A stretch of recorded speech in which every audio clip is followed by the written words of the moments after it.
they grow up and don't realize there's more in the world is because they have such a low IQ, right? And that was based on low nutrition. But then, then they grow up and then they're suddenly socially oppressed. But that is it. Pick one. But sure, these are all connected. These are things called food deserts that cause this to happen. If you're in West Virginia, you typically don't have as wide of a variety of food options. You don't have as the amount of it has nothing to do with food. It absolutely does, and we can see. No, it doesn't. Well, whether it does or not, we might not be able to find out shortly because Grid is booting me and Corinth. The only two people who are giving pushback on the panel right now are going to the back momentarily. So I guess have fun in your circle jerk. Yeah, because you guys are pushing to nothing. You're pushing it to nothing. Sorry, Thumbing Weevil. I'm sorry. Coming from the woman who just said they're just like that. Coming from the moron who said they're just like that. Thank you, Thumbing Weevil. Oh, that's a dumb line. Hold on. Shut up. Kay's backstage. I'm sure he will take this torch up. I know he would probably fight the fight that Ryan would be fighting in Corinth. So it's not going to go unnoticed. And if somebody wants to hear the pushback, I'm sure we can get that. I'm sure somebody can pay to get you back up. All right. So don't worry, most of them don't. Finish. Hold on. Ryan, you weren't in the middle of a statement, but Corinth was. So I'm going to boot you first, Ryan, and then Corinth. I want you to go ahead and finish your thought there. Sure. So the direct connection between all the claims was that ends up devolving into a location is going to be able to determine what amount of food you're going to be able to get. If you've ever been into somewhere like West Virginia, or you've been. It's one of the factors, and this is the connection that's being tied together. That's saying we had to pick a claim. The claims are connected because of this. If you're in West Virginia, you're going to have less food options than if you're in, say, like New York City. If you're in upstate New York, you're going to have less food options than if you're in New York City. If you're in the deserts of California, you're going to have less food options than if you're in LA.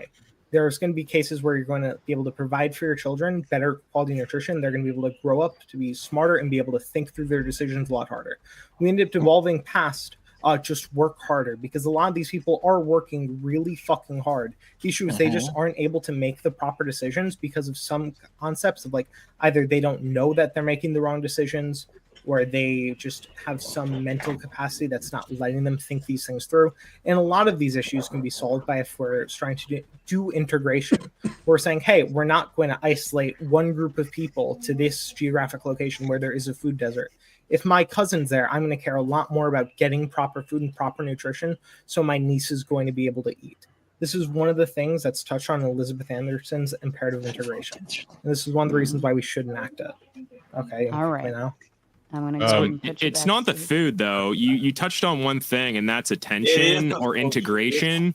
So you could have someone that is from a lower intelligence area and give them a high intelligence mentor, and that interaction will increase the intelligence or the behavior of the person. You can look to even you can go transcendental with having angels come down to humans, right? That the angels giving them attention will actually increase the ability of that person. Any intent. So these areas where everyone is stupid, well, there's just not the mental kind of etheric energy for someone to even get intelligent in those areas. And there's other areas where a lot of people are more intelligent, and just being in those areas, you'll get to be more intelligent too. I don't think it has anything to do with food. It has to do with attention. I have some logistics I need to do. Savage Red says to kick anyone I want to come up, which means I do need to boot someone out of the backstage. Britt, you were the last in line. Colada already bought his spot in line. So I have to boot you out for now. You'll have to wait and let Savage Red come in. So he did pay for his spot.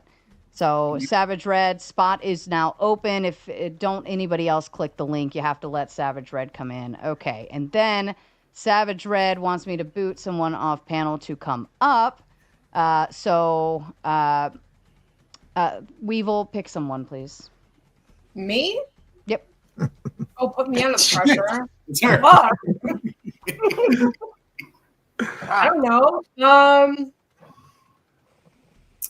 I was about to say something nice about you, Thinking Weevil. Don't boot me. You know what? Don't do that. Don't do that to me. Shit. I'm gonna say it either way. I'm sorry, Bandit. I'm sorry. I didn't get All to right, say anything, Bandit. but all right. See you guys. Hold on, Bandit. Nice saying. Why did you do that to me? That was horrible. I know. Hey, Keeps my hands All right. clean. Go ahead, Neo. I just want to say. Go ahead, Neo. I just want to make a quick comment about this because I didn't have too much to add to this. I will say personally, I don't think we need to do anything in particular. I don't really think they're victims. Me, yes, I am also Dominican, by the way, Antonio. Oh, hey. Yes. So as someone that did grow up in those neighborhoods, like I grew up in an urban area, you know, where we were all mixed together. I never looked at them, or did they look at me any different because of our race. We just lived, you know. I think one of the biggest things that we do as a society is that we try to infantilize and make them seem like they're lesser than, and because of that, you get a backlash. Like telling somebody that they don't know where the DMV is or that they don't have access to the internet. Those are things that people perpetuate in order to make them seem like they're victims. I don't think anyone is a victim. I think at any given moment you have the opportunity to, like, quote unquote, pull yourself up by the bootstraps. Now, granted, there are situations where that's not always going to necessarily be the case. You do have people that are unfortunately born in some like pretty shitty situations, and you know, just the neighborhoods you're in, culturally, the way you're taught, whether you have parents in your household or not, the people you choose to hang around, whether they're gang members or they're your nerdy friends that are trying to like better you. You know, all these things play a factor. I don't think it's Black exclusive because it's not. It's a people exclusive thing. And just like Antonio said about not having light in Dominican Republic, which is the truth, that stuff goes out all the time. Every day. But when you do come here, there are opportunities that you can take advantage of. You know, like this device has more technology than we probably ever had in our entire lives. And we can look things up. You know, if something is difficult, okay, there's a YouTube tutorial for this. Or if not, heck, you know, ask ChatGPT, because now it's like one of the best search engines in the world. All I'm going to say to finish is that at any given moment, even if, you know, you don't have a proper nutrition or, you know, low IQ, which was said earlier, which I think is preposterous. Not everybody is born equally. We are born based off of our environment and the way that we are raised, but we still have the ability to progress. So I don't really think anything needs to be done in particular. Let's just treat each other like people, and you know, you're gonna get a better response once we stop dehumanizing other people. 100%. 100%. If I could just say something. I dare anybody to argue that. Okay, well, so you said there's no victims, right? But there's a concept called a scapegoat, right? And I think that in America, Black people have been a cultural scapegoat, and it's not even being told something. I think it comes down to thought. When people think lower of you, it will actually stifle someone. So like, you could look at the concept of indigo people, right? And or like autists, and autists might be super susceptible to attention, even people watching them. I don't know if you guys knew this, but there are studies where people are being watched in a camera, and they're not known that they're being watched, but they're also being monitored with different. I'm not exactly sure how they're being monitored, but apparently they can tell when they're being watched without even knowing like that something is watching them. So like the camera's there, right? And then a viewer comes in to watch them, and their demeanor changes based on the viewer. So there's factors beyond just like the physical, what is known in the person's head. And it's more like etheric on how energy and how like leaders are born, messiahs are even coming into play. It goes a lot deeper. So like when you stop expecting lower from something, then it rises to the occasion, right? Or even if things are really easy to do, a lot of times people won't improve on it, right? Like if it's not broke, don't fix it. So if you give people these avenues to like live more savage through like taking care of them in certain ways, doing things for them in certain ways, then they will digress into that lower expectation, right? And if you give them opportunity to improve and challenges, then every group will rise to the challenges. It doesn't matter. So yeah, the low expectations, the thought, the casting people down in thought, right? That all has a play in how people develop and how people interact. I mean, that's only if you allow yourself to feel that way. I dated someone one time. I dare you to beat a team of like Christians conceding against you psychically, or even like witches like casting hexes on you. I dare you to beat it, because you probably won't, no matter who you are. If you want to get to like brujeria and santeria and all that stuff, yeah, what fair, is it? What are you talking about? I get it, but no, that's true. Are you that stupid, Level 99? Are you What do you mean that stupid? stupid?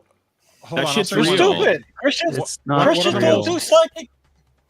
No. Yes, Christians they don't do. psychic Yes, shit. by shaming people, No, they they don't. constantly do it. Yes, they No, do. they don't shame they people. don't, I mean, they're wrong. Okay, gotta they're pay wrong. attention. Constantly shame people. That's how they get their energy. Yeah, but through shaming someone, are you gonna allow Right. yourself to get down because somebody says something bad about you? If that was the case, you wouldn't have a single content creator in this world, because they get shamed all the time online on comments. But there's counter. People. There's counter to it. No, So some people have like an army of belief behind what's them, your counter? supporting their 5G. belief. What's your Is it like counter? 5G. Pardon me. What's your Is it counter? like 5G. Like they connect. in My your mind. counter, Yeah, truth. true. So ultimately, people will reject what I say, but then time goes on and they stumble. They always stumble. Some people end up dying. The truth Big is Boss that none of this is says- real. Big Boss So yeah, says that is a by, good counter. by this logic, you're a lazy fuck if you were born middle class and haven't moved into upper class. I don't think you have to become upper class to feel like you've succeeded or move out of a bad area or do something better with your life. I think the average man makes what, 50,000 a year. I think overall, like, if you want out of a shitty situation and you don't do anything to get out of shitty situation, you should probably stop fucking complaining about shitty situation. Either do something or don't. There are people in this world who are complainers, who will always have problems. They'll always stay where they are. They'll never improve. They'll never do better because they don't really want to. It's easier to sit and complain, feel like, oh, well, I'm oppressed, or someone else is holding me back, or it's everyone else's fault. It's not my fault. My parents sucked. I grew up in a shitty town, or like I wasn't allowed, I wasn't able to, graduate because I had to do, I don't know, whatever. Like, Where's always, Marte? Shut We up. need It's Marte always, here. It's always somebody Big else's game Marte. fault. Why the fuck are you interrupting me? Like, why do you do this every fucking panel? I don't think, like, I have one hard rule. One hard rule. I let you guys sit here and chit chat all fucking day long, but if I start talking, it's because I want to get a point across and move the conversation along. But every fucking time you're here, Pepper or Cheeto or whatever fucking name we're going to call you by, you always have some dumb shit to say while I'm literally mid-sentence. Sarah, do you Do you mind if I just- tell them the rules? No, I just did. There's a boot for him anyways. So, Good. in any event, I think like there are people that want to sit and complain about their situation and blame it on every other problem. And then there are people who say, I have a problem. I'm going to go find solution to get out of problem. Not to say it's not going to be hard. Not going to say you're like not going to run into issues and maybe you have a lack of opportunities in certain places or whatever. It happens. We all deal with it. Like, I can't even tell you how many like shitty, scenarios I've been through. And I'm like, I need an opportunity to come a knocking. Right. And that opportunity doesn't always happen. You just have to work your way through it and figure it out. Make your own fucking opportunities. Anyways, I'll leave that there. Boot Cheetos and bring up Colada. I never know if I'm saying where are you back here, Cheetos? Okay. Booting you, bringing up Colada. This guy's hairstyle needs like 3 ids, which tells me he's an attention whore. Grid says, I am level 99 money user and I cast Barbarian back to the back witches. That's a double boot. Hot diggity. And then we got a triple boot, 10 for the crystal girl named level 99 Barbarian. All right. We're officially going to refer to you as Cheetos from now on, only because it makes it easier. So pass that around, chat. That is Cheetos. Okay, and Kay, you were saying something. If you want to go ahead and continue. Sorry. Oh, no, I just made a quick retort back to Cheetos, but he's gone now. So. Okay, fair enough. Okay. The next question is Section 8 is a stagnant development for American families. Can we have a quick explanation of what Section 8 is? Do you not know what Section 8 is? Canadian. Oh, that's right. Yeah. Section 8 housing is like a welfare system kind of in place where they will pay a large portion or if not all of your housing. There are specifically a lot of rental people out there, property owners, managers who will rent specifically to Section 8. Actually, we had Millennial Mike here and Lumberjack landlord here who are really large proponents of it, and they thrive off of it. But Section 8 housing is rental house, rental apartment, and the government pays for that apartment or rental home for the person who can't afford to live there in order to help. It's like a welfare system to help. So the claim is Section 8 is a stagnant development for American families. Is anybody opposed? I mean, I don't personally think it's stagnant. I think there are some people that do need it. Hashtag not all. You know, if you're somebody that takes advantage of the system and you don't really need it, then yeah, in that case, you know, you're just pulling funds from people that otherwise would need it. But there are a lot of people, you know, you have like elderly that have no families anymore, or, you know, you also have mentally ill people, schizophrenics, like low functioning autists, people that can't work in general. And, you know, if you want to cast them into like the shadow realm and you don't give a crap about them, then that's fine. But I think that Section 8 does have a benefit because it is ultimately just like low income housing. You know, the government will pay a portion of your rent so that you don't get kicked out, basically. Depending on the areas where you live at. Like I'm in New York, for example, and with as high as the rent is here, sometimes even if you do have a good paying job, you still need a little help. But as a whole, I don't think it's a detriment if you actually need it. But if you don't need it and you're just taking advantage of the system, then yeah. Yeah, this is the one area where I think regulations are okay, where people need to be regulated. Like, okay, what have you done lately to get a job and things like that?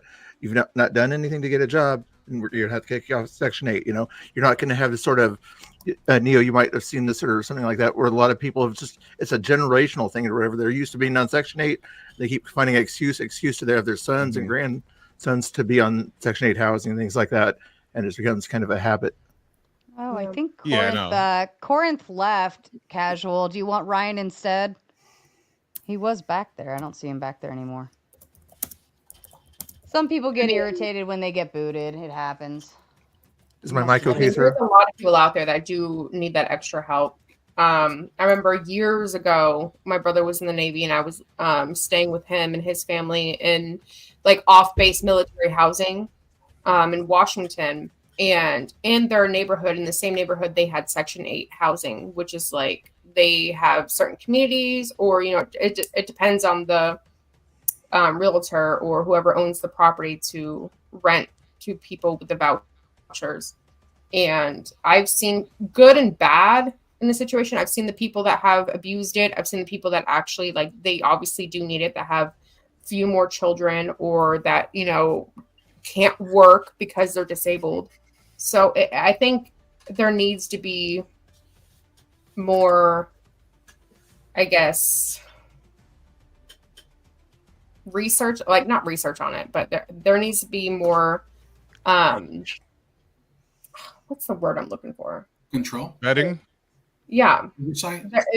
Like people really, like, there needs to be, yeah, pretty much what you guys proper said. vetting, basically.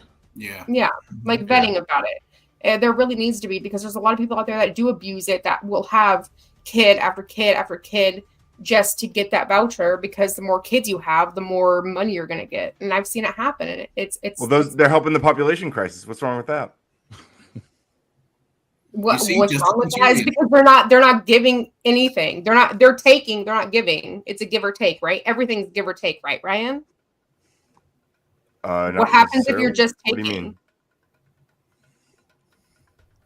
Exactly. All those kids are always just going to be takers, is what you're saying?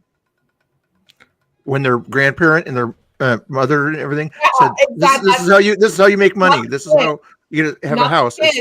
Who's having the kids, Ryan? I guess poor people is in your example. Yeah. Who else qualifies for not even just poor people, but just people that are abusing the system. Okay. If they're not giving, then why are they just taking? That's okay to just take from the government and not give anything, or even make anything of themselves, or do anything.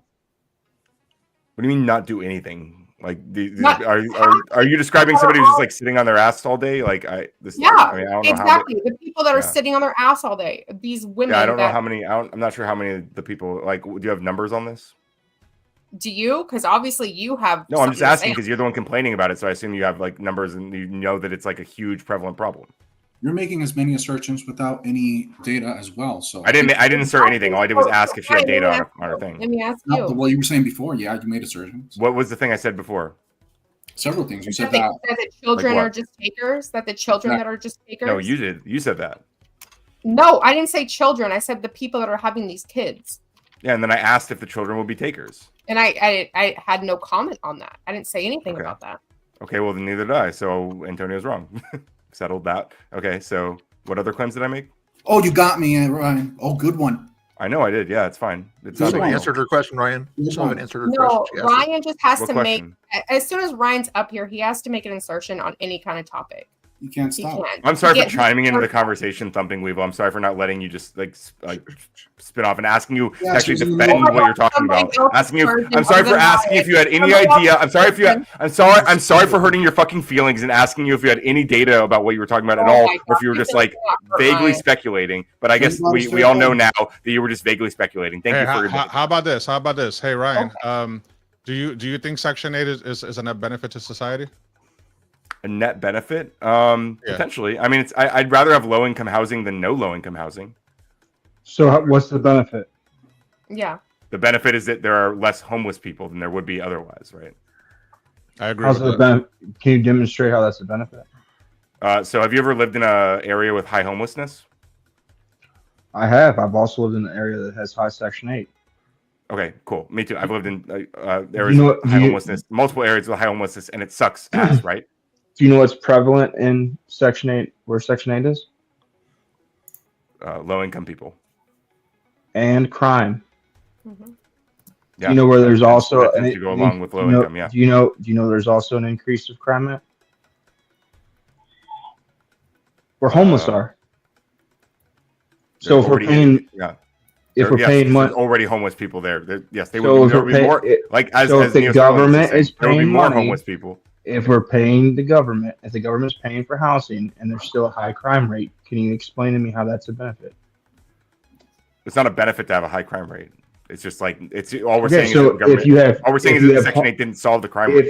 If you have homelessness and they commit crimes, and then you pay for them to have a house and they commit crimes, can you tell me the net benefit? Well, I don't know that they're actually still. Those are all the same people committing crimes in all these cases. I mean, I think it's better. I'd rather people with homes committing crimes than homeless people committing crimes. Still, why? Like, still like one step above. Oh, so your benefit is preference. Because that's one problem instead of two problems that we're pointing at. They're still pretty. It doesn't matter. Wait, so like crime is bad whether or not a homeless person is doing it or a house person is doing it. Wait, so everybody. Wait, so everyone that's on Section 8 is a criminal? Is that like the inference or the government's not paying them to be homeless though? Mm-hmm. Yeah, but Section 8 typically goes to a specific group of people. Go ahead. Sir, sorry to backtrack on the topic a little bit. I disagree with Section 8 to answer the question, but who was the elitist leftist that was talking about coal miners and Appalachian Mountain? They're gone. That was Corin. I have no idea. Maybe he'll come back later. I don't know.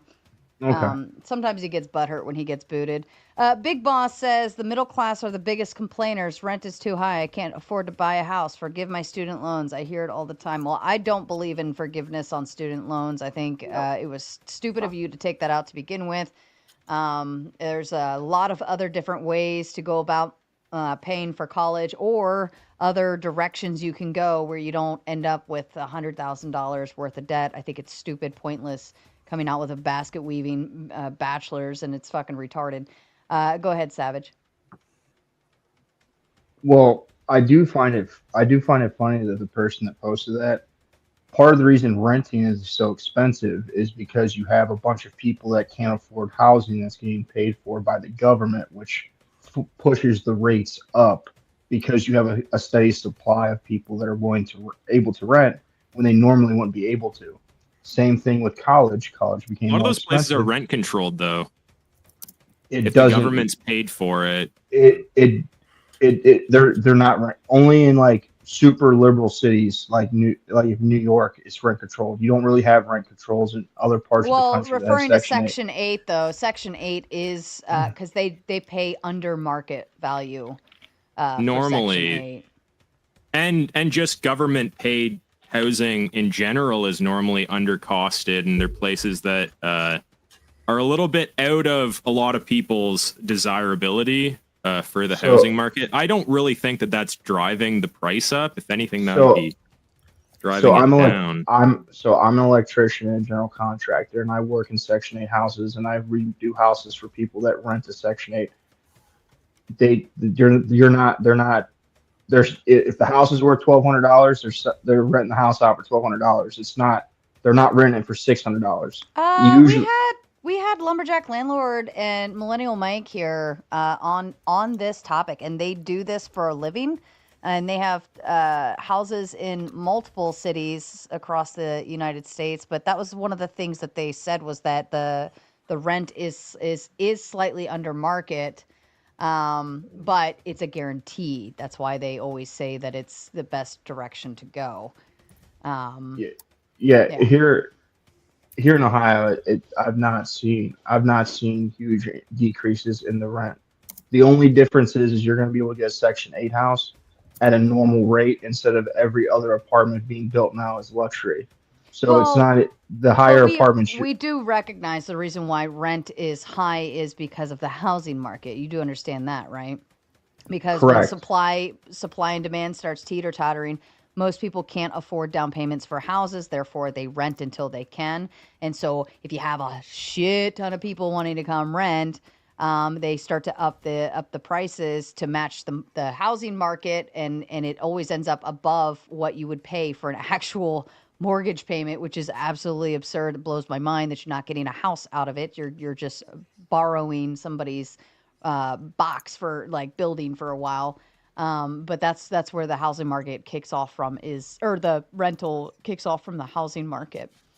And Section 8 helps keep putting pressure on the market because it guarantees people being in places with vouchers. It does not. You would be able to allow the market to correct more if people actually had to pay for the rent. Well, if your government did something to change the factors involved there, like do tax write-offs, but then keep the rent lower, or just incentives, because a lot of municipalities do these alternative incentives to keep the rent low and not have it interfere. So that seems like it's a governmental issue and not necessarily the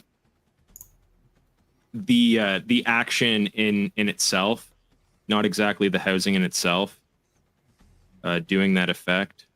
It's people being greedy, right? But no, the majority of issues you're going to come down to are government issues. Right. So poor government on that issue. But the government's involved in most issues. Well, it seems like the government's just giving out the money at top dollar, where they wouldn't have to. They don't have to give out money at all. No, I know, but people would do the job for cheaper, and people are doing the job for cheaper. And if they're giving out top dollar, that seems just like bad play. I don't know from if your we're government. getting anywhere with this situation with people just pulling shit out of their ass. Food security and the food system. Go. Make a claim. Do we think that we have a solid food security? Do we think our food system is a net positive one? Is it net negative? Is it not secure? Any thoughts? Well, can you add a little more context to the question? Yes, please. That's all I got. That's all I got in the comment was food security and the food system. What do you mean? So are you saying like our school lunch is good for kids, or things like that, or? Oh, I think they're talking more about farming good enough. Are we farming enough? Are we?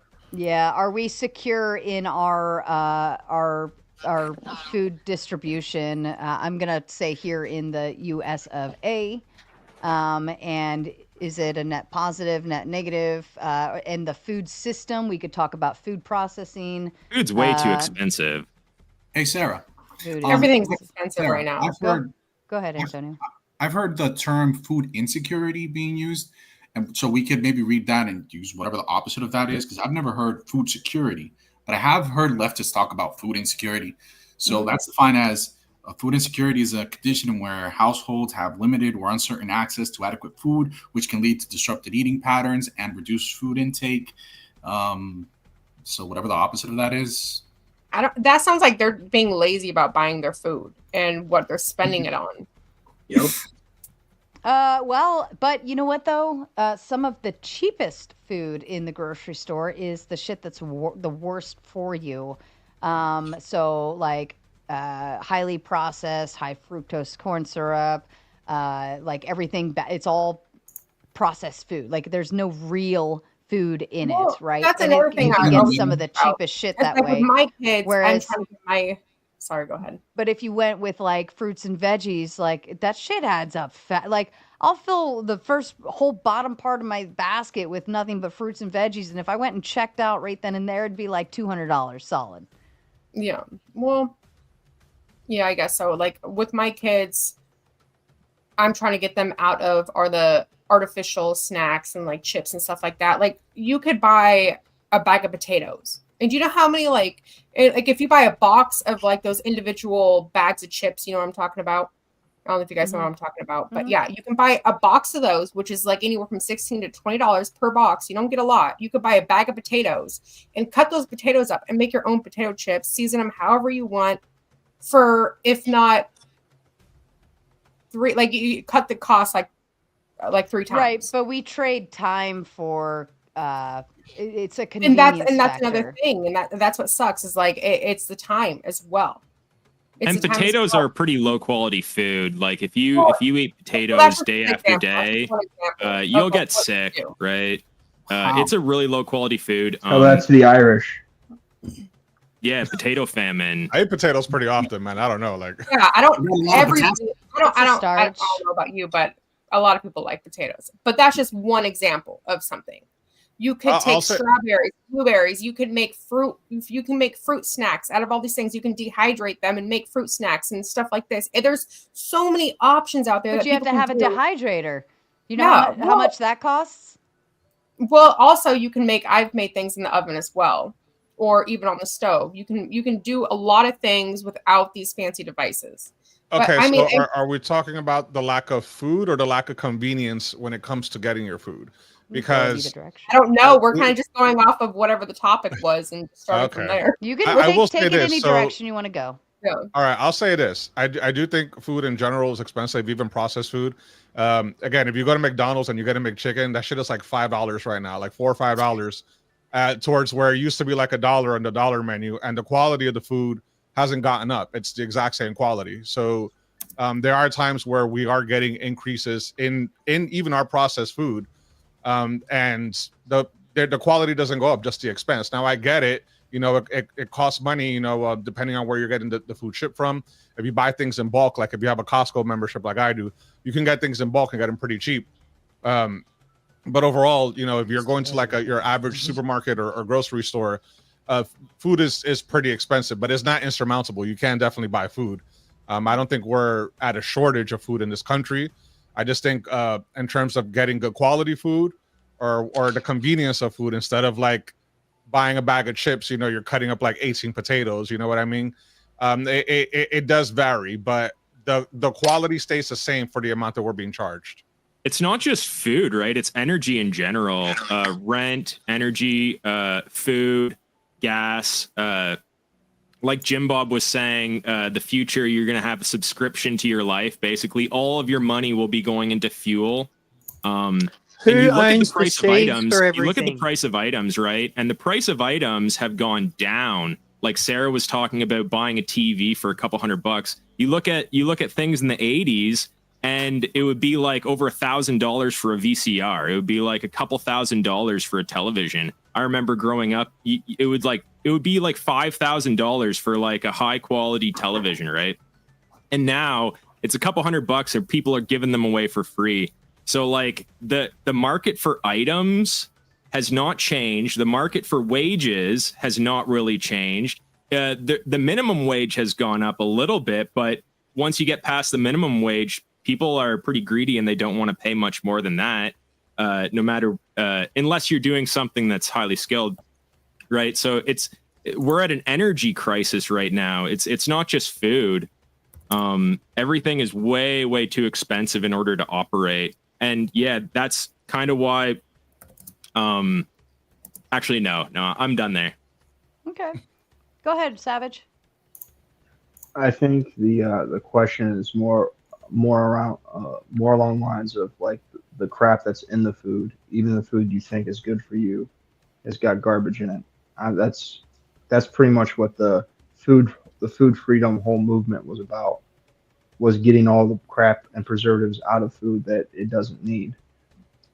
I don't think it's necessarily that we don't have food. There's plenty of food in America. We throw thousands and thousands of pounds every single day away. Yeah, I agree with that. We're more wasteful with food than we are what we eat at some point. Yeah, I think our quality of food, I think more people are wising up to it. And now there are a lot of dupes out there of like, oh, this is organic and this is whatever, but it's really not whatever. But I think more people are wising up to the idea of processed food equal bad. And hopefully we kind of change that whole direction and scenario. And we just kind of let these food processing companies just kind of flunk out. I would love to see that. Go ahead, Savage. So me and my wife, we make as much of the stuff as we possibly can make. Like we have our own chickens, we have our own beehives. My wife makes graham crackers. Like we make our own stuff. We try to eliminate as much processed food as we can. We're a family of 7. Food's not really that expensive. You just have to optimize how you want to live your life. The problem is a lot of people want to do stuff and they want to spend their money in other ways than what's important to what their kids are eating. That's really what it comes down to. Yeah, I think we're also on the go. I think we're also on the go a lot. We trade value for time. So how do you get steaks? How do you get steaks, Savage Red? Do you buy them? So I live in the country. I moved out of Cleveland out to the country, and I know my cow before it's butchered. Do you name? Does it have a name? Yeah, we have a lot of butchers in our area too. I mean, I have to go out to the county if I wanted to utilize it, but yeah, you can go out. They have a butcher. You could even buy a whole cow, like split the cost. Yeah, you can buy a cow and cow and a half. Mm-hmm. Yeah, I can get a whole cow for like $2,500. Yeah. I will say this real quick, just to offer like a practical solution with the food. If you're a city folk person, if you're not like in the country, I would say get yourself a membership to like a BJ's or a Costco. Get your food in bulk. You can. People are saying eggs are expensive, but you can buy like a 34 pack for like $7 if you buy it there. You can buy like huge packs of like chicken breasts, cut them up into like serving sizes and save them. There's a lot of food that if you do buy in bulk and you just cook your own food, you're going to generally save money in the long term. But if you're on the go, that's a different story. But I would always say buy in bulk. Okay, Savage, and then we'll close this topic. You can buy a chicken for $10. Give you an egg every day. Yeah, but not everybody can have a chicken in an apartment. Yeah. That's why I said for like the non-country folk, like the city folk. Guys, I don't think in my New York apartment they're gonna let me have chickens running around and like lay eggs. Although I will, to be fair to you, when I was in the Dominican Republic, we did have a lot of chickens there, and we ate like fresh food for them every day, fresh eggs every day. Your first mistake was New York City. I mean, I was born here. It wasn't a mistake. Now I could leave. Granted, anyone can leave, but everyone lives somewhere, right? So we deal with what we got, basically. That's fair. If you are panel squatting, be careful. The chat will call you out and boot the shit out of you. Next question. Do we need a wealth tax? What? On who? No. Wealthy people. Well, that's the What question. Who metric is determines that? that? Jinx. Like, is that going to be $50 million if that's what your net worth is, or $100 million, or $2 million? Like, And then it keeps moving. there's a huge degree that you can start taxing people. I live in a semi-socialist country. I honestly think 25% of everything should be socially funded. Then the rest of it can come through other taxes like fuel taxes and stuff like that to go to roads. And then everyone else who wants to pay for that private premium stuff pays for it. And there's a nice, easy way that everyone can make things work. Anyone I don't else? think they should be taxed inherently for being wealthy. I think people that are making money out of communities should be taxed based on how much exploitation is going on, like how much money is being like excavated out of the community, how much money is being put back into the community. So like certain corporations that are multinational should be taxed more than private people that are within the community and from the community and putting money back into the community and have a vested interest in that community. We shouldn't be force taxing those people because that might make them leave, right? But a corporation, they're probably not going to leave. They want to be stationed everywhere, so you tax the fuck out of them. They want to make money, so they'll go where they can make money. If they can make money based in China, It's more sell their than stuff that. good to the United States, that's what they'll do. Neo Starling's going to make his exit. If we could give him the floor so he can give his final thoughts. Hey, yeah, I'm gonna head out of here. I just wanted to say thanks for having me on the panel, Sarah, and thanks for the spirited conversation with all the panelists. I will just simply say I have a very like live and let live philosophy. You know, there's a lot of things in this world that we're not in control of, but for what we are in control of, we have the choice ultimately to do what's right for us. When somebody says pick yourself up by the bootstrap, that's really just a mindset that we are more capable than we are aware of. And I think we need to start realizing that living in the world of the intraweb, where we all come here and have these thoughts and conversations together, is great.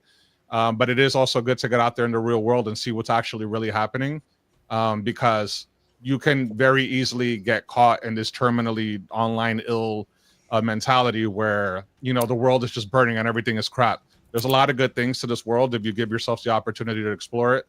I am Neo Starling. If you guys want to check out my channel, I'll give myself a shameless plug.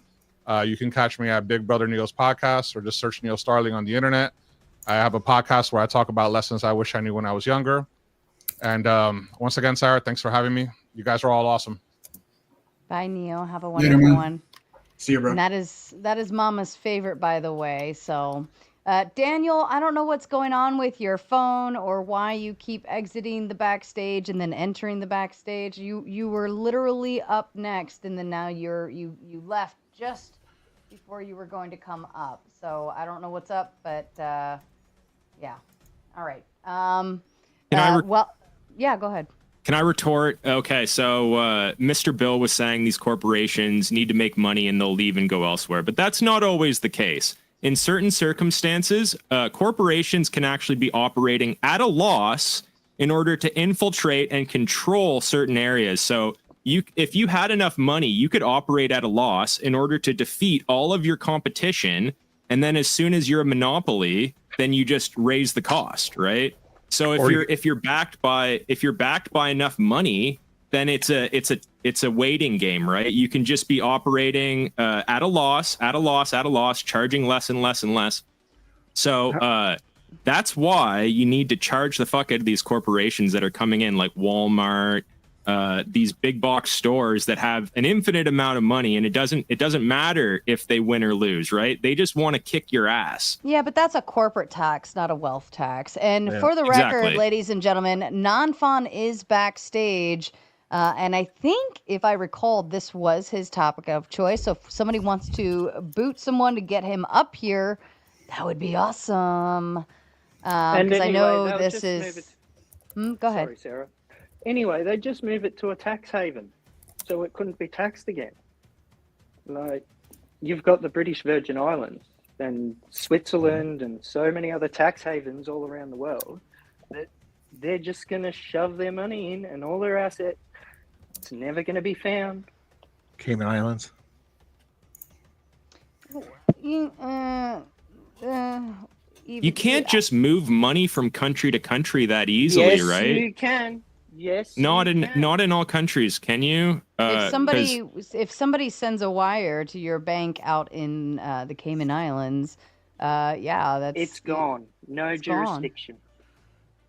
But you need to try and enact Swiss laws and all this other crap to retrieve money internationally. It is a losing game. That's why you've got so many corporations that'll just steal everyone's pension and run. Hey, Savage, how long does it take for you to send a Zelle money to me if I lived in another country? About 10 seconds? But you can say whatever you were raising your hand for also. Yeah, about 10 seconds. I was going to ask Cheeto if he ever overpays on his taxes. Non-fun, your topic, I think, right? You're muted. You're muted, mate. Doobie doobie doo. I'll keep singing until you're unmuting. Doobie doobie doobie doobie doo. Doobie doobie doobie doobie doo. Doobie Ain't nobody got time for that. doo. Panelist. All right, oh wait, hold on. Am I? There we go. Hey, talk about amateur hour, Non-Fon. Jiminy Cricket. Somebody paid to bring you up and everything. You make an ass like that? Horrible, I know. Yeah, no, it was my topic. I did recommend it. I guess I wasn't watching everything because I'm streaming on my end. I was doing other stuff, but I did tell Ryan to alert me when it came up. So I don't know everyone's here's position on it. I think the one person that might have been defending the wealth tax got kicked, and I'm not particularly pro taxes. I do think there are a lot of taxes that I would like that I think are more efficient than a wealth tax. So maybe if there's disagreement on just the raising taxes in general, we can talk about that. But what taxes do you like? yeah, I think I would like I would like a tax called a DBCFT. I think that's one of the taxes I like the most. It's essentially it's kind of a more efficient way to do a style of the corporate income tax, essentially, where you would allow for immediate full expensing of like all investment a company does. You're essentially only taxing their cash flow, whether or not they have a negative or positive cash flow at the end of the year. That avoids a lot of these sort of incidents on investment that we might be worried a corporate tax would have, but it still allows you to raise a lot of revenue, and it's destination based, which typically I can go into that if you want, but would lower avoidance and makes it harder to sort of hide your money offshores and everything. And then kind of broadly, any type of tax on like economic rents, I would be in support of. So, you know, a tax on oil revenue is beyond the cost of extraction plus any sort of return they might need to find new oil fields, because that's not a distortionary tax. The amount of oil that exists is fixed, so it makes sense to, you know, tax away any rents from extracting oil, and you're not going to distort oil production. But then you're getting taxed multiple times, because when you fuel up at the Bowser, oh no, not when you fuel up, sorry, when the fuel retailer purchases the fuel, they're paying a tax on that. They're paying an excise, which then goes to help meant to build your roads. And then Not so. Go again. So, well, that's the gas tax we have now, right? It's like whoever's purchasing the gas is the, is paying that or whatever. This would be a tax on sort of the extraction, like a company extracting oil, beyond, like Australia has something like this for their mining companies, beyond like a 40% profit margin or something. Essentially, all that money would be taxed away.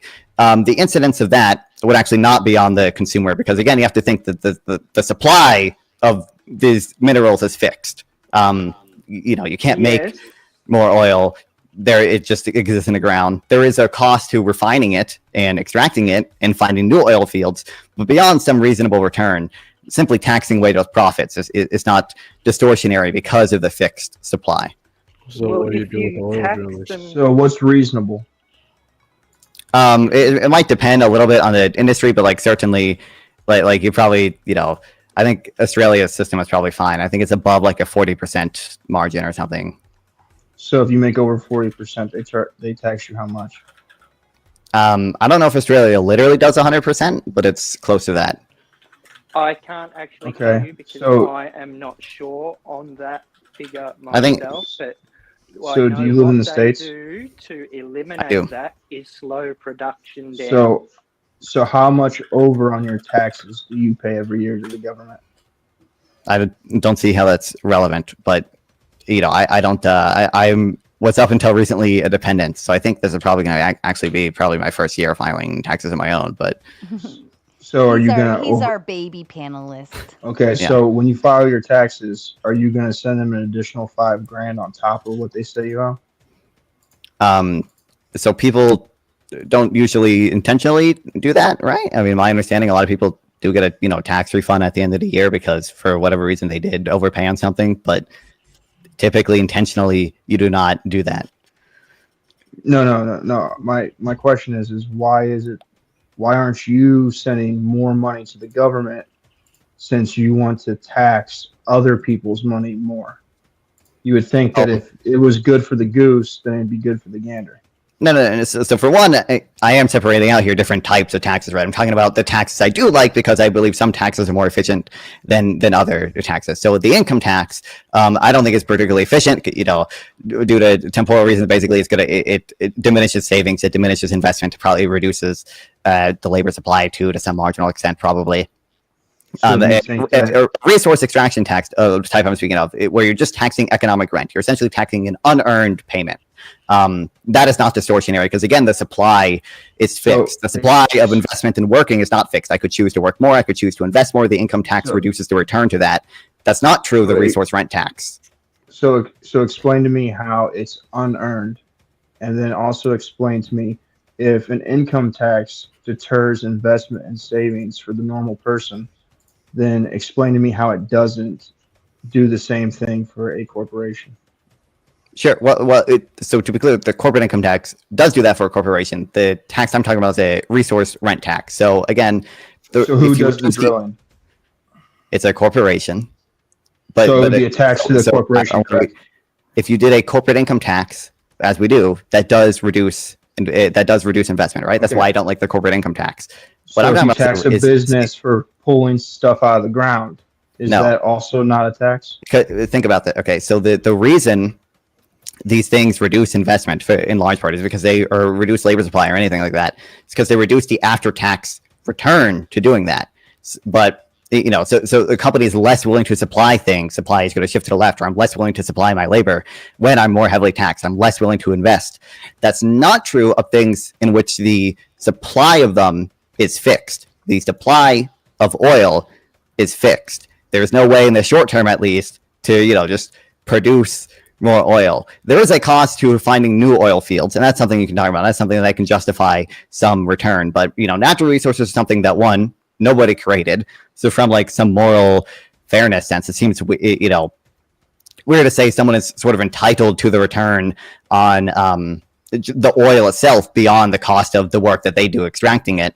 And then again, because the supply is fixed, I'm not less willing to supply oil if I'm just taxed beyond a certain reasonable return, because I literally can't just not produce less of it. It's already there. It's produced. The supply is fixed.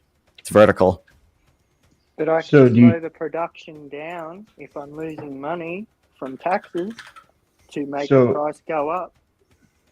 So you would only be you would never be taxed if you were losing money, right? Like you only tax beyond a certain return. You can make under the normal return and still be profitable and not be taxed. What about taxing something like solar energy that isn't limited? Well, so if you were to tax the production of solar energy, you would get less solar energy, which would be bad because solar energy is typically good. I don't think that's I don't think you would want to do that. Well, no, probably not. I just kind of threw it out there. So why would you? So do you want oil to go up or do you want to go down in price? I don't have a strong opinion on that. I don't know what it means. So I guess in some sense I might want it to go up just because I believe like climate change is an issue, but this tax is not at all meant to address that. This tax probably, would not change the price of oil, at least meaningfully either way. So I don't see the relevance really. And speaking of tax, have you paid your tomato tax? Because as you know, the show only continues if we hit those donos every hour. So far, you're 7 out of 10, and you got 12 minutes left to complete that. So all you need is 3 more measly super chats, and we can continue on this panel. So get them in while you still can, or else I go to bed and I get a good night's sleep. All right, continue, Non-Fon. My apologies. So I think I was. Oh, sure. Oh, sorry. Sorry, were you continuing something? No. I was just saying. I think I was just asked a question. I didn't have anything else to say. You want to go ahead. Don't worry. Yeah. What exactly is a wealth tax, and are you against it, and why? Yeah. So I mean, a wealth tax, I would essentially just define as a tax on someone's net assets, their total wealth beyond a certain amount. So like, the income tax is not just a wealth tax. You're just taxing someone's income, like how much they actually make in sort of traditional, like, wages, and to maybe other benefits are included sometimes, essentially. A wealth tax is going to include all of your assets, right? It's going to include your unrealized gains that you have on shares, right? That's not something that's included in the income tax. You only have to pay tax on that when you actually sell it, when you actually sell those shares. And I would be against a wealth tax. Or I should say, I am against the wealth tax. I think it's, for one, I just think the issues that it exists to solve are typically over exaggerated. Although I do think like wealth inequality and income inequality has to some extent gone up. I believe it's typically way overstated how much it has, and typically the negative effects of it are overstated. And I think that wealth taxes are just really administratively difficult on the state. It's hard for them to track everyone's net assets and tax them appropriately. And rich people have older lawyers they need to avoid the tax. They can hide wealth offshores. And then lastly, I do just have concerns about the negative investment effects. You're reducing the after-tax return to investment. You're reducing the incentive for people to work, to make good companies, to make good products that everyone buys. Do you think the government's going to do that with my tax money? Or me as a billionaire that's got so many businesses that I'm employing people, I can make more jobs for people. The government's not going to do that. They're going to pay themselves and give the peasants the crumbs. I mean, so I like half agree with that. I do think that typically, money in the hands of billionaires, saving and investing, a lot of times it is better to keep it in their hands than it is to tax it away. But I do think that the government does do some essential functions that I like that are not like what you just described. Grid has an important question for Non-Fon. Is if you are coming to Nashville to debate at my event, because you should. Is it his event? I thought it was the modern day debate thing. So modern day debate is Saturday, Sunday, but Grid is also putting together a really cool in studio debate / event hangout session on Friday. So if you want to go do that, it will be live streamed, I believe, and food, drinks, party, and debate. So wait, when is this? This is like this Friday? No. It's the Friday before the modern day debate. So there's modern day debate is I think November 15th and 16th. Grid's Friday event would be Friday, I think the 14th, like whatever Friday falls right before that. So you'll have No. back to back. Yeah, I definitely cannot promise anything. I'm a little far from Nashville. I think I'm like 8 hours basically from Nashville, so it could be worth it, but I don't know. We'll have to see. I'm not opposed to it. You're gonna have to grift your chat harder for some airplane money, and that way it's not that true. big of a deal. Yeah, Mhm. yeah. Well, that would be unearned. That would be unearned income, and that should be highly taxed. I think that'd be earned income. That's a donation for the valuable work I do. Daniel drops in the Big Ten to hit the goal and says blah blah blah blah blah blah blah blah blah blah blah. Thumping Weevil drops another 10, says just take my money, Sarah. Thank you. I will. And Kokomo says classic. I'm too lazy to actually make decent money, so I need to take it from others. You're welcome to respond to that, Non-Fun. Or anyone. I mean, listen, I like voluntary transactions. Non-fun, can I ask donations. you a question really quick? Sure, go ahead. Okay. So if we lessen the oil that we produce, right? Mhm. How are we going to access energy to provide everything that we have today? Like vehicles, television, like literally everything that we run is run on oil. So how are we going to fix that? Well, so for one, I think that the tax I'm describing, I don't believe would, and I don't think there's any evidence that suggests that it would decrease oil production or anything, because it, again, the supply of oil is fixed. But generally, because I do want to move away from oil. I mean, you move. I think the best way to move away from oil is essentially to make other technologies cheaper, and we're already seeing this. Like, solar energy is pretty cheap now. Wind and hydropower energy are getting cheaper and cheaper. I think it's a How are we getting that energy? One What question. Bear, what's been- the Sure. just a second. Non-Fun, would you like to debate?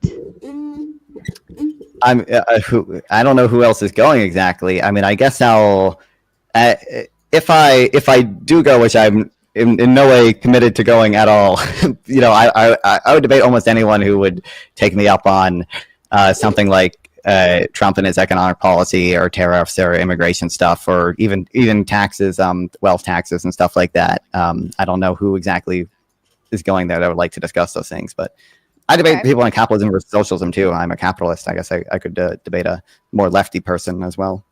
That's fair. And also, Non-Fun, pick someone to drop. I'll let you see the names. Oh no. Thumping Weevil hated this No, fine. too. Pick me. I'll volunteer. Hated it. I guess I'll pick Bill. Yes. Pick an avatar next time. Get rid of the I mean, Bill volunteered. I was leaning towards avatars, but since Bill has volunteered, I will respect his wishes. All right. Tripping All too right, much. Bill. We'll see you back around on the next round. I have a question for non-com. Sure. Oh no, I was totally unready. Or unless Trippy already had something. You guys go. Here comes the clown. Okay. So here's what I was going to ask. What technology is there to substitute plastics, for example? Do you know of any? I don't know. I don't know if there's not necessarily perfect substitutes for plastics. I don't know, but I think like it'd still be beneficial to move away from oil and energy production. You'd understand that oil isn't only used for the production of energy, correct? I do know that. Okay, so give me an imperfect, something that would substitute for plastic. An imperfect substitute. I mean, an imperfect substitute for plastic. I mean, metal obviously was used before plastic for things. You cannot use metal to contain everything. There are things that glass. That's why it is an imperfect substitute. I have a small example that's been put into practical use already here in Canada, because Trudeau had banned like single-use plastics pretty much all around, and it kind of got slow rolled. But these days we have like paper straws, and we have paper. Yeah, how did that turn out? It's working fine. It's working fine. No, it isn't. A lot Yes, of it people is. hated them. We got rid of paper No, straws. it's right? working People fine. hated them. You're not just going to dictate to us what reality is. A lot of people hated them. They get all soft, and people didn't. Yeah, want after you use them, and then you just throw them out in the compost. Probably used one in the last 2 years. You can roll a doobie when you're done with it. Been working just great.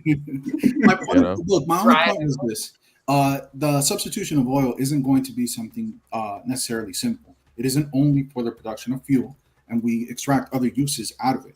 So it isn't the case that people just don't want to invest in solar and in wind power. There's a lot more that goes into it. So because I hear this from the left often, that it comes down to some sort of feeling of, well, people just don't care about the environment. It's like most of these people haven't even had a blue-collar job or anything that puts them close to the production of utensils or use of metals in any shape, way, or form. And they claim to tell us exactly how society should function.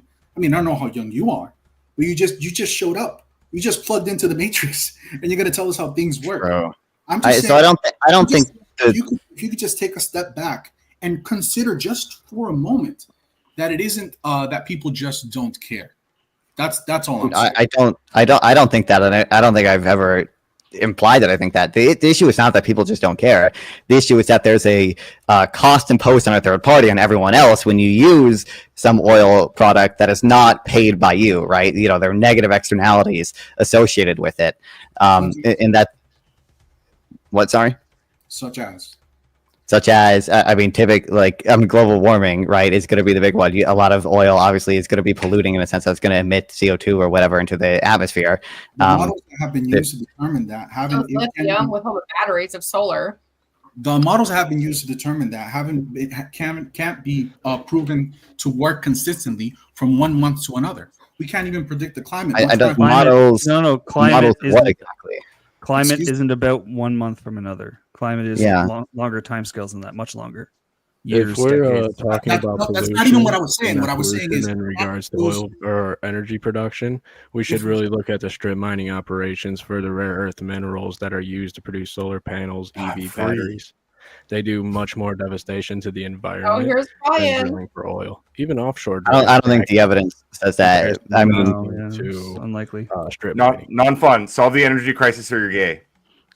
Oh no! Listen, I mean, just tax carbon. Okay, it's that simple. It's that simple. Let's go. Yeah, carbon tax. Also, are you guys for like Oh, carbon emission taxes and like carbon? What do they call those things? Like carbon offsets? Does that actually do anything, or is it just people paying people to feel better about them going on a jet? I think there's evidence carbon taxes do stuff. Well, maybe we can kind of slightly shift the topic because non-fun, I know these are in your arena. Trump's changes to H-1B1 visas. There's no or Trump's immigration policy. You can kind of go into both realms. I mean, I would say the changes to the H-1B stuff, I would say, are essentially indefensible. I don't even think it's incompetently designed such that it's not even going to do like what Trump thinks it's going to do. Like part of it is the $100,000. What? Not fun. As a computer science graduate, you know, these foreigners are taking my job. Obviously. Listen, they should take your job, okay? Because then inequality. See, high computer science majors are highly paid, all right, and then inequality goes down if they take your job. But just to start out with, for one, more jobs are probably going to be taken by lower skilled workers because of the changes. Besides the $100,000 fee, they essentially used a wage level system to try to determine the allocation of visas. But the wage level system, if you want me to get into the details of it, I can. But it doesn't actually reward wages. It rewards like relative seniority within a field. So you're going to end up with highly skilled tech workers who are just starting out, not getting visas, but like literally the outsourcing firms that hire like acupuncturists, they will get more visas because of these changes. And I think just generally H-1B visas, these tech workers are highly beneficial. When Ryan says they're taking his job or whatever, I don't think the best evidence says that. There's a reason every tech company invests in San Francisco. That's because it's where all the skilled workers are. The more skilled workers there are in one place, the more these tech companies invest in these places. So it tends to be the case that H-1B workers are actually complements rather than substitutes. And non-fun, number one, can you turn your mic down a nudge? Oh, sure. I feel like it got even louder somehow. It was already up, but I feel like it's getting louder. And then Savage, Ryan is a $20 boot only. So you can either pick someone else to boot, preferably our panel squatters who aren't saying anything. That would be great. Yeah. Or pay another 10 to boot Ryan specifically. But Ryan is actually more vocal. It would kind of be a waste of I like him being here. Yeah. He's just He doesn't at all look like a chipmunk. Why are you guys saying that? If you want to pick someone else, Savage, put it in the private chat, and I'll boot them or add the other 10. It's up to you. But yeah. So what's like the strongest argument in favor of Trump's H-1B1 or whatever, the H-1B visa policy? Would it give our people kind of like the advantage of? I mean, I know it works against people like companies who want to bring in the biggest, brightest, smartest, but it is still a lottery, right? So you're not even guaranteed to be able to bring in that particular person. So it kind of almost seems like a waste of somebody's time to me, like they're sitting around waiting, because isn't it a long time process to even get picked? And that's not even a guarantee. You know, one of the changes I would make to the H-1B system is instead of having the lottery, you should just award it based on the highest wages being paid, essentially. I would also probably just increase the cap. You know, I'd probably like double the cap. I might not even have a cap in my ideal world because I think H-1B workers are typically just very good. Oh yeah, no cap for real. Yeah, like the lottery, the lottery system's not perfect, but Trump is not even, I mean, he's not really changing that. He's changing how they're allocated to being a worse way, which is based on wage levels instead of just actual wages. Okay. Grid asks another question. Grid could have literally done this via Discord and saved himself a bunch of money, but I'm not complaining. You can gladly pay me to ask Nanfan the questions that you don't feel like asking him yourself in Discord. Nanfan, hit me up to discuss, but the list of people who will be there to debate is Rob Noir, Fabian Liberty, Jake Farr, Admiral Gibbs, Tyler, Average Debate Enjoyer, Flow State, so on. Going to be a great event. I'll be there too, Nanfan. Hell yeah. Hell yeah. I was going, but I don't know if Grid's gonna let me in, so I don't know if I'm gonna go anymore. If Grid will let me, I'm open to it. Are you going to Modern Day Debate? I'm thinking about it. I probably need to raise a little bit more money for it, but I would like to. Yeah. If you have a ticket to Modern Day Debate, then you can get into the event, and you're on my cool list, so Grid can kiss my butt. Ryan, how much for you to go there wearing eyeliner, like goth up? That's all I'm saying. Like, you don't have to do it, but it would be kind of funny. I could own my JD Vance energy. Yeah, I'll think about it. Donate some money to me, and I'll consider it. Cover his flight. You gotta grift your own chat, dude. Cover his flight for him. Okay, so what about Trump's immigration policy as it stands? I know that we've obviously been booting a lot of people. Feel free to go in either direction of that. I feel like his policy is basically just. I feel like his policy is kind of just no immigration allowed. That's what it kind of boils down to. Not only no immigration, but it's find anyone who's in the country even potentially illegally and send them to a fucking foreign concentration camp. The Sakat, There's a lot more nuance to it than that, guys. There's people here who are like literally radical Islamists that live in fucking Dearborn that have talked about how they want to take over the country and make everybody a Muslim. You're going to have to source that, buddy. Yeah, okay. Also, Dearborn the way it is because of legal immigration? Like, what are you even talking about? We're talking about people who are here allegedly illegally. Through the southern border regardless. So coming through the southern border? You guys are going to go, hold on, because you have no idea what I'm talking about, because it just shows how unstudied about it you actually are, and you'd rather just rage about the president. I'm sure more than one Islamist, extremist in Dearborn, Michigan exists. I'm sure that's the case. And if Trump, if Trump was just utilizing like ICE to go after like very extremist people who cross the border illegally and then give them some minimum amount of due process before being deported, that'd be fine. But he's not doing that. He's deporting essentially, anybody he can get his hands on. He's ordering ICE to go into a bunch of workplaces and just round people up and deport them. Many of them are not given, appropriate due process rights. There's already been 2 Supreme Court cases where they have ruled that and said, hey, Trump did not give, the proper amount of due process to people deported. And many of them were sent to places that I don't even think Islamist extremists should be sent to, like Sakat, where these human rights abuses and are you going to bring up the girl who was supposedly held by ICE and her dad, was the one that was going to get deported, but yet they claim that ICE held the daughter as bait to get him, when in actuality the dad actually fled the fucking scene. That in JTG, is that what you're going to bring up next? You're going to bring that up? I'm going to bring up. So when Trump first enacted the Alien Enemies Act, he deported like some 200 people. Some of them were able to get temporary restraining orders to avoid being deported. But when Trump first did this, he deported about 200 people. And the Supreme Court later ruled in JGG v. Trump that the AEA detainees that he deported did not experience proper due process. And in the future, Trump actually had to inform people of what act they were being deported under and let them dispute it. And then there was another case a few months later that said, hey, actually, Trump essentially failed to follow through on this. There were more immigrants deported who didn't have proper rights to seek habeas, because they were only given documents in English and or moved around the country so they couldn't talk to their lawyer. There's already been fucking excuses. And a lot of what sounds like very he's just telling you what happened. What do you mean? Pardon me for just a moment, gentlemen. Accounts.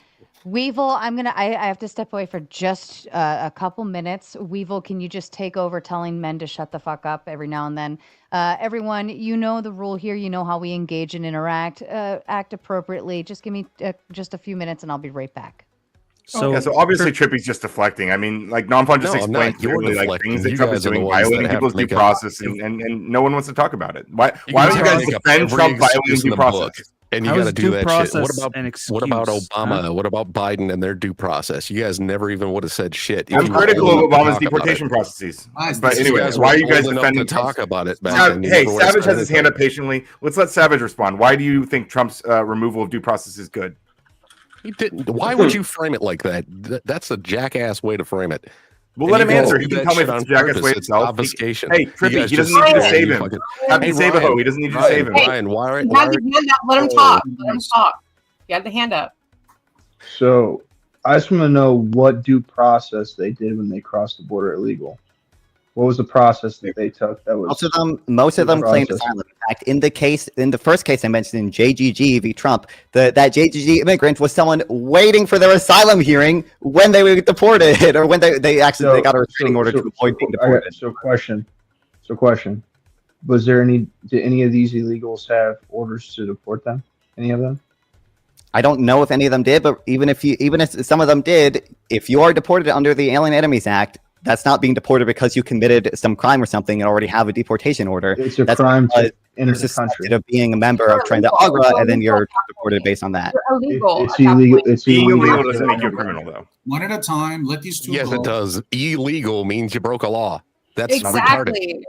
God, that is the dumbest stuff, man. Illegal and criminal act aren't the same thing. Criminal is different. Criminal is different. There's a civil offense. It's still a criminal offense because you broke the law to get here.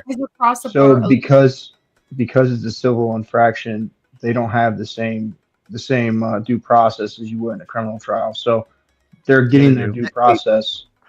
They do. That's true. So you don't have the same due process rights as a criminal trial, but you still have A-level due process. And again, if you guys want to disagree with the Supreme Court, that's fine. But the Supreme Court literally said these AA detainees were not given the amount of due process as required, even under the Alien Enemies Act. And Trump, from now on, has to inform these alien people whether or not, or what act are being deported under. Essentially, that was the first order they gave. And that's his Supreme Court that said that. Yeah. Do they get deported? There were people who got deported. There were about 260 some people who were deported in the first round. Are they still deported? Concentration camp. Well, some of them are probably dead in Sakat, but yeah. Worked out fine then. Yeah, right. You guys. It didn't work out fine. What the hell?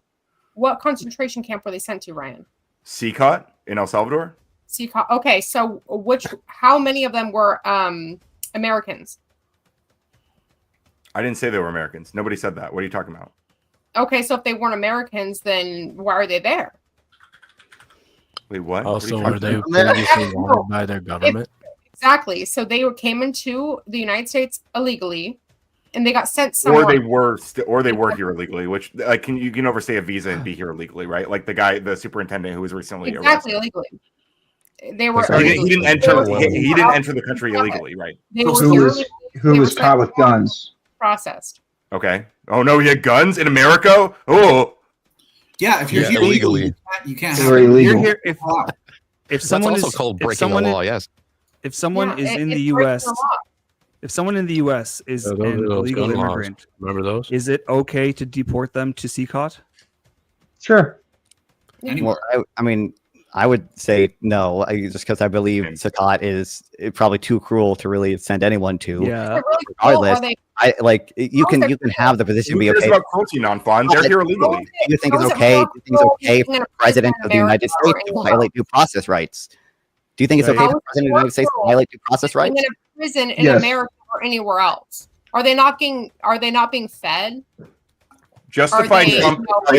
Justify Trump ignoring due process. Someone justify that. You said yes, justify it. One at a time. What's going on here is you guys want to deem these places that they're being sent to terrible places because you expect their governments to somehow prove that those people were sent there. I don't know if I can say that. Were, hey, Auschwitz wasn't in Germany, by the way. Auschwitz was in Poland, and they deported people there.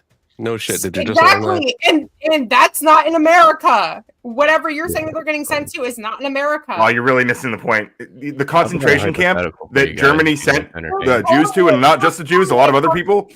It was in Poland, right? It was a concentration camp, a foreign concentration camp, just like we are doing to CCOT. We're sending people to CCOT with no due process. You should go visit.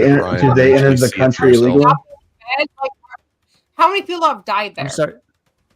Did the Jews enter? I don't think we know. Did the Jews enter the country illegally? It's another government who's not under our control to prove that anything has happened. Like you're not going to. And yet we're paying to send people and hold them there. Good. That's what you fucking do with people who are here illegally, dude. You should like, see that's how you. First of all, it's really not. That's not what we do. The same shit That's you the whole just problem. told earlier. You want me to? Hey Ryan, why are you pro child toucher staying in the state? Hold up. If you're if you're a child toucher, then you go to fucking jail. Like doesn't mean you go to foreign right? I let them out accidentally, illegally, So right? you want taxpayers to pay. So you want taxpayers to put these people that are here illegally in our prison. You're paying for them to be in CCOT. You were paying for it either way. What are you talking about? Why are you yelling? Why are you yelling? Because it's a stupid question. I just said that you're paying for CCOT. Nobody was yelling at you, Ryan. Well, no one's infringing her right to speak. I'm just telling her she's stupid. Calm down. He took too much estrogen this morning. Fucking wish, dude. I need Okay, so first of all, you pay for the deportation flight and we have paid El Salvador for CCOT. Also, this is just funny. I checked my notes for 5 seconds. Okay, this is from like an exhibit in a Supreme Court case. There actually are reports of a lack of adequate food in CCOT. You know, there are people who have said that who have been in CCOT. There is evidence.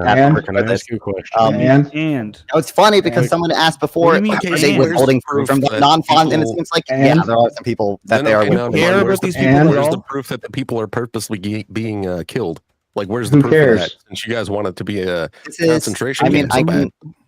Send you this link. This is from you'll never have proof that anybody was killed in the Supreme Court case. Salvadoran government officials have directly stated that fucking and unsafe conditions for prisoners taken in custody are being created intentionally. I don't need to let him answer. He's just going to blah blah blah blah blah. It doesn't matter. He's reading a source to you. Oh my god! Right, of course. He needs notes and fucking shit like that. He needs fucking notes because he's talking out of his ass. Yeah, because he's wait, it's the opposite. You are the one talking out of your ass by not using notes or not using sources. It's literally the opposite, dog. You're just projecting. Brain, dude. Who cares if they don't have adequate food? I do. Yeah, exactly. I do. I care. Someone literally asked, if I'm paying to keep them there. Are they being? You do know if they stayed in their own country, then they wouldn't have to worry about it, right? Let's be honest. Why does that? What the fuck does that matter?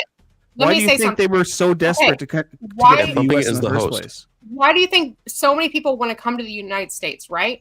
And because it rocks here. It did rock here before Trump. Let me talk. I'm not done. I'm sorry. I answered your question. My bad. Shut the fuck up. All right? Shut the I will fuck not. up. Yo, stop, dude. She's literally the stand-in host. Trippy. Stop. Hold on.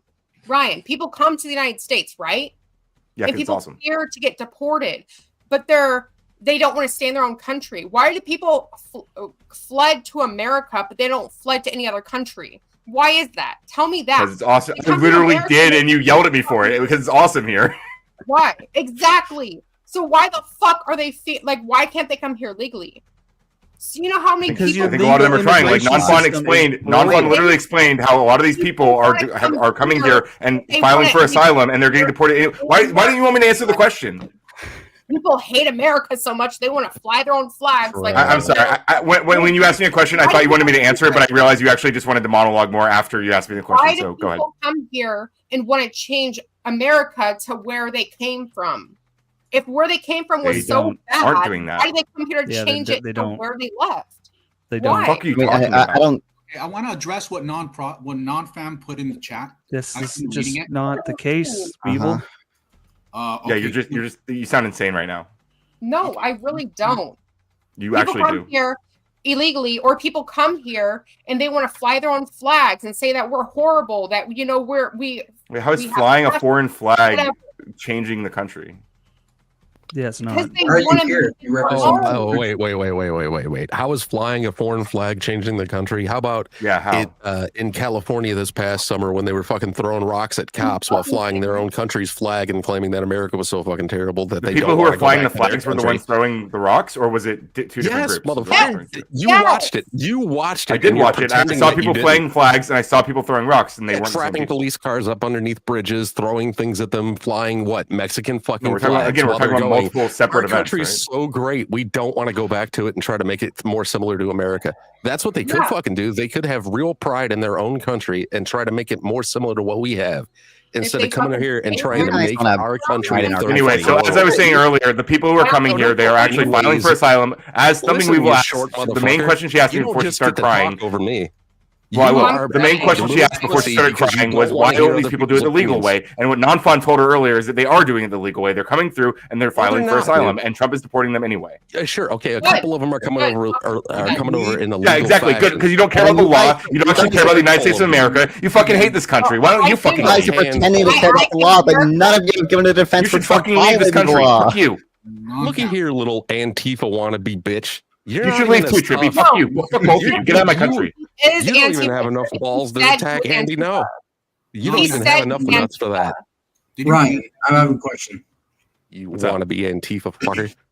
So Ryan, I am anti-fascist. Yes. No, he wants to be. They won't let him in their club because he's too much of a I am anti-fascist. Yes. There is no Antifa club. There's no like organization. It's just. Right. Am I against fascism? There are organizations, but there's no like. There are organizations, but there's no. Go ahead, Savage. While everybody else talks over each other, and you politely have your hand raised. Shut the fuck up. Go ahead, Savage. Okay, so for the libertards, so does Donald Trump have ICE operate in Mexico? No, I don't. Not yet. Do they operate in South America at all? Not as far as I know. As far as I So know, if they stayed in their country, they wouldn't have to worry about ICE, correct? they probably have to worry about a lot of other things. But I don't think the justification for the president being authoritarian and violating the law should be, well, these people wouldn't have to worry about it if they didn't come here. That seems like a dumb justification. You guys are just sad that we can violate their rights because we couldn't violate their rights if they weren't here. Like, so did you? So did you complain when Obama violated the rights of American citizens by drone striking them? True. I don't know if that was actually held to be the violation of their rights, because it was like a case of war. I don't like, my understanding of that situation is that Obama went to his legal counsel before that. Right, and I think he gave him the okay. That can be a bad thing even if it is legal. He was a minor. He was a minor. Sarah, can you bring that? I understand, that but it was attempt also to boot Ryan up. He was also what? Read that article. He was killing a drone strike because I think his dad was an Al Qaeda operative, right? Who was dead? Okay. Non-found. Because he was killed in a drone strike. Okay, I need to rant about this real quick. Boot Ryan. It's so disrespectful how often they compare everything they don't like to World War II. It's a disservice to actual victims. Motherfucker. The real disservice to actual victims of World War II and of the Nazi regime and of Italian fascism is to not recognize fascism when it is ascendant once again. That is the real disservice to those victims. It's a disservice to our ancestors who fought and died to defend our free world from fascism. Oh yeah, you're a big man calling him a motherfucker when he can't answer. Fascism's a form of But I mean- He's 100% right. That guy is a motherfucker, and he also just sent me to the back. Hold on, I'm talking to you, Ryan. I'm talking to the fat ass. I know. Well, the fat ass is right. What up, Toothless? Hold on, please. Thank you. But I mean, in World War II Yahtzee times, right? Like, they were pinpointed on a very particular group of people. Can you show me where we're pinpointed on a very particular group of people? Illegal in immigrants. today's- Illegal immigrants. Illegal. Hold on. We're the Through racial profiling. Hold on. We're the Racial, J yep. people. Stop. You start the thing with illegal. I don't think that's wrong. To boot people who are here illegally. Now, if we're targeting people, because in Germany, the J people actually lived there. They were part of society. They were legal. They were residents. They had all of that. Like, there was nothing wrong with them existing, living, being part of that society. They were all 110% legally there. So what if they let's weren't? make sure we're doing apples to. They were. Okay, They but if they were. weren't, it doesn't have to be. It doesn't have to be a one-to-one comparison to recognize. No, it doesn't. Okay, if you're gonna compare, stop. If you're gonna compare us booting illegal immigrants to actual citizens of a country who live there, have lived there for years, generations, yada yada yada, whereas the J people were being booted because they were deemed as dirty and they didn't like their religious beliefs and who they were and yet there was a whole bunch of reasoning behind it, and I believe there was a monetary, a fiscal, and there was very interestingly Ah. enough, there's been very similar language used to describe these immigrants. Illegal. Haven't there? Before I get illegal, kicked, you should know, Sarah. They've been called Before I go to the back, they've been called murderous. Hang on, Dave, please give me 1 second because I'm about to go to the back. I want a really important point.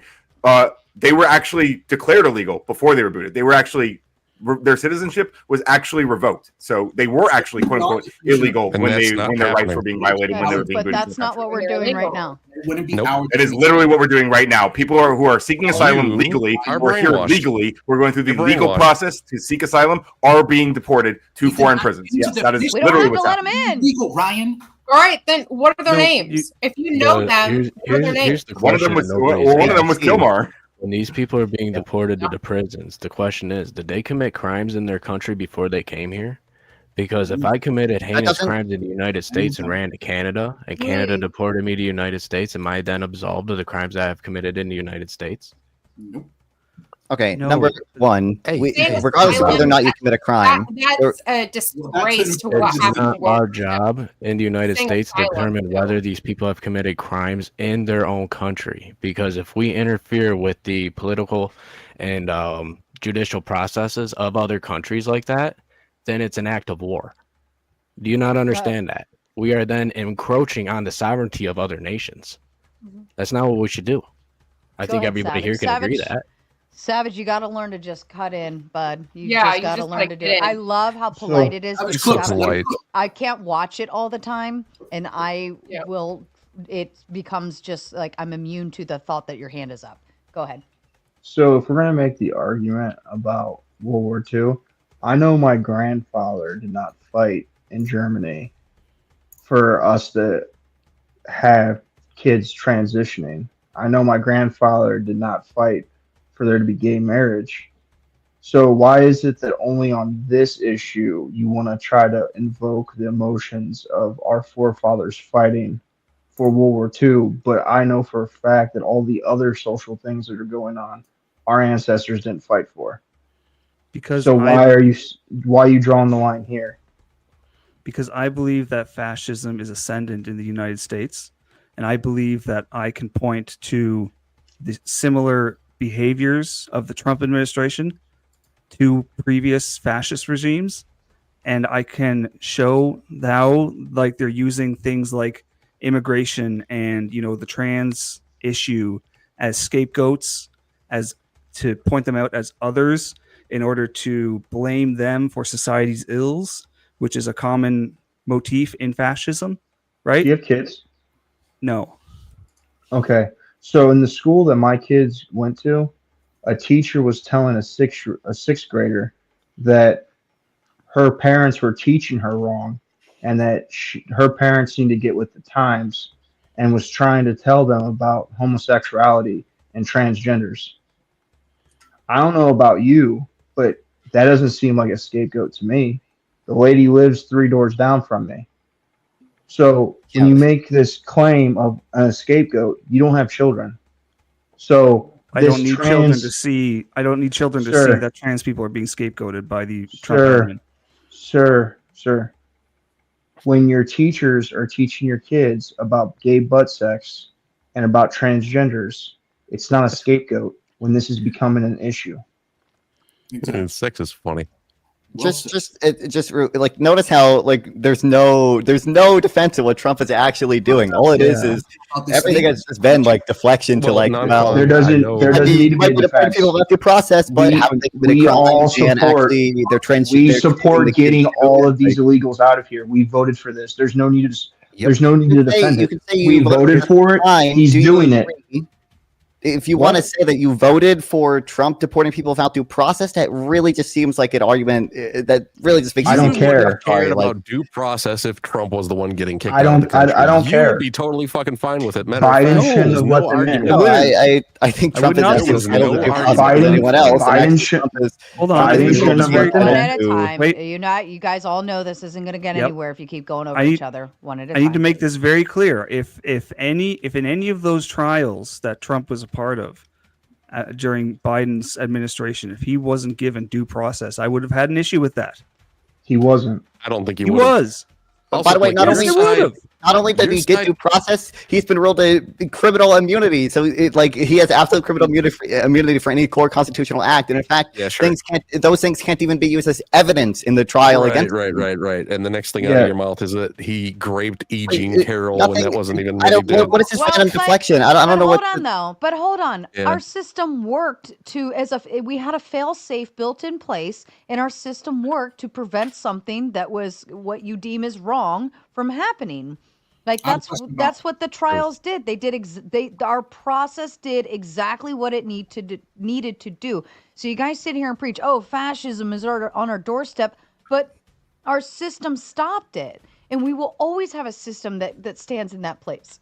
I got a question. You should not make that assumption. The systems can be destroyed. It's not an assumption. It's constitutional. So the court. Wait, I'm not done, Clay. Thank you very much. I'm not done, Clay. Go ahead. Do your thing. I love this. Yeah. So these institutions are not indestructible. Remember what was said by, I forget which of your founders said it, but it's a republic if you keep it.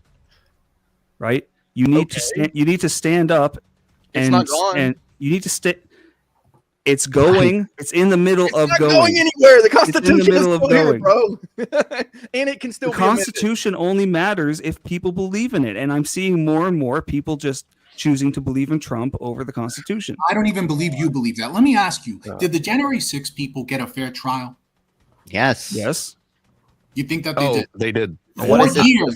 I'm on the side of Adam over here. I know what you're talking about, man. Because they just all got shoved into jail, and you guys were fine with that. You guys weren't bitching about. Don't talk to me what do you mean? They did not get shoved into jail. They got trials. That's why they were all released. They didn't get due process. It was just. That's not true. They were certainly not all of them. All of them were released. Really? At least some of them had to get due process. But no, they all got trials. They all got to make their case. You guys start talking over each other. I start talking money. It's my favorite part when you guys fuck up. Then I get to speak money. Tom Carpenter, I think Tom is maybe behind on the show unless he caught up and just had a random thought. But late here, really hate it when people who didn't grow up in extreme poverty in West Virginia like I did try and impose their lack of basic understanding onto us. I and others made it without your help. See, that's a What bootstrap about all kind of those guy. who didn't? Why do What you about all why those do who you didn't? why do you put other people's lack of effort or failures or You're assuming a lack of effort and hold on, or failures or just shitty circumstances, worst of luck, whatever. Why do you impose that to be everyone else's responsibility? Because Why? we should care about each other. Right. Caring is one thing, but that doesn't If you don't mean I need act to, on, if you don't Hold act on. on caring about people, then what's the point? But again, that whole conversation came out of, well, black people should move where white people live and white people should move where black people live. And all that came out of was because, well, the people in West Virginia couldn't get out and they're stuck in the coal mines and yada, yada, yada. It doesn't make any sense that why does my community that I live in or my experience and all of these things that I did and all of the efforts that I go through, why do I suddenly have to get dragged backwards or have to extend myself to others because they're stuck in the coal mines of West Virginia or they're stuck in a societally whatever place? Why do I have to keep doing that when I will even say it this way, people who are stuck in those systems or whatever, they stay there because they don't want to get out. Just the same as an addict doesn't want to stop, an alcoholic doesn't want to stop. They never, you sit there and you tell them until you're blue in the face. You take them to all the rehab centers. You give them all the money you can to try to help. You give them, you do everything in your power to try to change. And then you realize you give up on them and you say, fuck it. When they're ready, they'll come back and they'll figure it out on their own. And guess what? The ones who do get sober, they want to, and they actually go through the efforts by themselves to get to those places. Can I add to that? Yeah, go ahead. So, I mean, there's a lot of things that I even do on a daily basis where if I avoided actually doing that, I would be in a much better position financially. Like, for example, earlier when I went and bought lunch or dinner or whatever from like Taco Bell, if I rather instead spent that on something more useful, I'd be in a better position financially rather than just wasting that money on garbage that I put into my body. Right. Same thing with my mom. She got sober. She's been sober over 5 years. Her life is extremely better than what it was before that 5 years. And she has a much better life now because of that. But guess how she did that? She took accountability and made a better situation for herself. She wasn't just handed that. No one helped her with that. I mean, she had support from people, but no one gave her money or, a place to live or anything like that to get her to that point. Okay, my point is that economics and government social systems, these things are not zero-sum systems, zero-sum games. They're not. There is a overall improvement to be made for everyone involved, and that includes people like us who are lucky enough to be doing well, right? And it really is that a rising tide lifts all ships. It really, that is the simplest way I can put this, that if we help those who are in some unfortunate situation that is beyond their control with just some simple government social welfare programs, and when we find the problems in those programs, we agree that we found them and we fix them, right? Then when we lift those people up, they can become more productive, right? And when they become more productive, the entire economy becomes more productive, and we all are better off for it. All right. Can I ask you a question? Yeah, I mean, I think you could design Hold on, Clay waited. Go ahead, Clay. Thank you. So, Kay, look, I agree that it's great to help people. Two things. One, some people really don't want the help. Number two is even when you help some people who want the help, they continue to do the wrong thing. I want to ask you a question, and it is a personal question, and it's not a real gotcha. I'm not trying to do a gotcha, but I want you to. It's more of an internal critique. How many refugees do you have living in your home? Have you ever had any refugees living in your home? No, I have not. And the reason I'm asking this is because very few Americans would want than any refugees living in their home. The old phrase is NIMBY, not in my backyard, right?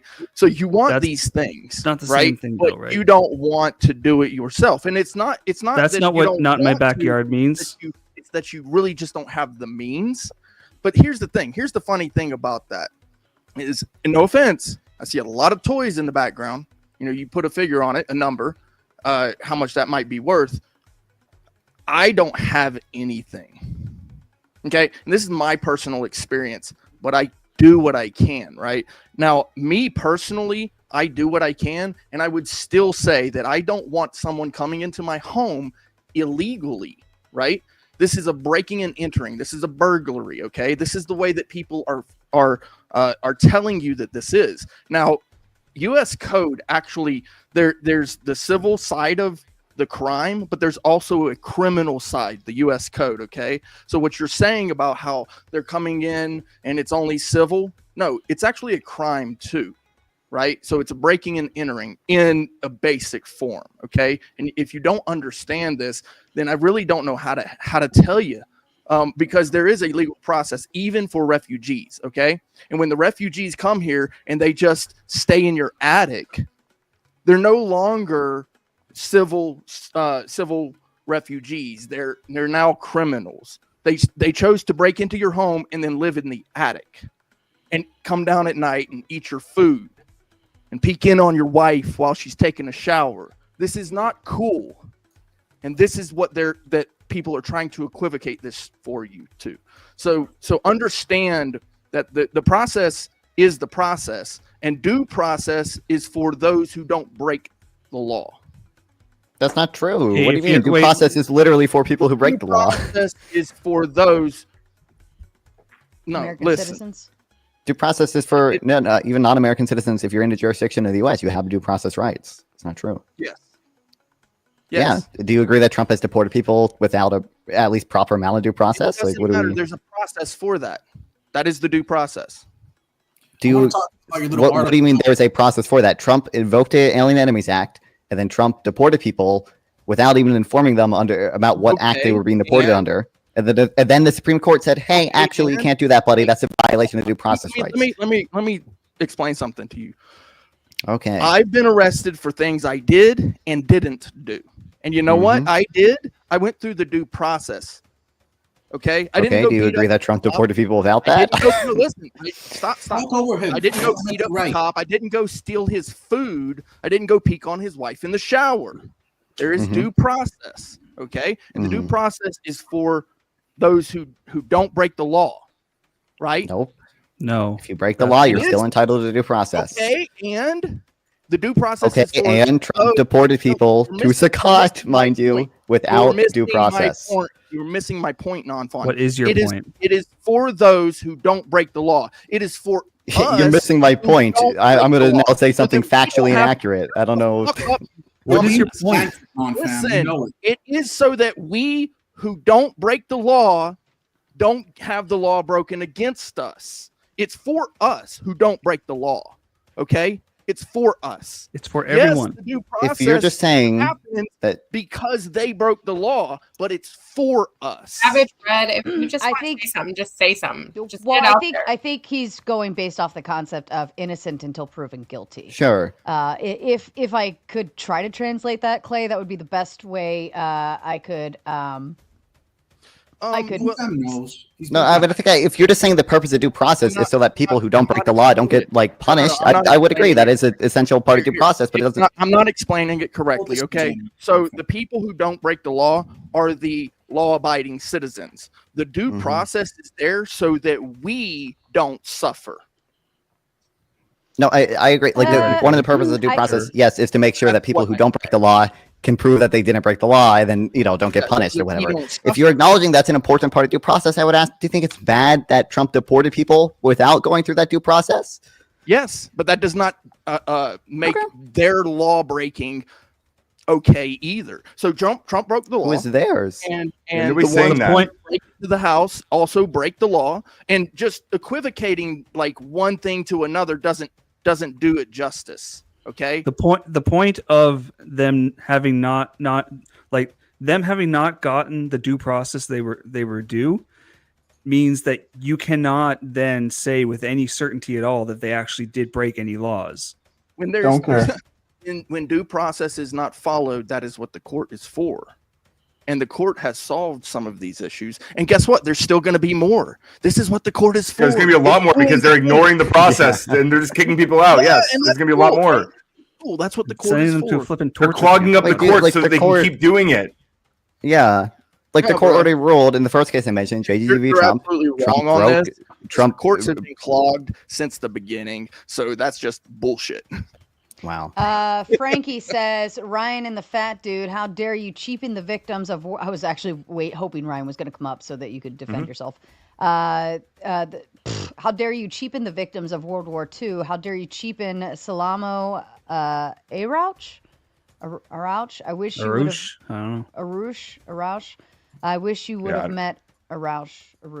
Yeah, I don't know what the Arouch thing is. It sounds vaguely threatening. But I don't think. Again, I agree with Kate. Ryan, what? Clay, I want to respond to the actual. I'm responding to the super chat, dude. They donated money to talk. Hold on. I think he was telling. Stop. A minute. Let him talk. I think Clay was trying to tell you who Salamo was. Yeah, he's a Greek boxer from World War II era. There you go.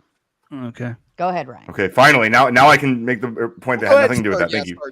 Yeah, okay, cool. So I'm going to respond now. So yes, I think like KO Dave said, What's disrespecting the victims of World War II is ignoring the fucking signs. You guys cry about trans people. You know what? One of the first things that the mustache man and his people did? They burned down a library, or they burned down institutions that were studying LGBTQ stuff. They fucking destroyed all of this work. They attacked gay people. That's what they went after first. Then they went after the communists and the socialists. There's a whole fucking poem about it. And it's like, oh, I didn't do anything because I wasn't a communist. Oh, I didn't do anything because I wasn't a socialist. And then they came after me, and there was no one left. It's a whole fucking poem. These things that when I point out, shut the fuck up. When I point out the things that I view as fascism, I'm telling you that historians recognize these patterns in history as the things that result in the things that you're talking about the victims of. You are cheapening what happened to them by ignoring the signs. You are disrespecting their graves, and you're a piece of shit for it. Fuck you.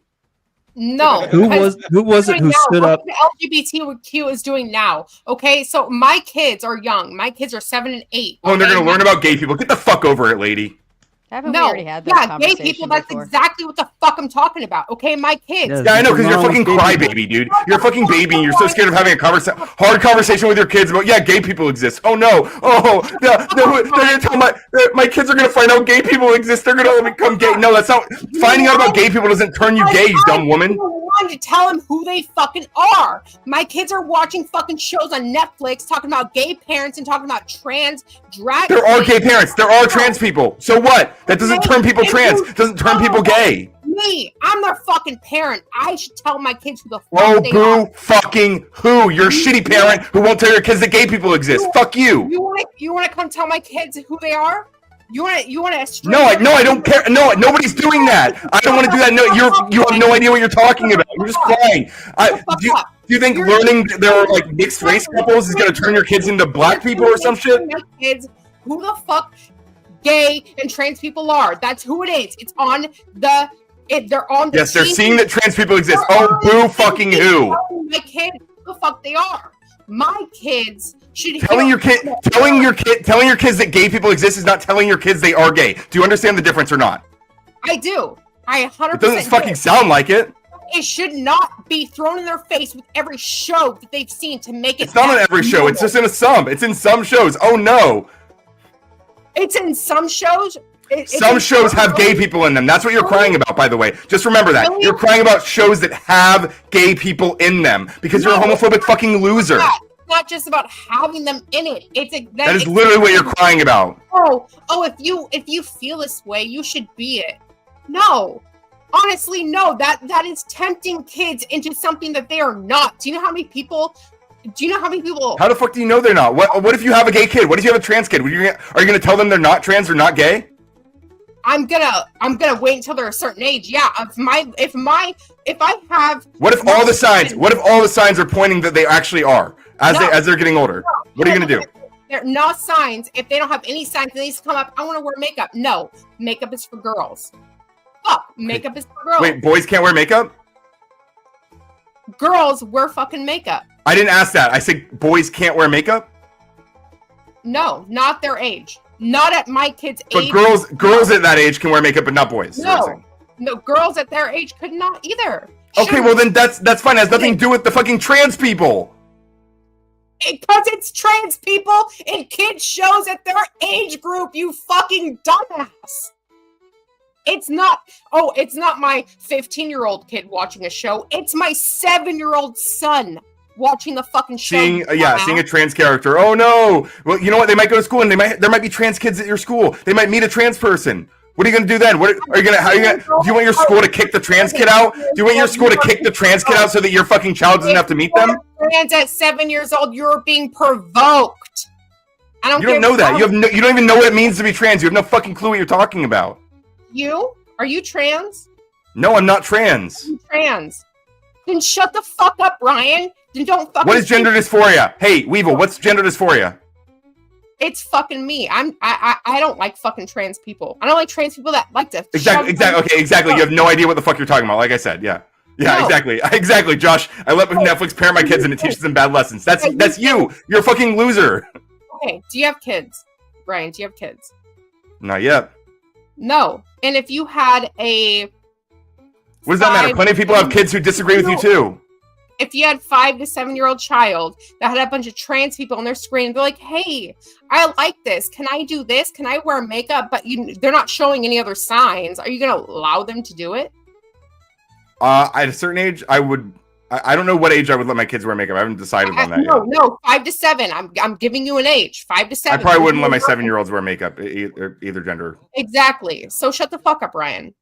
Because that's what we're talking about. We're not talking about. Literally not, though. It's literally not what we're talking about. All this other shit. We're not talking about all this other shit. No. I'm talking you're lost, about but young thank kids. you, thank you. There are baby shows. Dude, there's baby shows. My kids, like, I have a 6-month-old, and I try to put on a show to interact him with 5 minutes of a day. Do you know what I saw in this baby show? What did you see on the baby show? It's a trans flag. A trans flag on a The dress. kids don't even know what that means. Who cares? But you know what? We do. Us adults do. And you know what? That's being And programmed. it hurt your feelings. It has nothing to do with the kid. It hurt your feelings. No. Your feelings. You're upset about it. Yes. And it's being programmed. So you're telling me that putting a Nazi flag in a baby show is okay? You're comparing a trans flag to a Nazi. You know the Nazis killed trans people, right? No, I'm just asking. You know the Nazis killed. You know they killed trans people, right? You recognize that? You recognize they actually executed them. Do you recognize I'm that? not comparing them. But Do you realize how disrespectful it is to their memory to compare their flag to the people who murdered them? Are you fucking kidding me? Trans. Do you feel bad about that a little bit? Do you even feel a little bit bad about that comparison? You know how much trans fucking comparison? Okay, so you don't. So you don't care about that. So that whole super chat earlier that like led to this whole thing, which was talking about disrespecting the memory of the people who were murdered in World War II. You are equally disrespecting them because you're a fucking freak. No, I'm fucking not. First of all, I'm not. I'm telling you right now that a trans flag is not going to be programmed in their fucking brains. It's not going to True. Yeah. They're not even gonna think about it. That's true. I agree. But if it keeps happening over and over and over and over again, it's not going to do anything, right? It's not going to do anything. Eventually they might grow up and go, "Hey, what's this flag about?" And then you can go, "Oh, well, some people have a transgender identity." Oh no, you might have to talk to your kids about trans people, the things that exist in the world they live in. Oh no.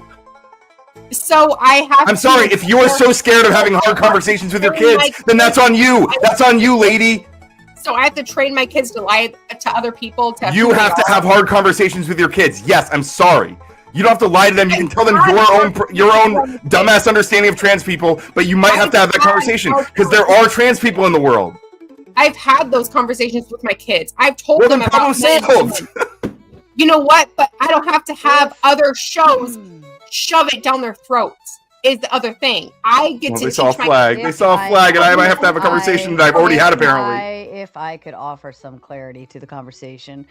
Number one, I think the Netflix thing, like, I get it. There's like a pushed agenda out there, so on and so forth. But I also think it is the responsibility of parents to be mindful of what their children are watching. And if they disagree with something, then they should be the ones in charge of what they're watching during that time.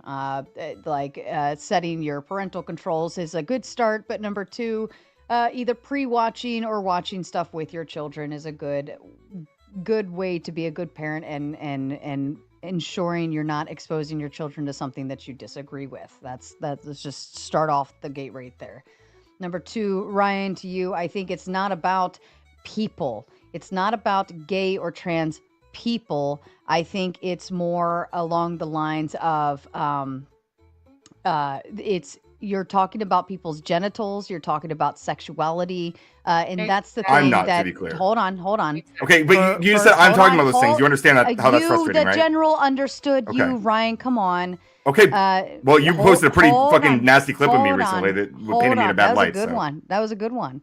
Yeah, you implied I was sexualizing that. kids, which I'm not, which you're putting a That's target on my exactly back. what it is. So that's what this is. Well, that's absolutely not what I'm doing. When you say, listen, hold on. Listen. What it is when you say we should be okay with exposing children to gay and transgender people.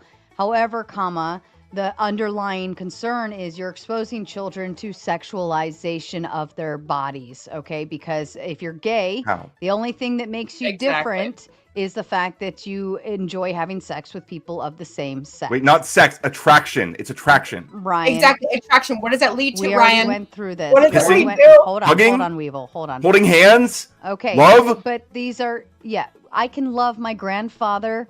Yeah. Is there Okay, but like, wait, is nobody, that- nobody freaks out. No, none of you guys freak out when like a fucking kindergartner has a girlfriend or something. I can go They have and like they hug- have these cute hold little on, playground boyfriend Ryan, and girlfriend hold shit. on, None of you Ryan, cry hold about on, this. Ryan, But if they had a Ryan, boyfriend, if it was a hold boy on. with a boyfriend, you would cry your Hold fucking on. eyes out. Hold on, Ryan. I can hold my grandfather's hand. I can hug him. I definitely You're not. You're love him. deflecting. You're I can deflecting. give You him a know exactly kiss what I'm on the saying, cheek. Sarah. Come on. But Be honest. Be honest. The difference, though, Ryan, for gay stuff is sexualization. You're the one doing that sexualizing. You're the one doing that. That's you. That's internally That to you. is- You are No, you're sexualizing pushing it. Ryan, you're pushing it. It sounds like. You're sexualizing it, not me. For the transgender narrative, you are telling people, well, your body parts could be wrong according to your thought process. And once you give somebody an idea, it's called inception. Once you plant that little seed, now it starts to grow depending on what they're exposed to. So if people are constantly being exposed to your gender, your bottom is wrong, your top is wrong, it doesn't match with what's in your brain or how you feel, that you're sexualizing children to think of their genitalia in a wrong light. We shouldn't be exposing people to that. Exactly. We're not. Hang on. It's not sexualizing. Hang on. First There's of nothing all, else to it. Jesus Christ. Okay, well, there is some. Here's something else to it, right? Something else to it is that there are people who have gender dysphoria, which is characterized by a lot of different things, not just your genitals, not just regarding your genitals. Okay, and that's not the main thing people talk about, especially not with fucking kids. That's you guys projecting your understanding of these things onto those children, not me, right? It's you guys doing that. First of all. So there are people who have gender dysphoria, okay? And those people, some of them are kids, some of them are adults, some of them are going to be their parents, some of them are going to be their own aunts and uncles and cousins. These kids are going to run into these people in their lives. You guys are the ones who are upset about acknowledging this. Okay, and those people that are transgender, when they're older, what do they do with themselves? They cut off their tits. Not all of them. Not all of them. Hold on. Even at that, Ryan, we used to call those tomboys, girls who wanted to be boys and boys Exactly, wanted to be tomboys. girls. I was a tom. There are still hold on. tomboys. Listen. No, Stop for a second. There Stop are. for a second. Stop. I wanted to be my brothers when I was growing up. I dressed like them. I wore like boy pants and boy clothes, and Me I had a too. really short haircut, and I was just called a tomboy. Never once did anybody say, "Oh, maybe you actually want to be a boy." No, I just wanted to be like my brothers. I thought that's my two brothers, right? And I loved them, and I wanted to be like them, right? But No. And you clearly wouldn't I'm qualify for still- gender dysphoria, Sarah. The things you clearly just I'm described are still not enough to here. qualify for But gender it's a word. dysphoria. If you saying, don't Ryan, change anything is about we- yourself, so how does that make you trans, Ryan? How does that make you trans if you don't change anything? What's Being the trans, fucking all being difference? trans is identifying as a gender other than the one you were assigned. Why do you ask questions and not let me answer? It's mental. I got a It's boot mental. coming up. That's what the fuck it is. So I'm not going to give into somebody's mental disability. And Well, tell we've all been them- entertaining your fucking mental Yeah. disability all fucking night, Weevil. Wah, wah, wah. Oh, Ryan. I have a boot that came in. Hold on. I'm waiting for them to tell me who. Wait a minute. It came in through Cash App. Oh, Weevil. A total of $70 has come in for you to get booted. They sent in 50. No, Weevil. They sent in 50. And then sent another 20 for Weevil to stay gone a little extra. Thank you. So I'll put you back. What I'm going to do, because it's not a full 100. If it's a full 100, then it's a full boot, right? So what I'll do is I will set a timer for... I'll set a timer. It's up to you whether you want to stay or go, but that's 70 minutes. So I'll set a timer only because that's a big chunk of change. And we'll keep you in the lineup if you are choosing to stay backstage. And then once that timer goes off, then I can pop you back up once the next person gets booted. Does that make sense? Okay. Yeah, that makes sense. And that came in from Jelly, also known as Angelica. Angelica, also known as Jelly, if anybody knows who that is. She's one of mine. We love her. She didn't say who she wanted to come up next. So I think the default was just to go to the next person in line, which was Mr. Bill. But I think she was holding on who she wanted to bring up next. So Jelly, if you're still watching and you want to pick a person, I'll give you 60 seconds to DM me if you want to pick someone else. Outside of that, I'll just bring Mr. Bill up. Weevil, since it is a 70-minute boot, I'll go ahead and let you have your final thoughts just in case, because I know you got the babies, just in case you have to make an exit. So we'll leave the floor to you. Honestly, I don't have any final thoughts. You know, it was really good getting on a one-on-one with Ryan, even if it was a screaming match or whatever, you know. It was good. And Ryan, you know, I don't hate you. I don't hate you as a person. I really don't. I just want I don't you to hate know you either. that, you know? I'm sorry for when I called you a dumb woman earlier. That was my inner misogynist coming out. I think you're a dumb woman. I think you're dumb, but I don't think it's because you're a woman. Honestly, Ryan, I don't hate you. I really don't. But, you know, I just want to say, like, you know, it's a debate war world, and I'm still trying to get into it, and I'm mumbling. But, yeah. I'm still, like, all from yelling. So. Yeah, we get emotional doing it. It's fine. I understand. I feel you. I'm not emotional. No, I'm just, you know. Okay. All right. Well, there it is. Oh, you have been saved. Hold on. She's been saved. Wait. You've been saved, Weevil. Keep Weevil They for couldn't the save me. entertainment. What? Nate is almighty. Nate. He is almighty. Almighty Nate, and because it was only a $70 boot, now you have Wait, who is that? this is $100 to save you, which means you also have a $30 credit in your name. Ooh. Who is that? Almighty Nate. He's Almighty Nate. He's Almighty Nate. He always He's just stays in the almighty. chat. And I actually, know he I've just seen him. Has he ever been up on your He's never panel? popped up on panel. No? I like the mystery behind our chat heroes. Almighty Nate, Kokomo, Chef Dylan, and many more come through. Kissy Cat has been on screen. But these are our super chat heroes. And Almighty Nate actually just completed that goal as well. So congratulations to the chat. You, Nate. We were down to the last final minutes on that. So you have been saved with a $30 credit. And now I don't have to bring anybody else back up yet. I did think this was funny, though. Sam will hurt your feelings with a quip. Boo-hoo. Come on, Ryan. You know, we are in the clipping industry, and I finally felt like I had something that was clippable, because usually I'm very quiet. So I was like, I'm going to do it. I'm going to fucking do it. Almighty Nate also sent another 50 to say it's always entertaining when Ryan crashes out. I don't think he was crashing out. I think they were both kind of... I was a little bit of a crash out. I was pissed. I was mad. You were in it. I was mad too, honestly. Like, when it comes to my kids, I get pissed. I'm sorry. Yeah. I'm sorry. Well, I get it, but the Netflix, the Netflix concept. I understand how people want to play cancel culture. That's fine. Boycott all you want. Honestly, cancel your subscriptions. But to me, I haven't canceled Netflix. You know, right? Like, I think you could just block the shows. But like, my kids are old enough. If I say we're not going to watch this or we're not going to watch that, like, they respect it, and I don't have to worry about it. But that's another thing I wanted to say to Ryan, like, without yelling, is like, I have talked to my kids, because me and my husband both have a gay friend that wears makeup. He's not trans, you know, he's not, you know, he doesn't want to be a girl, woman, or whatever. He does wear makeup. And I've talked to my kids when we went to meet him for the first time. And, you know, like, there's different things that come out. But like, when it comes to like a certain group that my kids follow, I don't want them to be intrigued or like feel like they have to be something that they're not, you know, or be tricked into something. That's my whole thing, is I don't want my kids to be tricked into something, and then later down the line that they regret everything. And, you know, they become depressed by the fact that I've seen a lot of children and teens have these days.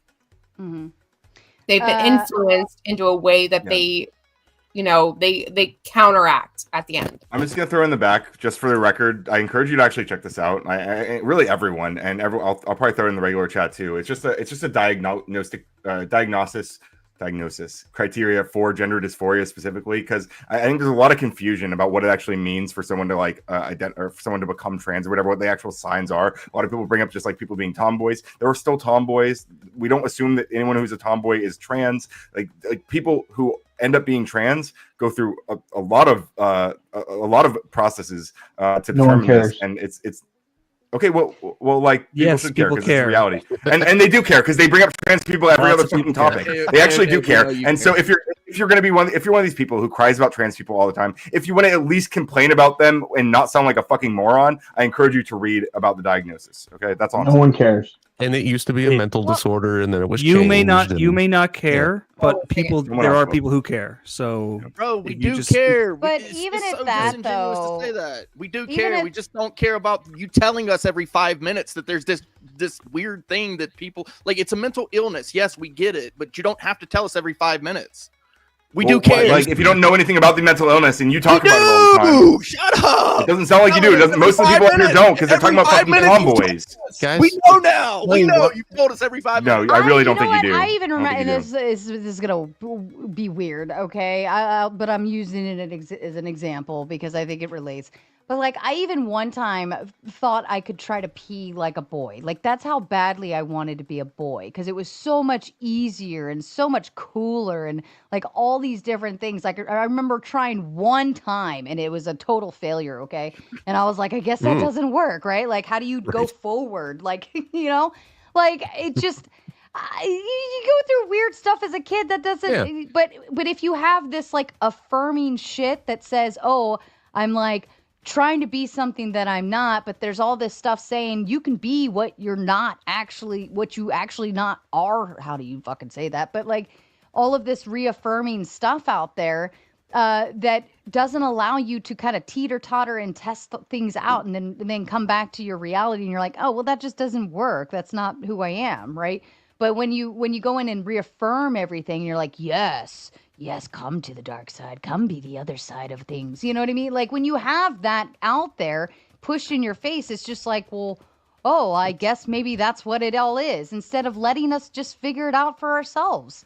Godzilla was a big I promise fan. you that wanting to stand up and pee is not part of the gender dysphoria. Oh my god! I promise you that would not have gotten you a I want to respond to this one. Godzilla says Ryan has brain dysphoria. His brain identifies as a potato.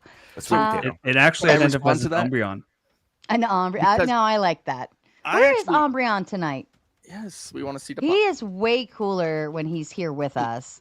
Hold on, let's get a puppy shot because Ryan had a little moment, so we want to Umbreon. That's a cute cat you got there. Our blood pressure a little, so that's perfect. Yeah, he's like, why'd you wake me up? Everyone can be happy for a few minutes. Let's all just have some moments of love.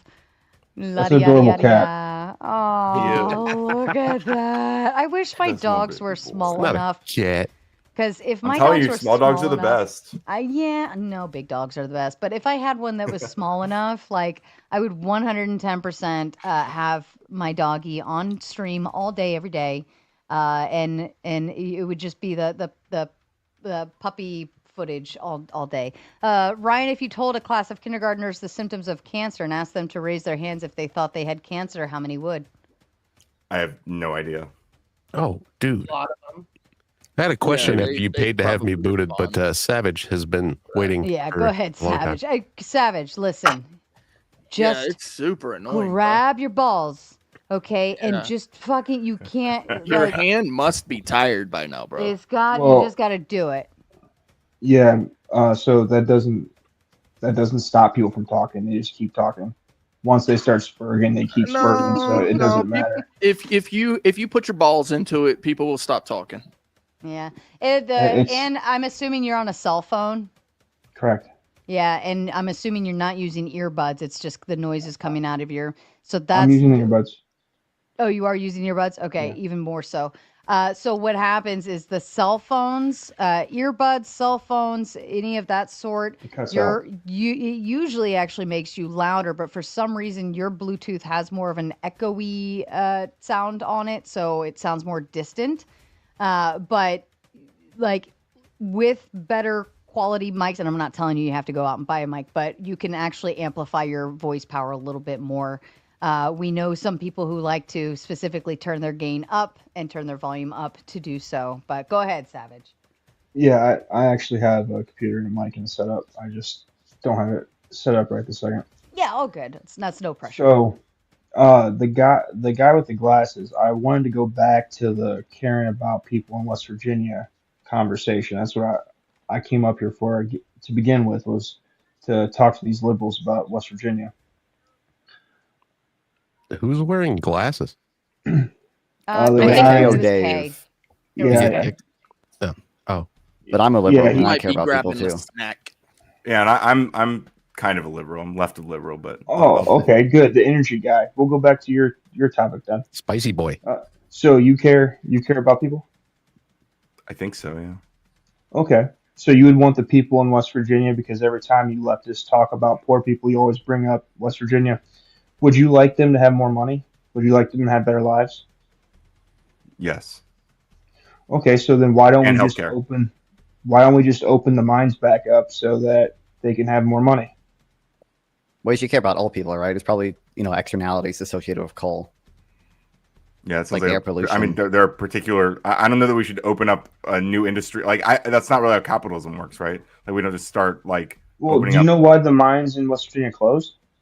Do you know why they were shutting down? Educate me. You don't know? I don't. What about you, other liberal, the young one? I would imagine a lot of it just had to do with automation, and I would imagine a lot of it also just had to do with the cost of renewable energy going down.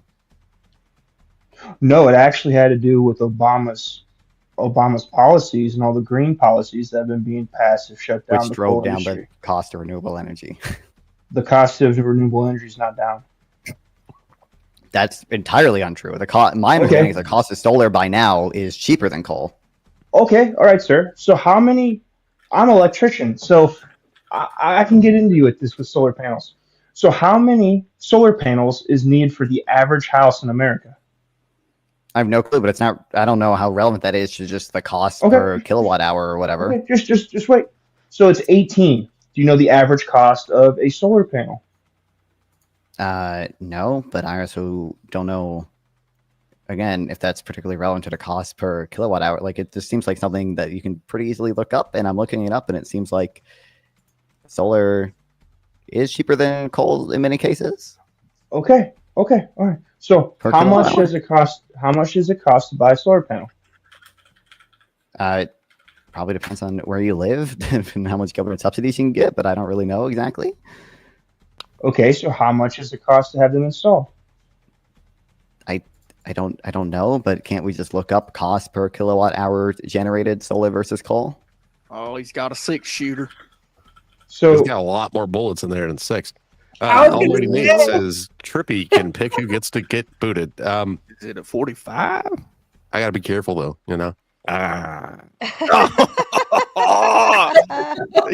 Wait, can you pick even though you look okay? It comes back. Yeah. I was drowning a little. Normally somebody, would go, hey, boot the guy who booted me, but I actually forgot who all's on panel. I'm not gonna boot Ryan though. Well, you can't because it's only $10 anyways. And he costs Ryan, 20. you have to right. have 20. Yeah, I love that we made that new rule.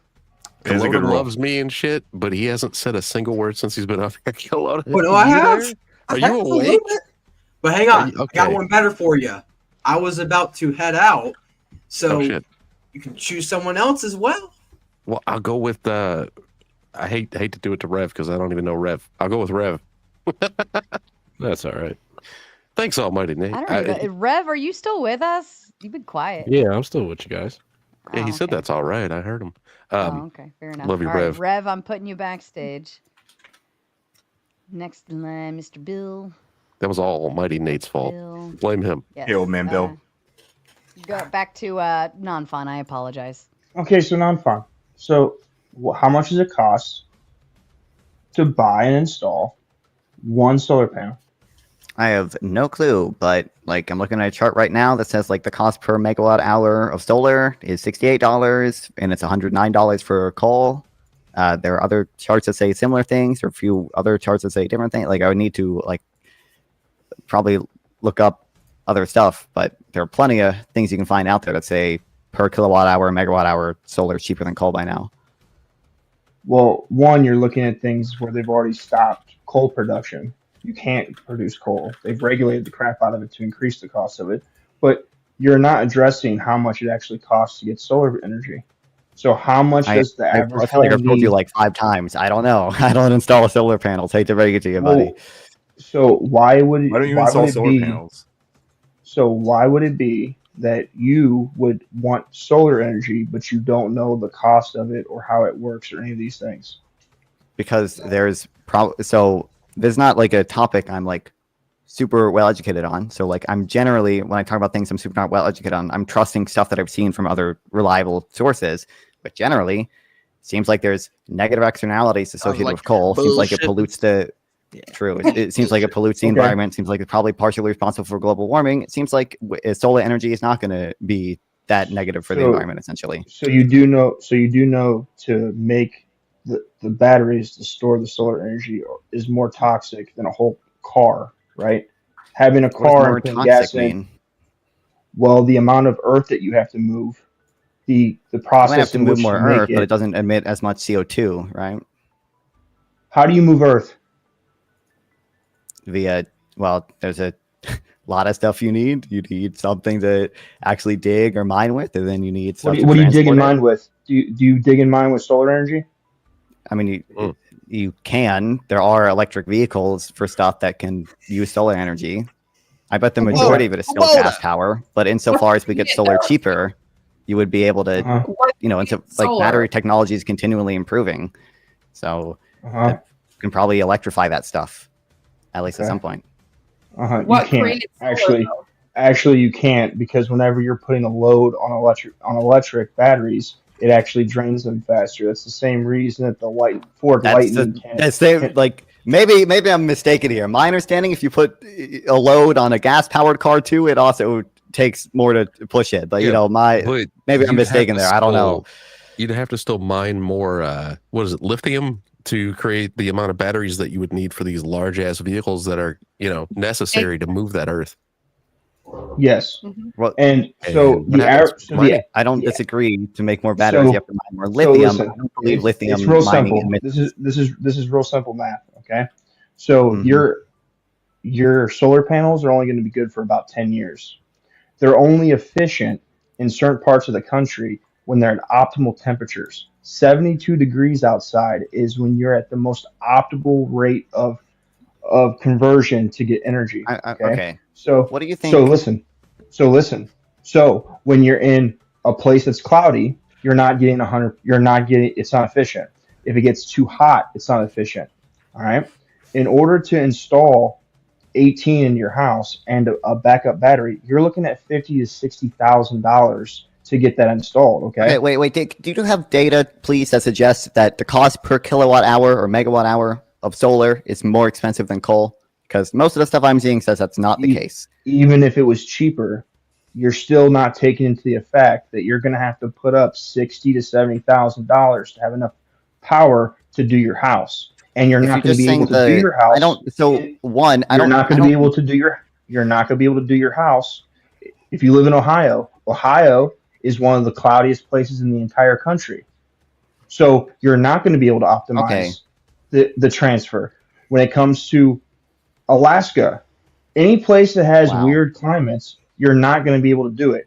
Also, my claim is not that solar energy alone can replace 100% of energy in the U.S. I recognize solar panels don't work in places where it's dark, right? But we have other technologies, wind technology, hydropower, geothermal stuff that can work in those places. And I'm sure, I don't want to ban oil production. Okay, there will still be oil production in my society. I just support making subsidy. I just support just real quick, having subsidies for solar stuff and battery stuff to make new technologies and deploy the technologies we already have, so that we can make sure So do you know how move away from oil? Savage Red is an electrician, and he knows about this stuff. If you want to learn, I'd listen to him. So do you know how wind? He doesn't actually engage with the points that Nonpaw's been making. So what are we learning? This is dumb. Like saying oh, I know how much it costs to install a solar panel is different than saying learning is dumb. The cost per kilowatt hour. All of a sudden, learning is dumb on this thing. But this is what you don't realize. The average lifespan.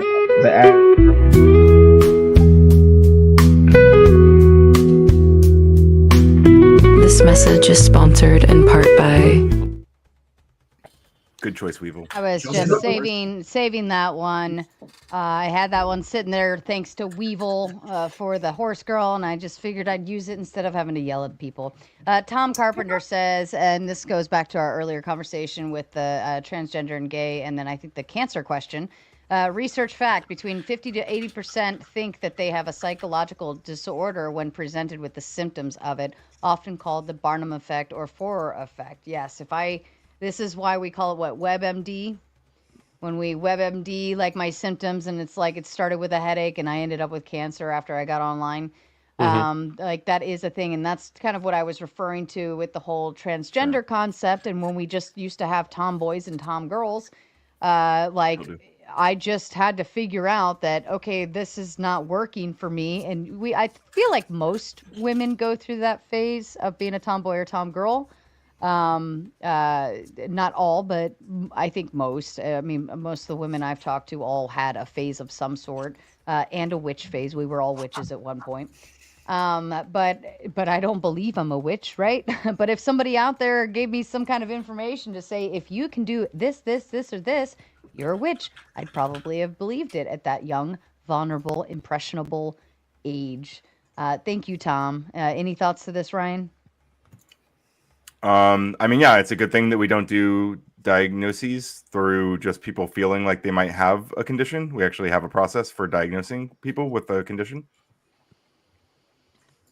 I'm happy for the places that have the process, but those processes have been diced to bits in a lot of liberal states. I think you're just bullshit. Wow. I think you have no idea what you're talking about. I think you just bullshit. Regurgitating propaganda. You need to which is fine. calm the fuck wouldn't down. expect anything less from you. I think you need to go to the doctor and be diagnosed with high blood pressure. But all right. I'll do Go that. ahead. Finish your thought, Trippy, and then I'm going to move the topic. Well, there's a lot of states out there where it's basically, I feel this way. The doctor checks and sees your underwear, and then they give you estrogen. They're like, "Oh, you're a dude. You need estrogen. You feel too mean all the time." I mean, that's a really down, a real dumb way to say it, but there are places that you can go. There's certain doctors that you can go to, Ryan. Assuming he's right about this with your little snide remarks and shit, but you actually have no testicles. Right. Assuming Trippy's right about that people can go in there and 5 minutes later they can say their excuse. Would you be okay with that? If the doctor said yes, children, no, absolutely based on this 5-minute conversation, we'll give you all the hormones you need. Would you be okay with that? Yeah, absolutely not for children. No, absolutely not. For an adult, maybe. 5 minutes later, an adult says that. I don't think any. I mean, they do that with ADHD. We've kind of learned that concept pretty quickly. No, it doesn't take with children. minutes. It's not as fast, but with adults, I could probably walk into my doctor's office, say a few specific things, and they would prescribe me with methylphenidate or something along the lines of that. It's just symptoms, cure the symptoms, and not the actual source. But let's see. All right, down with the guy who raises his hand instead of speaking up. Up with Mo. All right, Savage, say your thing, and then I'll put you back to the back. Yeah, so unfortunately, even wind turbines need hydraulic fluid to operate, and after they run for about 10 to 12 years, they just throw them in the dump, and they can't do anything with the parts. It's actually 100% waste. And if you spend $50,000 to $60,000, $70,000 to get enough power generated from solar, you're still not going to outrun your electric bill. Your electric bill on average, let's say, is $200 or $300. It's going to take you a long time to hit net zero to be even able to be ahead in the carbon, and they're going to go bad. The solar panels only last 10 years. You're not going to pay them off in 10 years. So, yeah, you don't know what you're talking about. Yeah, it's about 15. Notice how these people never cite. If what I understand is correct, it's like 15 to 20 years to pay off. Notice how these people are never citing data. So they I'm reading through someone else's notes right now. My dad has solar panels on his house, dude. How's that for data? Yeah, exactly. You're not citing data because you don't personal experience. You never pay taxes. I want to be batteries that power solar batteries that power solar needs lithium, need oil, bruh. All right, Savage, I'm going to put you backstage. Wow. Poor Mo has been sitting backstage so patiently, as has Daniel. Oops, sorry, Nuke. Hey, everybody. What's up, Mo? Happy birthday, Trippy. So I commented on your stream the other day. So you'll be doing good, man. Thank you. Yeah. I just want to be. Yeah. I want to be clear. I'm reading through it's not an area where I'm super well educated. I don't focus on green energy. I'm reading through someone else's notes right now, essentially. Well, but there are a bunch of smart people who do research and do life cycle assessments, and most of them say hey, actually wind turbines pay off their carbon debt from having to be made and installed within 5 years. Not fun. Going on what Savage was kind of commenting on, wind turbines take up to 200 gallons of oil too. So okay, did you not hear anything I just said? Yeah. Well, hold on. I have a follow-up question. Mm-hmm. Why not just nuclear? I like nuclear. Way much like we can both get on. Let's just get nuclear going again. We got way less waste. I mean, the waste that you get over 60 plus years, I think, can fit into a football field. And 90% of that was just stuff like clothes. The actual high level waste is only 3 to 5%. It's the most. I mean, I like nuclear energy, to be clear. I would like nuclear energy. Why not champion that instead of all these other ones that fail? For various reasons. So for one, I don't necessarily believe they have failed, but for two, when you say I'm championing that, I'm disputing factual things people are saying. So people are saying things that I believe. We have a practical solution. Why not go for that and cut out all this? I don't know what to tell. I like nuclear energy. True. I non-fun endorse nuclear energy. Okay. All right. Is that what you want from me? You saying that before too. I think you were on my panel, or maybe it was one of these, and we talked about a little bit. Yeah, I'm speaking broadly speaking. I always hear the progressive types. They never really talk about nuclear, and I don't understand why. It seems like it's a no-brainer. Let me do a topic shift. Should we ban all forms of immigration for at least 10 years? Yes. Ooh. No. That sounds why would we destroy our fucking economy? Yeah, it'd just be suicide. So our economy is based on illegals? That sounds like a bad. I don't think our economy is not only immigration. That honestly sounds kind of racist, Ryan. That's weird, man. Yeah. Wait, did you say immigration or illegal immigration? Did I misunderstand the question? It doesn't matter from what you said earlier. Wait, they're both the same. Sarah, was the question about immigration or illegal immigration? It just says, should we ban all forms of immigration for at least 10 years? Right, so we would destroy our economy, like I said. Right, that's not even if you don't like the asylum seekers. This is also talking about every high skill immigrant that comes to the U.S. Right, remember under Title 42 happened? Basically, there was very low immigration under Title 42 where we didn't allow anybody in. Besides COVID doing things to our economy, did those 2 years, did we have a super bad economy at that time? Or were we still able to eat and take care of ourselves? Because there's very little immigration at that time. Yeah, I very little immigration or no immigration? I believe it's very impractical because ultimately we do want immigration. We want people with wealth to come into this country, at least, if nothing else. Yeah, but the problem with a lot of wait. So number one, during the Title 42 era, we did have a lot of a decent number. I mean, it did probably reduce immigration overall, but we did still have I think 800,000 something known gotaways, people who have essentially evaded border patrol. So there was still definitely immigration. 3 million people during that time. Back 3 million people. Here's a problem though with immigration. And then hold on, just real quick, Austin. That's not if. I want to respond to the last thing Mr. Bill said. So what do you? Hold on. We have studies that do a lot better causal inference, actually trying to distinguish the cause and effect of immigration than just saying look at this 2 years where we didn't have much immigration and look at the whole economy. There was a study that's forthcoming in the American Economic Review. That's one of the highest prestige economic journals that was looking at the U.S. immigration over the past 130 years and comparing county by county, and they found hey, immigration actually led to increased innovation and increased wages in the counties where it happened. So that's much better and they have much better causal inference than just looking at 2 years the whole economy. So my previous point I was gonna say is the problem with current immigration in general is that immigrants today, they come in and they don't integrate. They don't become like part of the U.S. They come in and make little pocket communities. Back in the day, when immigrants would come in, they became Americans. They were more in line with that American spirit. Currently, it's you don't see that. And so until I see that change, until I see that change, I'm all for reducing it all together until we can get back to American roots.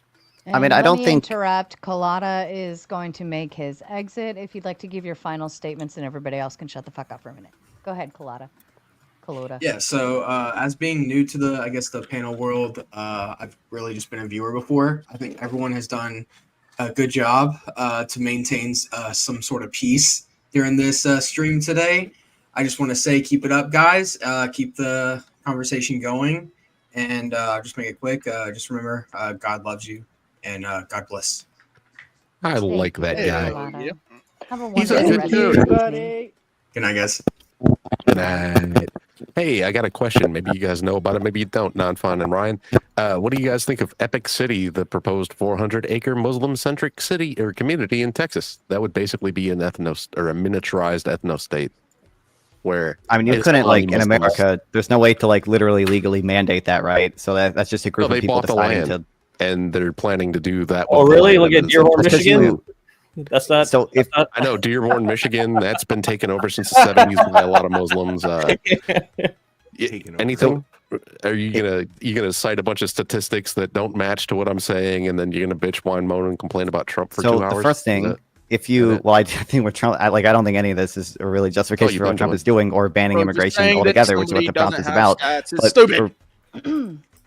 I think if you guys are trying to cite, I think it's better to rely on actual statistics published by actual economists and just to rely on these weird anecdotal examples that don't prove what you think they're proving. But so for one, or in America, if you own land, if it's a public business or whatever, you can't differentiate, you can't discriminate based on race or religion, right? So even if they own land or whatever, if it's a public business or whatever, we have the Civil Rights Act. You can't just not let Muslim people in or whatever. But I'm not I think we saw this historically. Yeah, exactly. White lives matter. It's a Let's plot go. of land But that they want to move Muslims to, and then they want to institute Sharia law. To the extent that you say there are problems with integration. It's just called Epic City. I think historically integration has not always been perfect either, but it doesn't mean that immigrants don't have positive overall effects, and certainly at least many high skill immigrants. Sorry, Non-Fun. I'm sorry. I apologize. Sure. But everybody else is fucking being rude by interrupting Non-Fun. He's literally sitting here and making his case, and all I keep hearing is all in the middle of his statement. Shut the fuck up.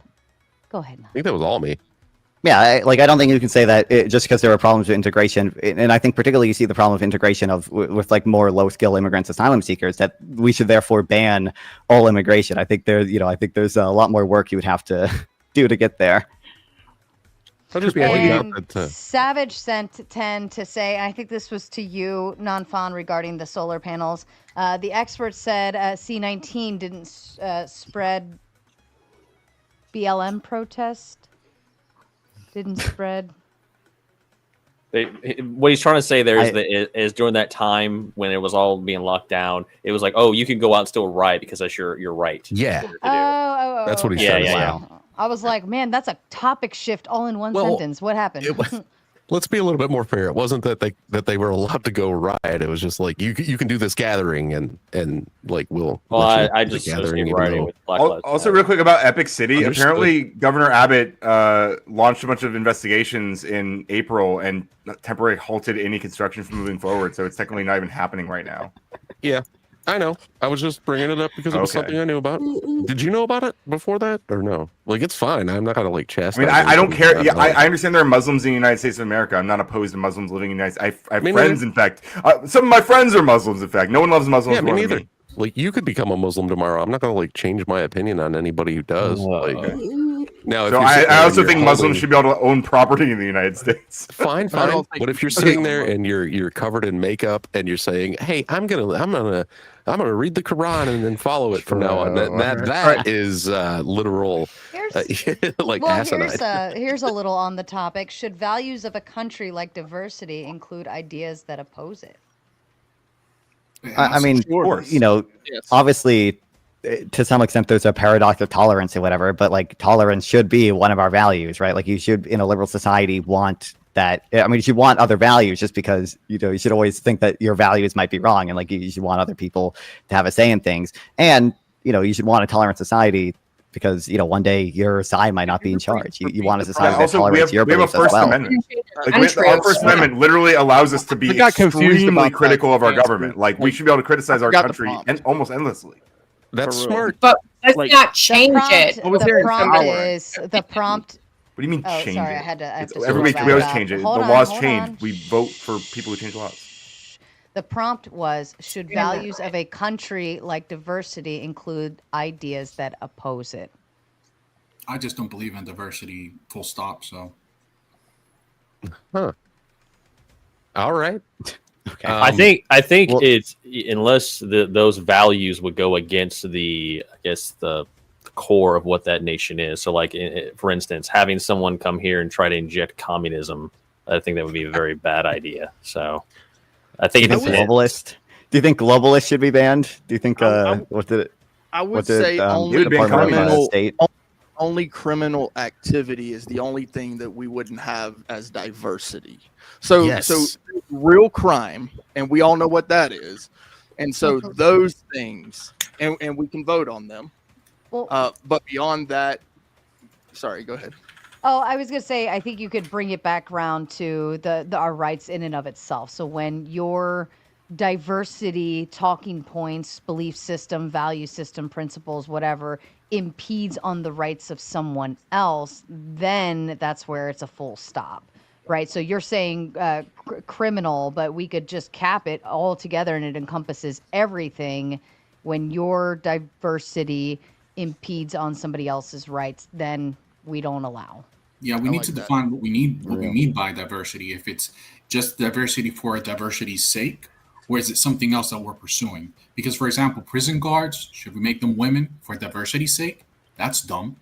So we need to define exactly what it is that we're pursuing. But diversity for its own sake, I don't see the point of it. Yeah, no, and even with that, there's still a caveat because you do need female prison guards to search the female prisons. For female prisons, yeah. Right. So there are caveats. Of course. And that's about it. I mean, for male prisons, should we have females for diversity's sake? Oh, because it can't all be male. That's stupid. Yeah, sure. Also, not all of our Navy SEALs are going to be women. Like, okay, yeah, they're going to be trade-offs if any. Like, you can value multiple things and like weigh the trade-offs of them. Like, you know. Muslims think transmissions can fly. Oh man, you guys are laughing about like the murder of trans people, but yeah, that's exactly right. Hey Ryan, how do you feel about? How dare I point out what you guys just laughed at? How dare I? I'm so rude. Why are you guys more offended by me pointing out that you're laughing at the murder of trans people? Ryan. Go get your pearls. You're laughing at it. Go get your pearls, Ryan. It's okay. It's okay. Ryan's part of the. It is okay. You're allowed to do it. I believe in the First Amendment. I believe in my First Amendment ability to criticize you for it. Yeah, you believe in your First Amendment right to criticize jokes. Sometimes. Like, what's the joke though? The joke is about throwing trans people off of fucking buildings. He wrote it. He laughed about it. He still giggled. It's okay. You'd never laugh at a Carlin. Ryan, what does it look like when you open a peanut? Is it like a little squirrel? Is it like squirrel? No. Carlin would chastise you, Ryan. All right. I don't give a shit. Carlin's dead. Yeah, no, he would if he was alive. That's he would, but he can't because he's dead. Cry about it. Well, is that a joke? I have a. Is that a joke? You're making fun of Carlin. I am. Yes. At least I stand on business. I'm like, you guys are like, whoa. Can a politician be a good moral person? Yeah. No. I mean, probably. No, I don't believe. Yeah. What happens, Sarah? What happens when you give a politician Viagra? He gets taller. Yeah, kind of a dad joke. Ryan, are we allowed to laugh at that? We're making fun of a guy being a dick. I never told you what you're allowed to laugh at. All I did was point out what you laughed at. Oh God. Are you offended? Are you offended, Ryan? I thought it was offensive, but I'm not personally offended. No.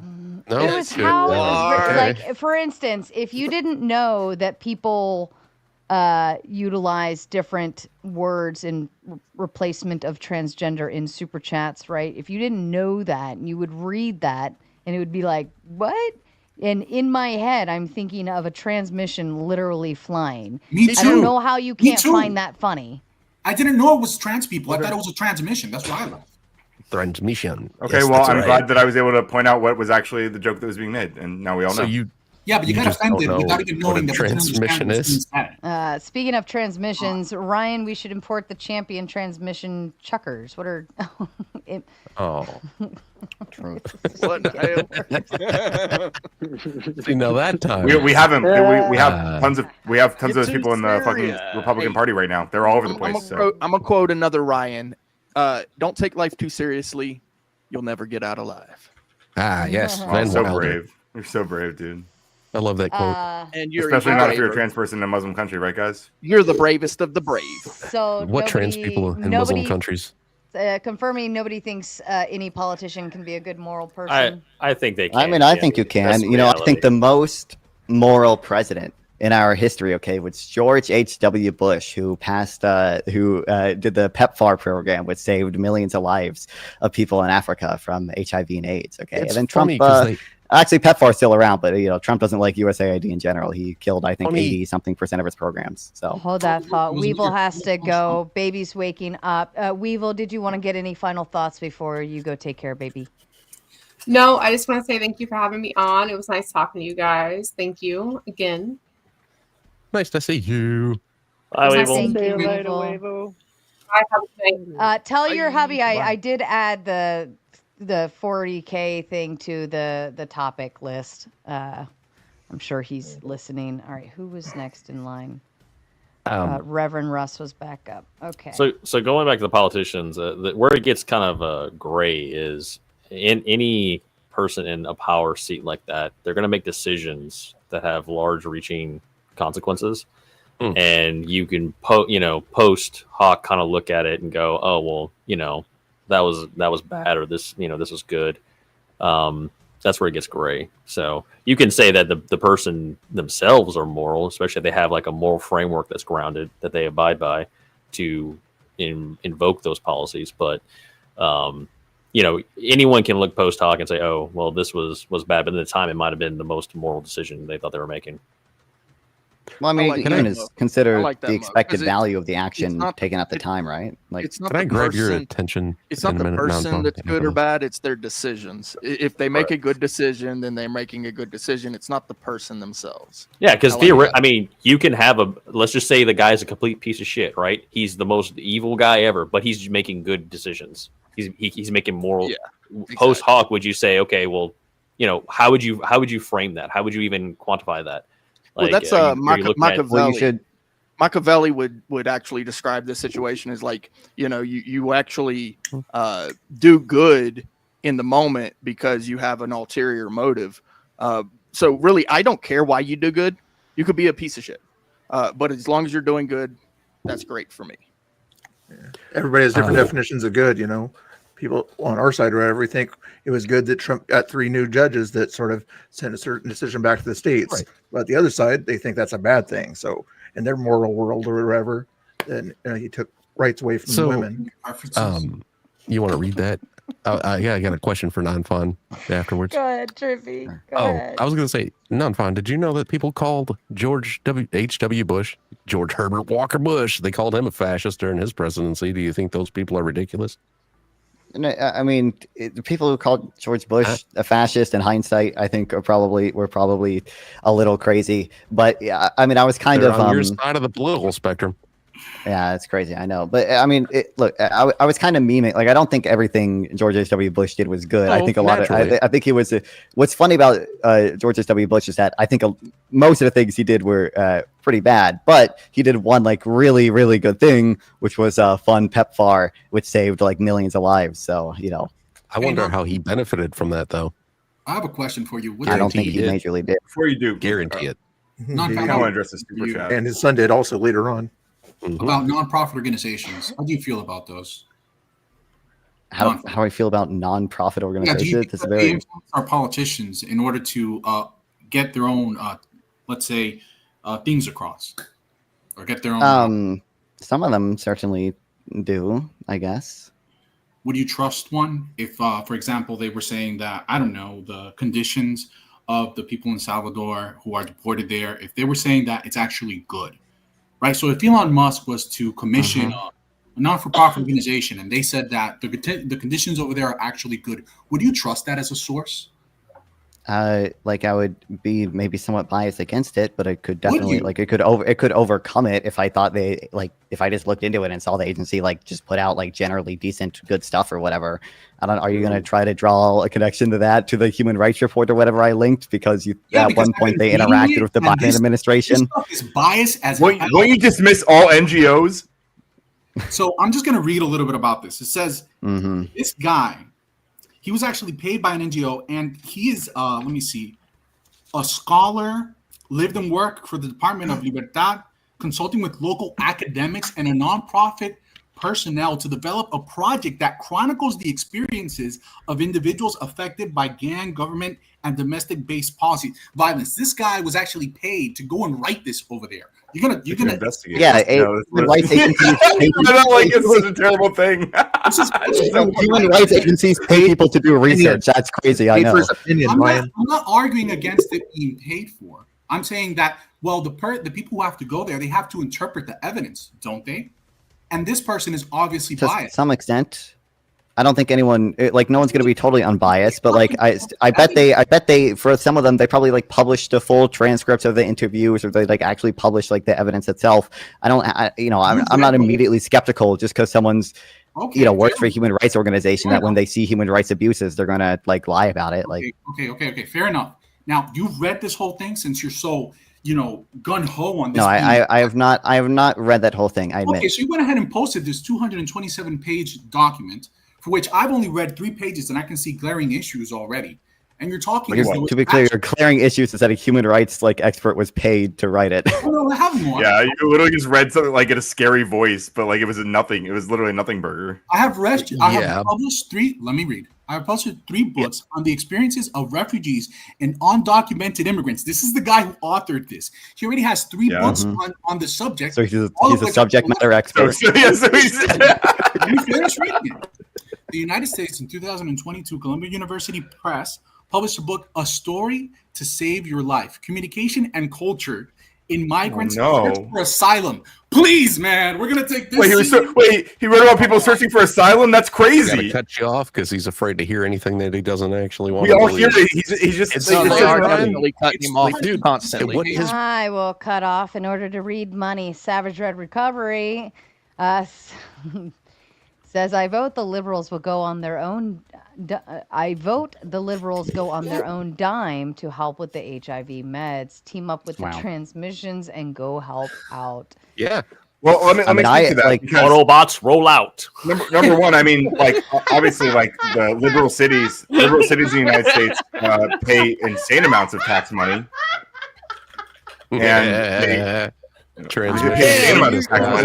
we also elect people into office to allocate funds before now where we have Trump now deciding where Congress gets to allocate their funds to. Before that, I'm pretty sure his point is isn't this similar to if cigarettes paid for their own reviews, they have done in the past. You'd agree that that's a bad thing, that if the cigarette company went out and found somebody who could say, hey, these cigarettes don't make you sick, and then they published that as a review, or they had somebody build some statistics that were underpayment by the government or by the cigarette companies, which are run by the government, or owned. Okay, can I answer the super chat now? You would say that's a bad thing, though, wouldn't you?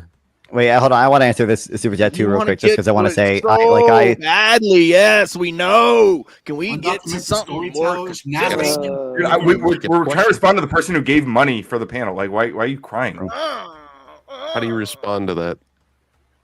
Respond to which thing?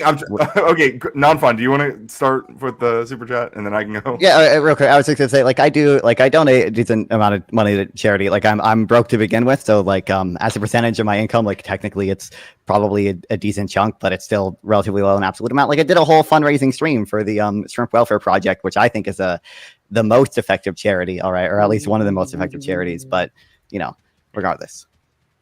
Did you say the shrimp welfare? Oh. Brian, did you want to hell yeah. I would like to, yeah. So I think liberals pay a shit ton of taxes, and they pay into a system where we can elect representatives who are supposed to be able to allocate funds to particular projects like USAID, which they had done, and then Trump came in and decided, no, actually the power of the purse that Congress is supposed to have, I get it instead. And now that money that was allocated through voters and through taxpayers who actually paid to make sure these things were going to, to pay for HIV meds and stuff in foreign countries, which I know you guys are really upset about. This was legally done through that allocation process. And so the liberals were doing that on their literal own dime. But okay. They went. Yeah, I'm not too upset about that. I mean, we started the HIV thing. Was it the 90s or 80s? Yeah. Are you upset that they stopped sending that? Hold on. Wasn't like Princess Diana was a part of that too, wasn't she? Thanks. Like that was a whole big. I don't know if deal. she did PEPFAR, but something along. I know she was an advocate for. She people. But I kind of look at it like how much longer do you need to do something in order to get it completely out of your system in that aspect? I just don't, or like how long do you have? To me, I look at aid as supplemental and short term, okay? Just the same as I would deem welfare to be supplemental and short term until you can get back on your feet, right? How much more do we have to provide for these other countries to stand and get back on their own feet and handle it themselves? If we're saving all of these lives and that puts more people to work, right? Because they're, and it is healthier people, is healthy babies, so on and so forth. Like, why are we not like backing away? Like, take the nipple out of the mouth and wean them off. Yeah, so the answer is, Sarah, that like because this is what people are voting for. People voted for politicians who want to continue to supply aid because the problems are still existing. The problems aren't disappearing. And so we're trying to help as these problems exist. But you can make that argument, right? You can argue that, hey, we should have different people in office. We should vote for different people. But what we don't like what we don't want to see is a president deciding what Congress can spend their money on. And that's what we're seeing right now. That's the scary part. That's the cry about it harder. So that's true. But also, like, I'm sorry, I love this country. I'm like, you fucking losers. Like on the AIDS thing, like decent progress has been made. Like if you just look at the death from AIDS in like Africa, it used to be over like 1.4 million in 2005, and that's fallen in large part due to PEPFAR to about like 600,000. So like decent progress has already been made, and also like if you could prevent large amounts of suffering by spending a pretty low percentage of your budget indefinitely, that's just a good thing to do, even if it is indefinite. Like I don't think anyone would. How do you avoid getting AIDS? Support the whole third world then. PEPFAR. So my understanding of PEPFAR. How do you avoid getting AIDS? So my definition. So PEPFAR. Yeah, PEPFAR is given to babies and mothers to make sure they don't have AIDS when they're born. PEPFAR was established in 2003. How do you prevent your parents from getting AIDS? Do you think a baby is morally culpable for its parents' decision to engage in? Sounds like it. So you can get AIDS either through sexual transmission, or I think you can also get it from eating like whatever animals that are infected with it. AIDS is a sexually transmitted disease. Wearing needles as well. No, you can't get it through the eating. The best way to curtail sexually I thought you could get it, or maybe it's not eating, but it's like blood. You can get like blood transmission. Isn't that like AIDS initially jumped from animals to humans via that, right? Like I think. It's blood to blood transfer. Sure. It's a bloodborne pathogen. The whole myth about HIV coming from chimpanzees was actually a racist narrative developed in like the early 80s. And lesbians can get I mean, that could be true. I think it's still possible to get it. I mean, how did HIV initially get to humans? Do we know? Not the humans. It was created by the government. Disease. True. Like diseases form when you start doing stuff outside of nature. Okay. Why do you think it's diseases come from nature? I don't know what you mean. It's an insane thing to say. It sounds insane, but the empirical data is there. Non-fun, I think this one's at you. I don't know why a young kid that hasn't paid taxes before is so smug.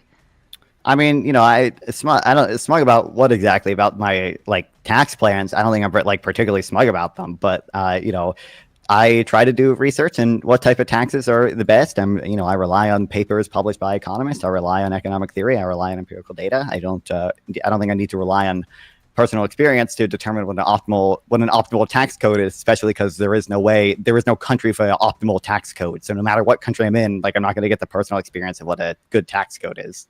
Well, and I'll even kind of back that up too, because there's a lot of people that paid their taxes or do their taxes and have no idea what they're doing. It's just punching numbers in, like, okay, box 3, enter, box 4, and then it calculates, here's the number that you owe. So I don't know if that experience necessarily, it can work against you in that aspect, Savage. And I don't know, Savage is sending all this money. I don't know why he didn't just buy himself back up earlier. The guys worried about babies getting AIDS from birth are not worried if the babies make it to birth. I am worried about that. As long as the mother is consenting to full pregnancy, I'm absolutely worried about that. I like that caveat. That's good wording, dude. So, that's the point he's making. I'm engaging with what he's actually, because I listen to what he's actually saying, and I understand he's referring to abortion, and I'm pointing out why I support abortion and why I still care about kids who are in the womb. I'm not trying to put you on the offensive. Chat directly. So for all this, not offended, offensive. All right, topic. Go ahead, and then I'll go ahead, and then I'll. I was just going to pose. So if you're against cutting off aid, right? Would you support policies to slowly reduce it and force the other governments, the other countries to replace it and phase us out? Probably that's what I would do. Not. Like just the same as like welfare. I think if I'm okay with us, supplemental and short term, but I think it should come with a caveat phase out plan, like within 18 months, anticipate this thing to happen, and here's how we will do it and implement it.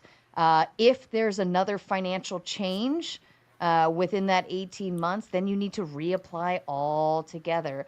And then we come up with a new plan for you. But there actually has to be a significant change or some difference, some major, you had a baby, you lost your job, so on and so forth. That I could understand. But I think we need to make it harder, not easier, to sit on welfare. But just the same as with giving aid overseas, I don't think it should be a long-term plan. I think it should be, hey, here's what we're going to do. Not only are we going to come out and we're going to try to help curb this issue right now because it's needed, right, for the matter of not only your health and wellness of your country, but the matter of the world. You know what I mean? Because I understand how diseases spread. But I think in that instance, we should also implement another plan. Here's what we're going to do. We're going to build these facilities for you, and we're going to give you these researchers or these laboratories or this place where you can now take over and create your own stuff, and you can run clinics through here, and you can do this all on your own, and you can do it however you want it, right? That would actually make sense to me. And then we can say we have an exit strategy. We're going to give you like 10 years of doing this, and then at the 10th year, as long as everything's running the way it's supposed to be according to plan, we're going to leave, and it's all on you. Like, I don't know how it's that hard. Like, why do we feel the need to just constantly just put money into something that isn't doing something itself? Doesn't make any sense. Bad investment. Wait, I don't think most of the countries we give it to have like stable enough governments to effectively do it. I think that's usually the concern. Well, that's the point of a plan. Not to just give them and give them and give them for 20 and 30 and 50 and 100 years and just keep giving them and giving them. That was the point. I mean, if you could solve every, crisis of government stability in Africa, that'd be wonderful. Somebody that wants to be helped if they don't want to be helped. We're not solving it just by, hey, every year we're going to come in and we're going to make sure that you're all set and squared away with these pharmaceutical needs, yada, yada, yada, right? I get it. But that's not solving the actual problem. The problem is that country doesn't know how to solve the problem themselves. They don't have the tools, the resources, the knowledge, the research, yada, yada, yada, right? So we solve the actual initial, like the thing that I teach my kids is you don't have to know everything in the world. You just have to know how to go find it. You have to know how to be resourceful. Because then, if you know how to be resourceful, you will now be able to know anything in the world when you need to. So I think that we should implement that with all of this aid that we provide across the course. Is like, let's stop just giving and instead provide the tools, the resources, how-tos, yada, yada, yadas, and then they can eventually pick it up on their own. Even if it comes Why are down you so to sure they're not already doing stuff like that? then if they are, then why the fuck are we there? I mean, because That the stuff doesn't doesn't get make any solved sense. overnight. Like Yeah. the world's problems are complex, Sarah. Like Right. I just said like, oh yeah, maybe a 10-year Right. plan or have an actual exit strategy, but have it. I know it. That's why I said 10 years, even if it takes more, fine. But like, have a fucking plan and have an exit strategy. Yeah, but it's been going on since the 80s. I think we're kind of, I think we're over it, right? Yeah, I feel like it's I mean, like, I actually- guess you again, if you guys think you're over it, then what you should do is vote for different representatives into Congress who are going to allocate money in ways you would prefer. That's what we What's do, happening yes. instead is you guys are using the Voting. president to do that. Are you No, under the? we vote for, are you? the Congress. I'm an people American too. citizen who understands how our country works a little bit. Yeah. Do you That's why believe you that have they to just ended AIDS You understand this, support in Africa, Ryan, or did you know that they actually Well, continued? they did briefly. I don't know if they actually reinstated it. Like I think they Yeah, they were so temporarily- PEPFAR is still in place. I think the initial 90-day freeze did apply to PEPFAR, but about 83%, I think, of USAID programs were shut Yeah, it's down. back. So they, Well, it's back. PEPFAR is back. PEPFAR, I don't know if y'all heard me earlier. PEPFAR started in 2003. It started about 10 years after H.W. Bush got out of office. I'm pretty Ryan, I sure think this H.W. one's directly at you. Bush passed a bill. But maybe I'm Sure, wrong. yes. I'm against mothers smoking narcotics while pregnant. Yes. Not her body, her choice, though, right? Now if she's planning, I mean, if she's planning on carrying that child to term, then that's two bodies, right? What if she's not? What if she's not? What if she's not? She's got a set date. Well, she shouldn't be allowed to do illegal. I still wouldn't support her doing illegal drugs because it's like. Let's just say she's dangerous. drinking. Let's say okay, 8 months. She's like, yeah, I'm gonna abort this thing in 8 months, right? And she Ooh. just starts drinking like a crazy alcoholic. You okay with that? I would recommend. I mean, I would be extremely concerned because there's probably going to lead to a lot of complications. How about There's a difference between. There should be a difference between doing harm to a future person and preventing a future person from existing. That'd be the relevant moral difference for most people. So you're against abortion? That's not future harm. I'm not. I don't feel super strong. I would be tentatively pro-choice. I would say the issue is I have a lot of weird views on. The unborn? I'm totally sorry? pro-choice if I'm the one that got the girl Are we pregnant. seriously applying Schrodinger's Only if cat it's to the L- unborn? Only if it's LGBT. It's not Schrodinger's cat. Then they can be born. Schrodinger's cat is neither alive nor dead while it's in the box. It only becomes so when you look at it. Clay, So are is you that talking the about case for the babies? unborn? They're neither alive nor dead until they're born. I don't think anyone's position entails anything close to that. I don't know what. Yeah, that, literally no one, but that's fine. You guys It's heard him, Clay Schrodinger's said, cat all save over all the again. Think gabies. about it. It's All okay as much gabies as you want only. more, but it's not if she doesn't. If they're It not a makes no sense. gabby, then you can't have them. So what's Right, the next and if we topic? continue and we get all the gabies to be born, then Sarah, in the future, we will become the Galians. Not the Galians again. All right, next topic shift. What does the new middle ground of the left and right ideology look like? What views do they have? Nuclear energy. Actually, That is do a like good this. question because right now we're kind of in like a stage where we're resorting ourselves. I think it's not. We got to center on the law of the land. We have to center on the Constitution. We have to understand that the people who are breaking the law right now, who are in power, these people are going to have to be held accountable. That's what we're going to have to find middle ground on. Well, the With the problem left- is everyone on the left, if you're not as loony as they are, you're automatically on the right. So according to them, there's no middle. Right. Well, yeah, Well, no, that's actually where I well, was going to that's go. So the left not and the right true, exactly. are what they are, and the people seem to not understand what the left and the right are. When you go further left, that's liberal, so that would mean less and less and less laws until you get to anarchy. And the further you right you go, which is more and more and more rules, which is eventually like what they call fascism, dictatorship, whatever, king, that sort of thing. So the left and the right are defined. This is just I think what it's a it is. hyper. There's a hyper And simplistic so way, but I think there's something to that. But I think it's stupid people on the left and the right try to redefine what these things are all the time. I think people just have a lot of disagreements about what it actually means to be left wing or right wing at the start. Like you have your very specific understanding. That's your proprietary definition of those things. I don't think everybody agrees on those things. Who like historically even like. Okay, so but if you look at the conservative movements, right? Conservatives, right? Like conservative values haven't changed for a long time because it's in the name. If you're not conserving something, then why are you even calling yourself conservative, right? Do you think Trump represents conservative values? The left side though has, you can look at left-wing activism from like the 90s, 80s and 90s. It has gone off the rails and super far extreme since then. So the gap has widened on that. Wait, do you think Trump represents conservative Rowling, values? that's what we're talking about. Talking about what? What is J.K. Rowling to you, Ryan? Let's just get our terms correct. She's a children's book author who hates. What would trans she be people. on the left? You know what I'm talking about. Don't be pedantic.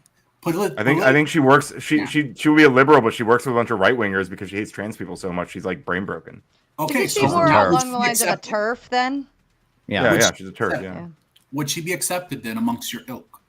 I mean, if she wants to vote for liberals, then I'm down. I would support her doing so, but I don't think she will because she hates trans people more than she actually cares about the issues that she pretends to. J.K. Rowling was considered the farthest left person in the world until she said the statement about trans people. She was in for she was the farthest basically left. open border policies.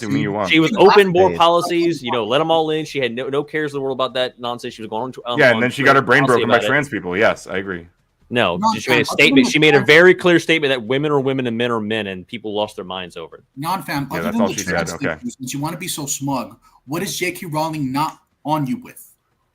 What do you I don't know disagree? J.K. Rowling. I have no clue what J.K. Rowling's Well, why position would you is, be but so I don't think it's fair to describe her as the most far left person ever. I don't know if J.K. Rowling was. Want non-fam because you don't know. So if you don't know something non-fun, then why even get involved? Exactly. So stop being. I don't think J.K. Rowling would actively Stop.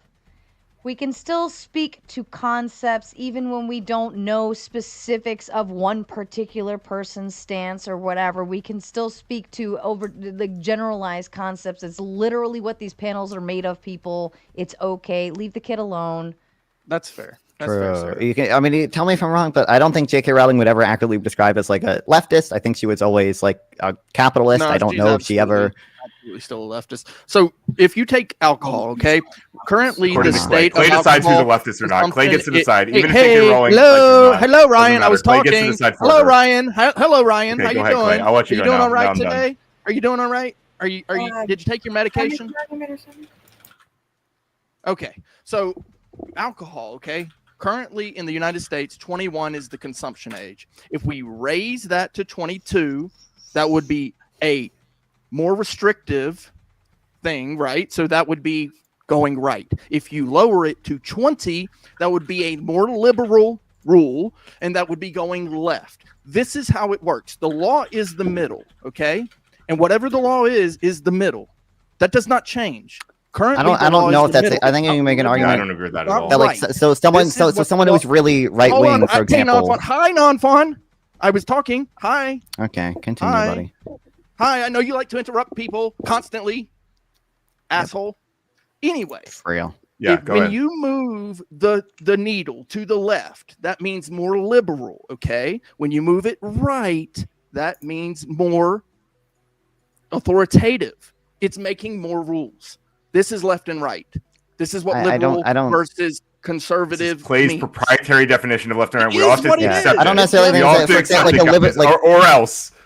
A libertarian, people who generally consider right wing, like Fabian Liberty or someone, would say that we should lower the age of alcohol consumption. We should have no laws in that because it's my personal liberty. I own my body, my personal right to consume alcohol whenever I want. So, like, I don't think I it's. think libertarians can sit on either side. It just depends on how they make that take. Yeah, exactly. It's yeah. more complicated I think- than what Clay is Yeah. saying, right? So because there's left libertarians, there's right libertarians, there's right authoritarians, and left authoritarian. It's not libertarian. It's left versus right. Wasn't that the prompt? The prompt is, what does the new middle ground of the left and right ideology look like? What views do they have? But that doesn't mean we just negate constitutionalists, authoritarians, libertarians, so on and so forth. I don't think there is And no that's fair. ground when And it that's comes fair. to the left at all. But understanding why we call it the left versus the right is very important. See, the left is always pushing for more liberal rules, which is great. I like the idea of certain liberal ideas, right? So free speech originally, before it was written, was a liberal idea. Then they wrote it into the Constitution, and now it's law. It's now center. Okay. Now to restrict that would be more right, more dictatorship. So pushing left, like if you go to extreme, like red rumming babies, that's extreme liberalism.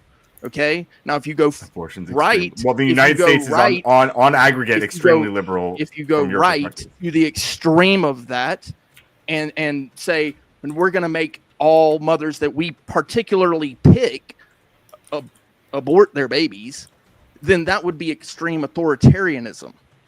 Okay.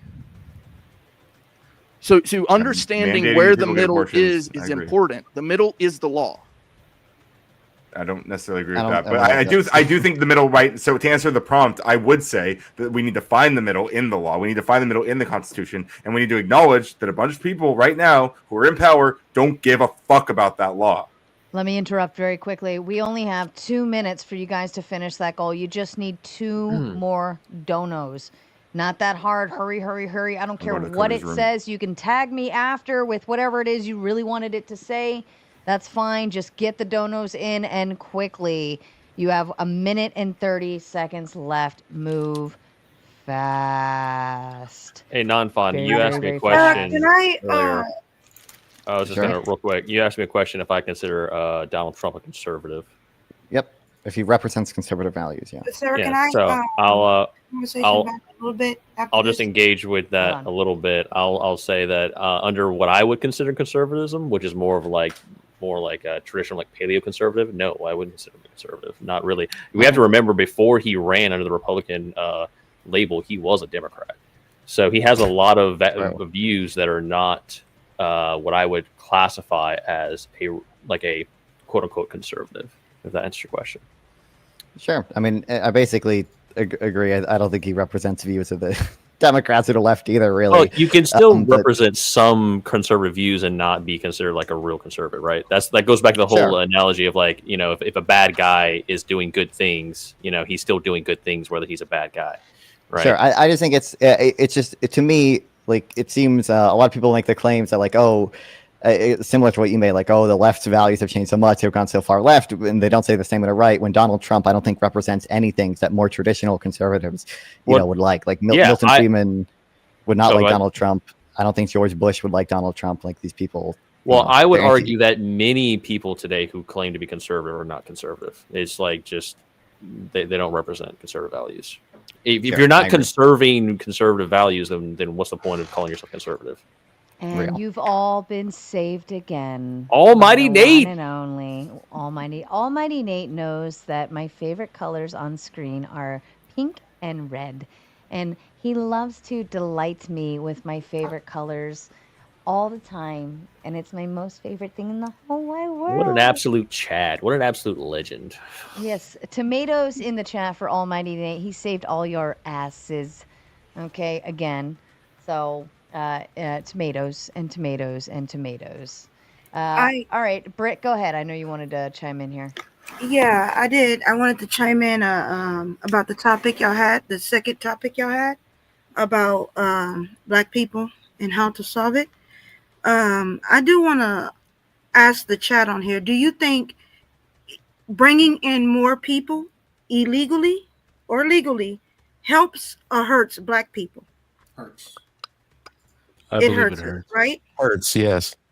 On net, it probably depends who you're talking about, because I'm sure like Black people are disproportionately probably lower wage, lower skill, and like immigration of low skill immigrants can have short-term negative effects on those industries.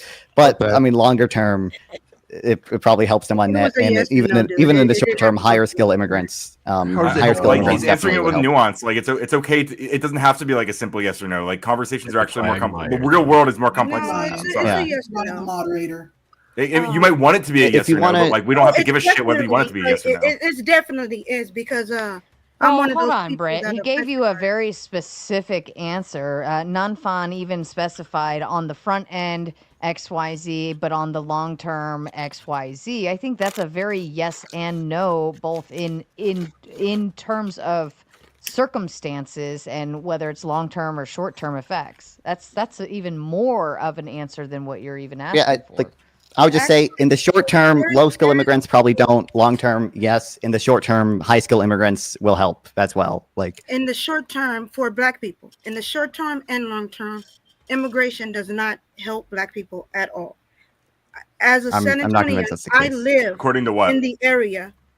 Well, baby, there's not going to be so statistics that's actually against illegal immigrants at this time where they want them to be here. So, I mean, they literally shut the whole government down for free medical for illegal immigrants. I mean, they're just let You know that's not what happened, right? I mean, you probably actually don't know this, but so you understand what actually happened is that the Democrats were trying to bargain to make changes to the big beautiful bill so that people would actually get their health care that they're getting kicked off of because of the big beautiful bill. Sarah, when you were saying, but you can continue lying, I guess. It's fine. Pick up their bootstraps and things like that. On the black community side, a lot of the black people don't even have boots to strap on. It's actually it's imperative that people understand that black people's plight in the hood is hard. They don't have a father. What about figure. white people that live in trailers? They still have families. A lot of them still have families. That don't do shit though. They still have a mother and they still have a father. But when you're like, get the fuck out of here. Also, white parents leave their kids. Listen, it's poverty. Poverty. Lower class. Like, you want to sit here and Sarah, why are black people more likely to be impoverished? I'm not black and whiting shit, but what I'm saying to you is that the solutions that we're given, I would think out of all the people that understands the solutions when it comes to black people is Donald Trump. Due to the fact that he understood that there were jobs that are black jobs, that black people that were doing those jobs are now being taken by illegal immigration. And we have to compete with these people. These people are hard to compete with because they know two languages. They know English, they know Spanish. That wins off of any time you try to compete with these people. This hurts our community. So putting ICE in these areas like Chicago and things like that, it's actually a positive. It's a negative. It's a positive thing that is happening, and it is being praised by people that the media will not show you. And so what I'm saying is that it is 10 times much harder for, I say, black people that live in the hood. I'm one of those ones. I've seen it. Not only do they not have a father, but their parents is on all kind of drugs and things. Welfare. Their mothers is on drugs. The kids have to grow up, and this is where gangs are created because of that.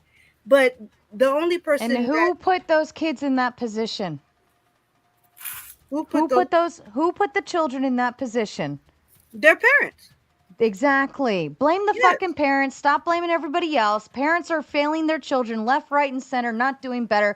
Listen, you can sit here and say, well, why are black parents doing worse, Sarah? Oh my God.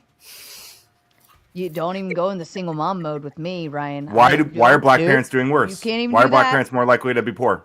Why? One-on-one. I'm asking you. I know you're the one that asked the question. I don't know. I believe it's because of systemic racism. Oh Lord. Right. Here we go. So why do you think bring that up there, Ryan? God. Wait, Ryan, if systemic racism is such a problem, then how come Motown was started in Detroit in like the 50s? Does anyone have a serious question? It was I mean, Britt. I think Britt will probably agree. Like, that systemic racism is the reason black people are disproportionately poor. Little bitch child. In a way, it is. Ryan, I actually agree with you. I bet in there a was way, fucking meth that took that tooth out of your face. Systemic racism there, bitch. But want to talk shit, get hit, and then ignore people when they talk. Listen, Britt's talking, please. Yeah. Now it's Britt that's talking. But when I asked you a legitimate fucking question, your question was moronic, and you know it was. So no, there was a black man that owned a home in Detroit in the 50s or the 60s that started Motown out of his own fucking home, but systemic racism stopped him from being rich. Right now, he made a shitload of fucking money, and he was able to be, well-to-do and affluent on his fucking own in the 50s. But nowadays, black people getting held down by the government and all them whiteys. Makes sense. Sorry, Britt, that wasn't for you. I'm not trying to be like that. But Britt's on something. I would go as far as to say that when it comes to the inner city, it's mostly Democrat run. So it's Democrat policies that are really affecting these areas. So what does the Democrat Party do for these communities? Do they bring in new job growth? Or are they just bringing in the and they don't. and the box stores And that pay less than minimum and they wage bring in or pay immigrants. minimum wage? Who Exactly. will What do? work Then they harder, bust in the immigrants, and the longer, immigrants take those jobs. and for less than. I mean, compete. you should. I mean, look, there's secondary effects to immigrants too. So if you look at, you guys are touching on something that I do think is somewhat correct, which is that it, sort of if you look within occupations, for example, like if you look within construction, if you have a bunch of, immigrants come in the short term, for example, like construction wages will fall. But, another, like, if construction wages fall, companies can afford to hire to just build more things, build more factories and other things. And those have kind of broader effects that help a lot of other people as well, right? It doesn't and help build shitty situations. if we don't, when you're on the construction crew and your foreman's paying you $20 an hour to dig a hole, and then somebody shows up to that job site and says, "I'll do that job for $5," do you think that foreman is going to keep you around? These are contractors, bro. I don't know. I literally just negotiate dollars, bro. Like within an occupation, they're looking within a skill set or something. People are you do sometimes need. They will pay the cheapest labor they can. Yes, and that's what hurts the Black community. That right there.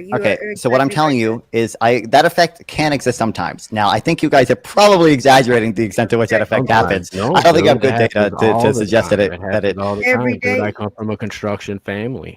Every day is not like a meaningful. I'm when I say like you're exaggerating the effect, like how much do you think? How much do you think Black people's wages have decreased because of this? Like, and I hear what you were saying earlier, Sarah, about how like, okay, well, you can speak to like the broader piece of it, but no, non-fun, you really do have a lot of opinions on things you have no experience over. I'm citing paper, like I could cite the papers if you want. So there's this really good paper that I'm talking about here. You guys don't care about expert opinions, which is fine because you don't believe in them or whatever. This isn't even a question.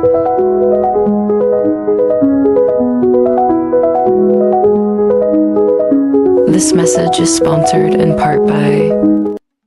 Oh, is that a new one? You should do the No, fire we just department.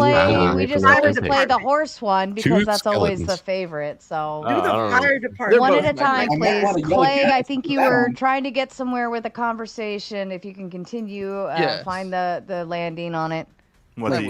I would like to. Yeah. So non-fun. My question is for you. So with experience, right now, I've heard that experience is the best teacher. I don't really agree with that. I do believe it is one of the best teachers, right? So when you're asking people or you're telling your experience from the paper that you read. Why is it? That's not experience. It's data. I didn't ask the question yet. This is what you've been saying the whole time is I read a paper.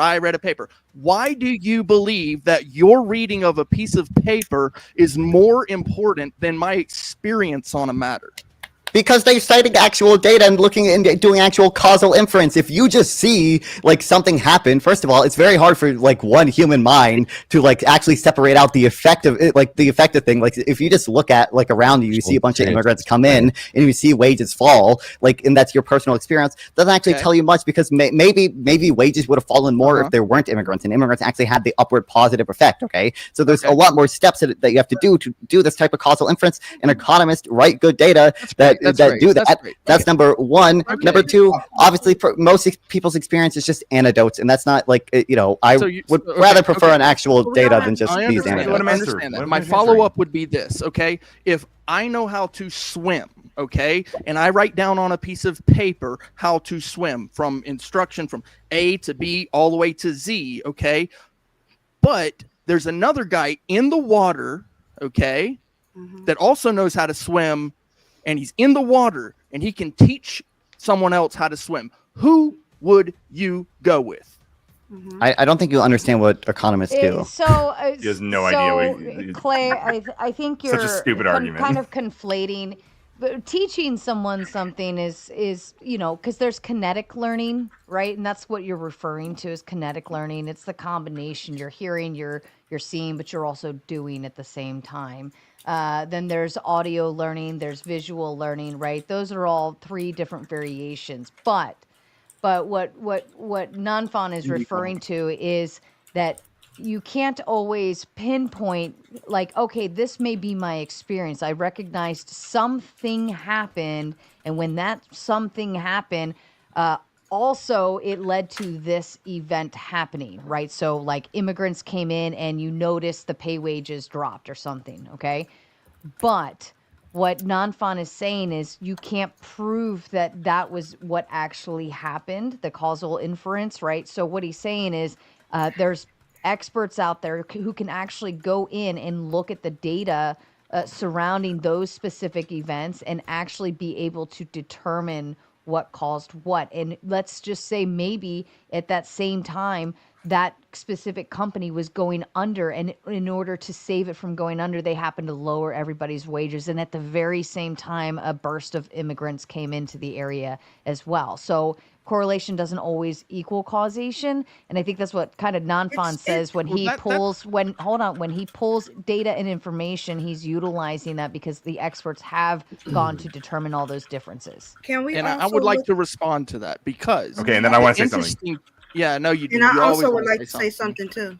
Okay, so I agree that it's a useful tool, but there is no better teacher really than boots on the ground. Okay, like the guy that the expert got the information from was the guy on the ground. Okay, no, yes, exactly what I was saying. From surveyed information and numbers. Who did he ask? Who did he ask? Listen. The people on the ground. Look, I never thought I would actually be fighting on the side of Ryan and Nanfan, but in this instance, if the guy's not on the ground, you don't have data. Right, we understand that, but what we're saying is it's not. I have a really good analogy. If he's only providing numbers, he's not providing the experience to the expert that runs the data. He's just simply. And that's my problem. All right, everyone on panel, if you are a man, please raise your hand. I hope you're all raising your hand. I'm just going to presume everybody's raising their hand except for me and Britt. Okay. Like that's just me asking for data. Does that mean that somebody who is on this panel and has the experience is going to take that data and run back and say, you know what? Every panel on YouTube has 8 men and 2 females. Why? Because every panel I'm on has 8 men and 2 females. No, that's just your experience here on the Tomato Show. So you're not right in that instance. You're not right. I have a really good analogy. You actually made my argument for me. No, so the data shows something else. Stop. Let me explain why, Clay. Because your experience is only in this little tomato world. 8 men and 2 women on a panel. It's the experience. Right? So if you go over to Flo's channel right now, he could have 5 women and 3 men. Okay, if you go to someone else's, but your experience in this little moment right here, and if you're using this as the only causation to listen, every panel on YouTube only has 8 to 2. That's not true, and it's not data, and it's not facts. Exactly. Right, so we're talking about. Hang on, we're looking at we're measuring different things as well. Hold on. You shut the fuck up for a second. Me and we are talking about different things. When you talk, want to spurg, I know, I get it, bro. You really want to spurging. I'm just trying to engage with the point. You won't let me. How is it spurging to try to engage with the point? Hold on, Clay. What I'm saying is your appeal to your experience is incorrect, and this is why. And I'm giving you this example of you utilizing this one panel. No. Sarah, that's not what I'm saying. I'm saying I know what you're saying, and I'm trying to fucking explain it, but you won't let me. Dude, no, you shut the fuck up, Clay, you dumb bitch. No, I'm actually going to talk over you now. I'm going to talk over you. I am literally what I'm trying to tell you what my position is, but you're being an absolute muppet. I've been listening to your position. I understand what the fuck you're saying. You let me respond to it. I'm going to tell my position anyway. Okay, now you're going to tell it again. Okay, we're all going to listen again to Clay meander on and on. Go ahead. Yeah, no. Shut up, dude. Shut up. Listen. Okay? Nanfan was trying to say that experience means nothing because he's got data. No, he didn't. He literally tried to tell everybody that the experience means nothing. And this is the point that I was trying to make to Sarah before you so rudely interrupted me and Nanfan and everyone Sarah. Fucking knows Nanfan didn't say that. You're such a dumbass, dude. That's not what he was saying. That's not what he was. Every time I brought up my experience, he said, that doesn't mean anything because I got data. That's exactly what he was saying. That his data trumps your minimalized small-scale experience. So my experience means nothing. No, it doesn't override the data. It doesn't override the data. It does not override the data, is what he's telling you. I believe that your and Nanfan's experience being a man. It's so funny that you said I was spurging when, like, literally see yourself right now, right? Something. My experience being a man does mean something. Your experience doesn't. It has no. You're such a fucking victim, dude. Okay, well, let me know when you're done, though. It has no exponential factor in this data. Your experience being a man means nothing. I get it. But for me, it does mean something, okay? My experience means something. Now, your data might trump any exponential data that I have, but I don't really give a damn, bro. Experience is the best teacher. In this instance, me being a man and you being a lady, right? This is two different data points. You can put it down on paper. But if you want to crash out, that's cool too. Since you were crashing out and you want to talk over me, it's cool, bro. Go ahead. Do you have a point to make? Okay. Yeah. So what I'm pointing to is that you're describing experience being the best teacher. And I would agree in the case of teaching someone how to do a specific thing. So for example, if we talk about someone working as a mechanic, someone might teach them how to work on specific parts of the car, right? Someone might teach them how to take apart specific things and put them back together, etc., to replace certain parts, things like this. So that might be great to have experience with working with those things. However, if you want to understand how many of a particular product is made across the country, how many of a thing is sold across the country, you can't look at just that person who has experience selling those parts. They can't tell you how many of these things are sold all across the country. You have to look at data. You have to have people who collect data about that thing. We're talking about two different kinds of experiences, but you didn't want to hear that, and you don't want to engage with that, and you're just gonna, I'm not even sure how you're gonna respond to this now, but you look like a fucking idiot. You can say this, and you can calm down so that we can't see your reaction to what I'm going to ask you. Do you believe that human beings are just products?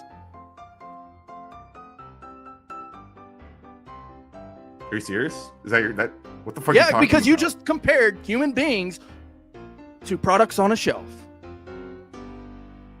Yeah.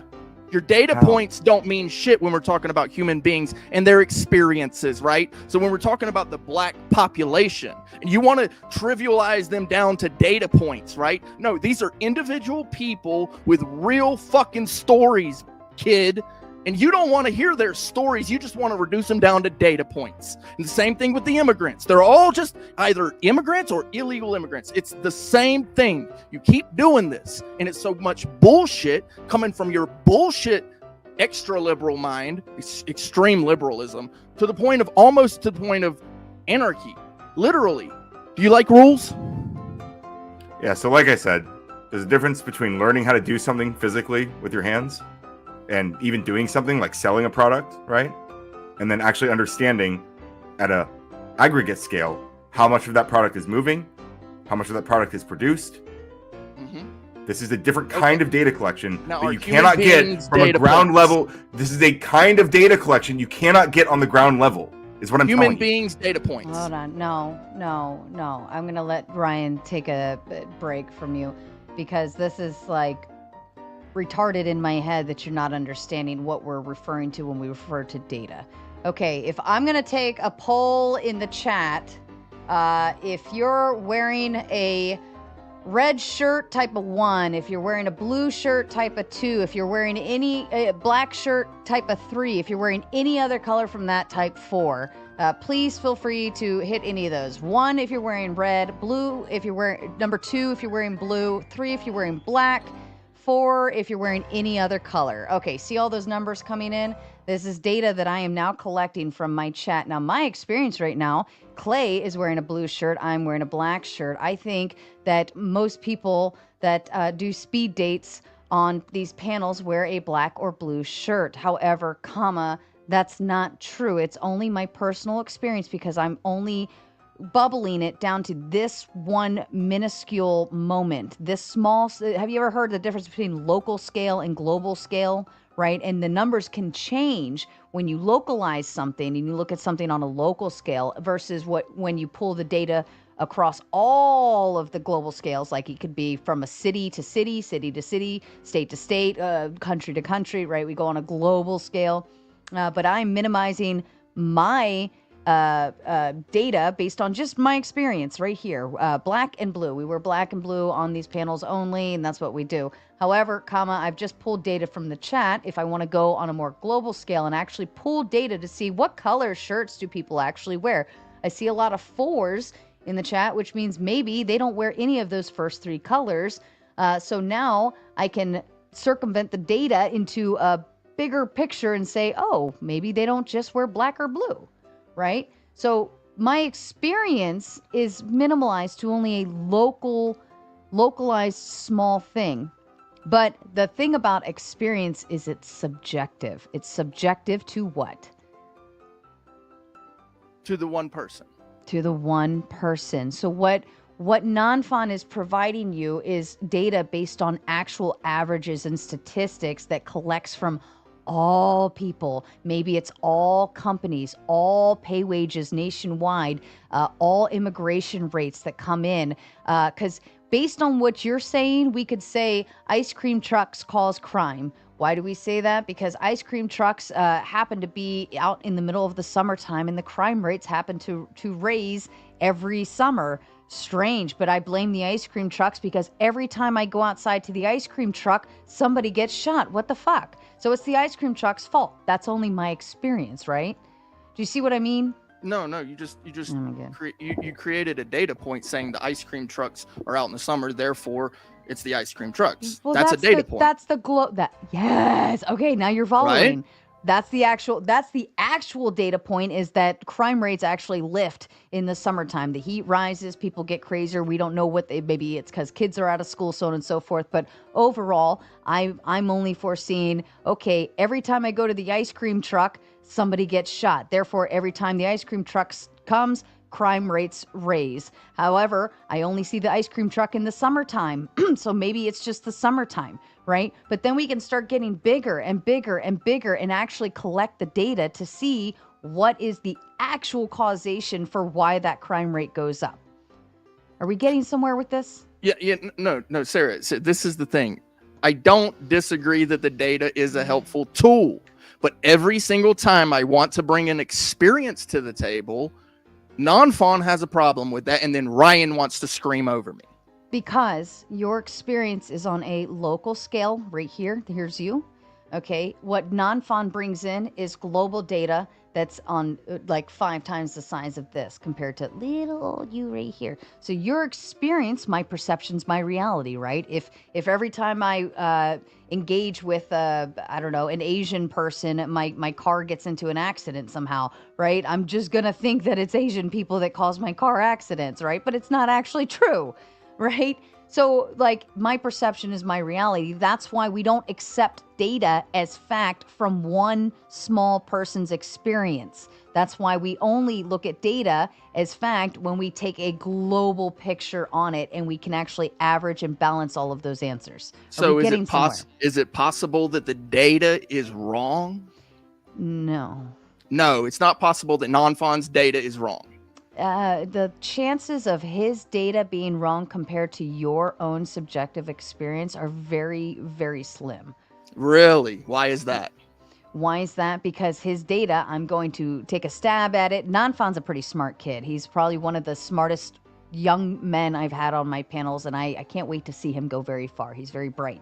Okay, NonFon is the type of nerd who likes to check sources and citations and like dig into all of that shit and yada, yada, yada. This is why I like him even more, because he doesn't just sit on one side, but he does take an expansive look. Okay, he's pretty open-minded to a lot of different things, and he doesn't just make a decision just because he's the leftist, right? But I would also say that even at that, if he's pulling actual data, no matter what, it still has a larger fact measure versus your own subjective experience. I would highly doubt that. I don't know where he lives, but I lived in Jacksonville, okay? Was the red rum capital of the world for a little while, or not the world, but the U.S. for a little while, right? Now I live in Albuquerque, okay? Another dangerous city. Now, I can go downtown, right? And I can go through the war zone, what's called the war zone, and I can tell you what the homeless people are doing, right? That's my experience. But NonFon, on the other hand, all he's going to have is data. That's all he's going to he's going to tell you, well, the data shows this, the data shows that. But I'm literally seeing these people and what they're doing. They're camped out on the sidewalk. They're literally in their little tents, right? And watching them, knowing what they're going through, right? he can sit there and say, well, the data shows that this is why this is happening, right? And I'm actually very close to the border, right? So this is another factor that comes into this, right? So when I'm looking at these people and I'm talking to them, I can tell you that most of them are Americans. There's not many undocumented people on the street. They're mostly Americans. They're English speaking, they're educated, they're doing drugs, right? But you know what the data would show? The data would show that there's a bunch of undocumented people on the streets of Albuquerque because I'm close to the border. I bet you that would be the data that he would bring up.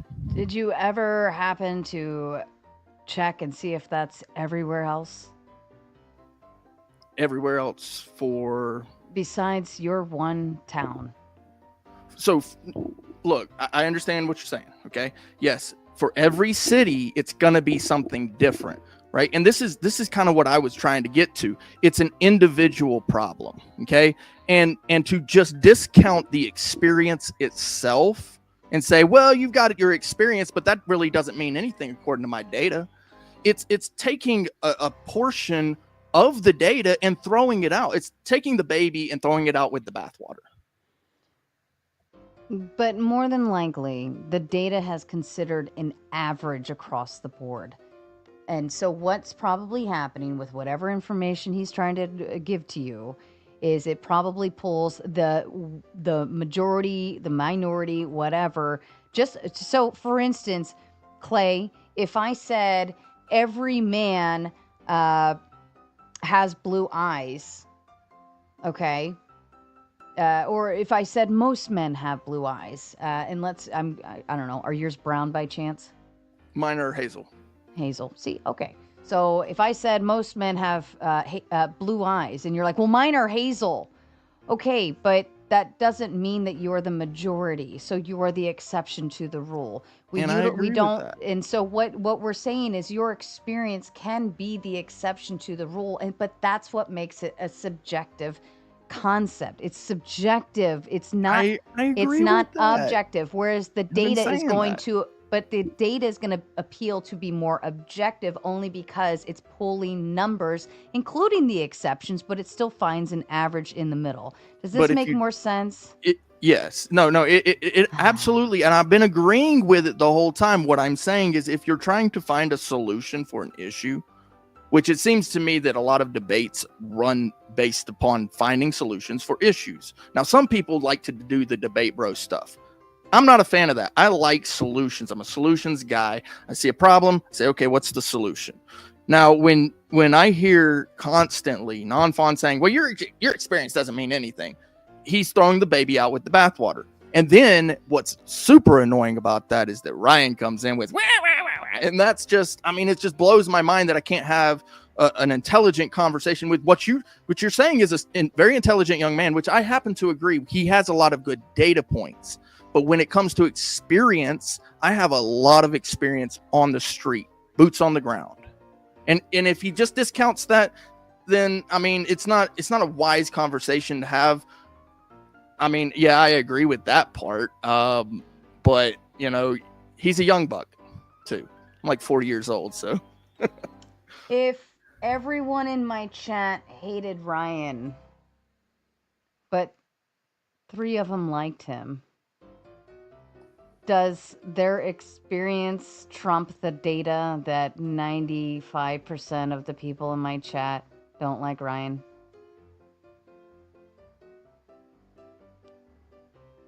You're muted, by the way. Does their experience trump it? For the 3 people in my chat, and no offense, Ryan, this is a perfect example that people can actually understand.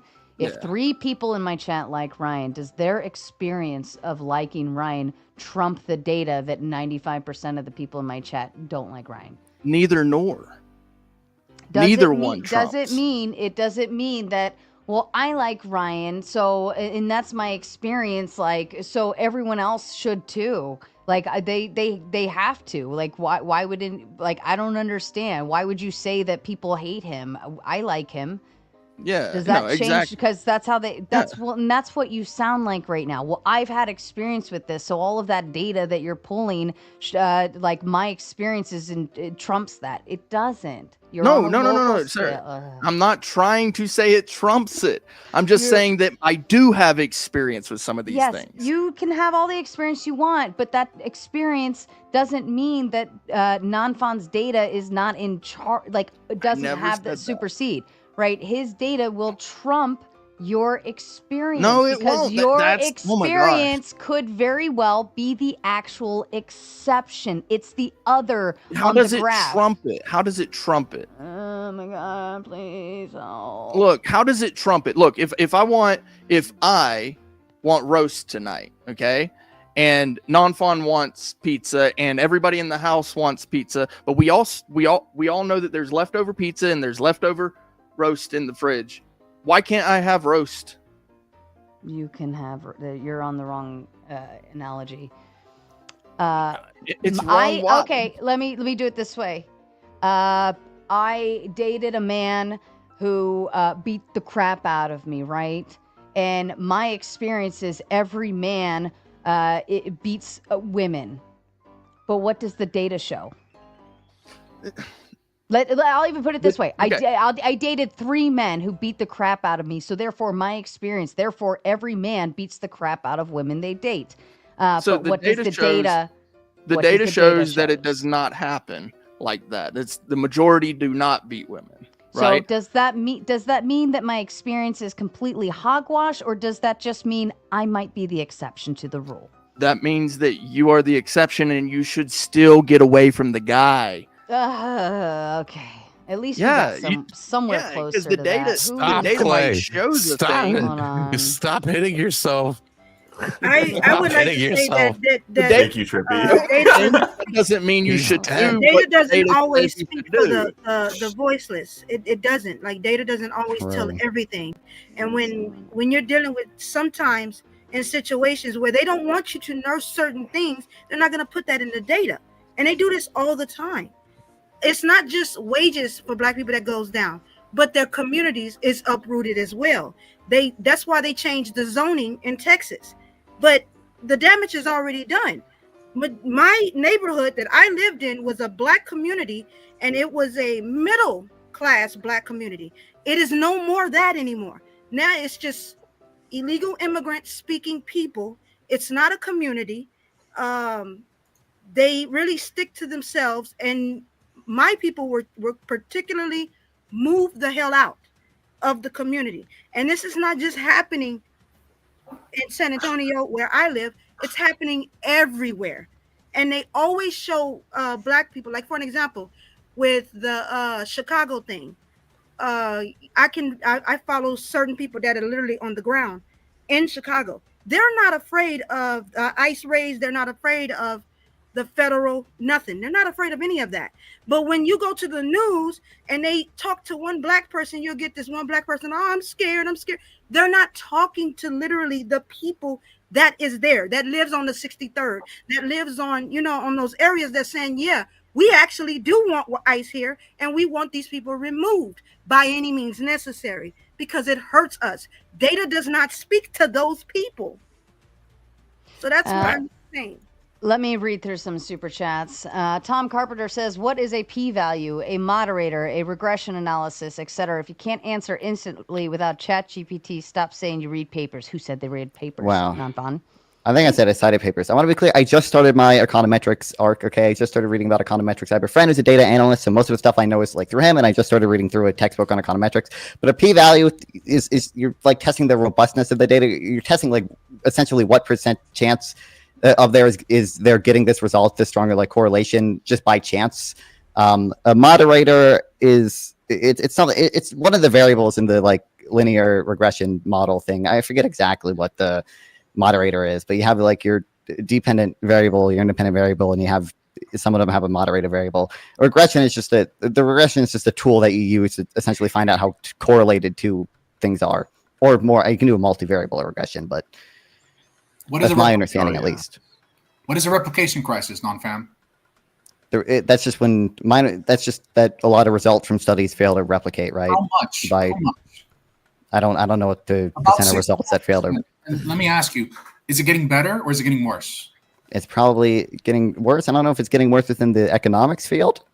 And I don't know how big the issue is. When we talk about the replication crisis, I think I'm not talking to you, Ryan. I'm not talking to you, Ryan. I didn't ask if you were talking to me, actually. I was just engaging anyway. Why are you talking if I'm talking to non-fam?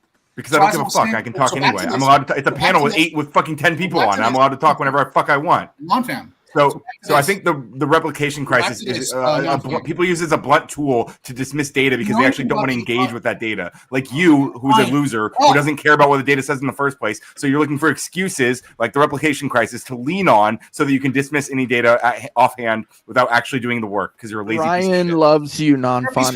Ryan, shut up. True. I think people would probably all kind of sort of agree, and nothing against non-fun, but it could be the delivery mechanism in which the statistics are actually being handed to us. Like people look at non-fun and they're like, "Oh, he's just a young guy." I know he's not just that, but a lot of people would look at him and go, "It's just some young guy who has no life experience." That And is like, fair, Trippy. people would I agree that, but you gotta know him a little better than that. Just like Ryan, like I know he's not constantly screaming. Ryan's like not the loudest guy ever all the time. He's right there. And for anybody who forgets, he's right there. Go ahead. I just want to be clear about like what my claims are. My claims are is when I see a study published in the American like Economic Review or whatever, like a study by economists who have expertise who rely on data, not just anecdote, and who do causal inference. They aren't just making a bunch of assumptions about things. They actually do some type of synthetic control of difference or some model to try to take into account the effect size. I weight that data higher than I weight someone's individual personal experience. And again, I want to be clear, like this started with me talking about how I partially agree with you guys. I think when you look at the data about immigration and wages, you do sometimes see that if you use a compositional approach and not a spatial approach, so you're looking at sort of the effect on wages within occupations or within skill sets, you do see in many cases a negative effect on the wages of low-skilled workers when you have an influx of low-skilled migrants. And I would assume that would disproportionately affect Black people, but there are other sort of secondary effects of immigration that probably tend to net that out in the long term, even for Black people, even low-skilled workers. How long does it usually take before the studies are refuted? Just out of curiosity, do you know? What do you mean by if like you're talking years? Within economics, I don't know. I don't know what the average is across the whole field, but I probably care most about the economic stuff. I know like one of the papers I cited earlier, like that took I think like years. It took like 2 years to write and get through peer review before it's. You don't know. I'll tell you how much. I said I don't know. Okay, I said I don't know, but I also want to know is it within the talking, and then you kept talking. So usually takes about 4 years. Okay. Mhm. Now, do you know anything about unconscious bias, and do you believe it's true? Yeah, but that's why we have causal inference mechanisms for a reason. It's a lot harder, and that's why we have peer review. It's a lot harder for that to affect things when you have. You know that it's been refuted. What has been refuted? The paper that initiated the entire movement of unconscious bias. I think it was actually it came from law, study in law, or something like that. But two out of the 3 authors have now taken back what they wrote, and they said I don't know if all unconscious bias relied on that one paper. But, all unconscious bias has been debunked. Yeah, because of one paper apparently. Well, you guys are always citing papers, and if I can refute it, then shouldn't you take the evidence, being that you pose But your what entire would you case on it? refute it with? More data, right? Yeah, other papers. So it's just data to data to data. So the concept is it's silly. Savage Red says Savage. Either way, you're still using a study or a data point, a data set to refute the initial data set, or even if you're utilizing a different analysis or interpretation of information. I've seen that happen. I know a lot of red pillars like to take the 70% of women divorce men, and these all be bad things happen. But Ashley and I, we went and actually broke down the study and actually looked at what was being actually said in the study, and it was they were missing all of the stuff that was actually like good for women. Is fucking hilarious. So interpreting a study and misquoting it, so on and so forth, you can run into that, but you're still going to refute it with more data or more interpretations from smarter people. Okay, Savage said, Can I have one more sentence to finish that? what I was saying. So the Not all authors, time. so the authors of the paper that initiated this whole unconscious bias admitted to using manipulated data. So the basis for the entire movement was BS. Now, be it that you guys are putting your entire case on these studies and all this, and be it that they're regularly refuted years later, by the way, and then nobody ever finds out about it, to the point that even I guess we have no way to understand anything. We all just have to throw up our hands and go, we can't use any data, guys. Data's all bad. Data gets refuted, so it's all bad. Guys, we can't use any data. That's what this fucking moron's saying to you guys right now. all right, time to read By a the super way, chat. Savage Hold on, says, just real quick. I want to make clear. This is the study I cited. It is called The Impact of Immigration. Why do studies reach such different results? This is a study going through why compositional studies, they cited a bunch of different studies in there and say, this study used this method and gets this effect on immigration and wages. This study uses this method and gets this effect on immigration and wages. The thing I was using it for is when you look at compositional studies, I was partially agreeing with you guys. The effect of immigration on wages within a certain skill set or within a certain occupation, you do sometimes see negative effects. You don't see that when you use a spatial approach and look at the overall effect on whole cities or whole states or whole countries. Well, you can see that most of these studies are going to be later refuted. No, I don't think that's true in most. I don't think. You say refuted. In economics, do you think studies published in the American Economic Review are refuted often? That often? I don't know that much about that specific case. I'm not going to claim to do so. But what I'm saying is that at least in psychology and in other fields, they are regularly refuted, and it's at 64%, and it's getting When you worse. say refuted, you just mean the data changes. That's what you mean by that, that's right? not what I'm saying, Ryan. Yes, that's what you're saying. That's what Why you don't said you is what ask you're me what I'm saying. saying rather than telling me? Because I know what you're saying. Well, is that why you took a tooth out? Because it's white and straight? Oh, my God. Yeah, All exactly. right. Savage Red Wait, like a says straight- illegals get paid $15 an hour in Cleveland, work 80 hours straight pay, no benefits. They drive processes down. The company doesn't pay benefits, and the company doesn't pay taxes on them. Any commentary from the panel? No benefits. They get benefits. They definitely do that. I don't know. I don't know what to comment on that. It seems overwhelmingly good if they drive are drive coming the here to work. processes down. They do. What does drive processes down mean? A lot of times they actually get housed by the guy who hires them.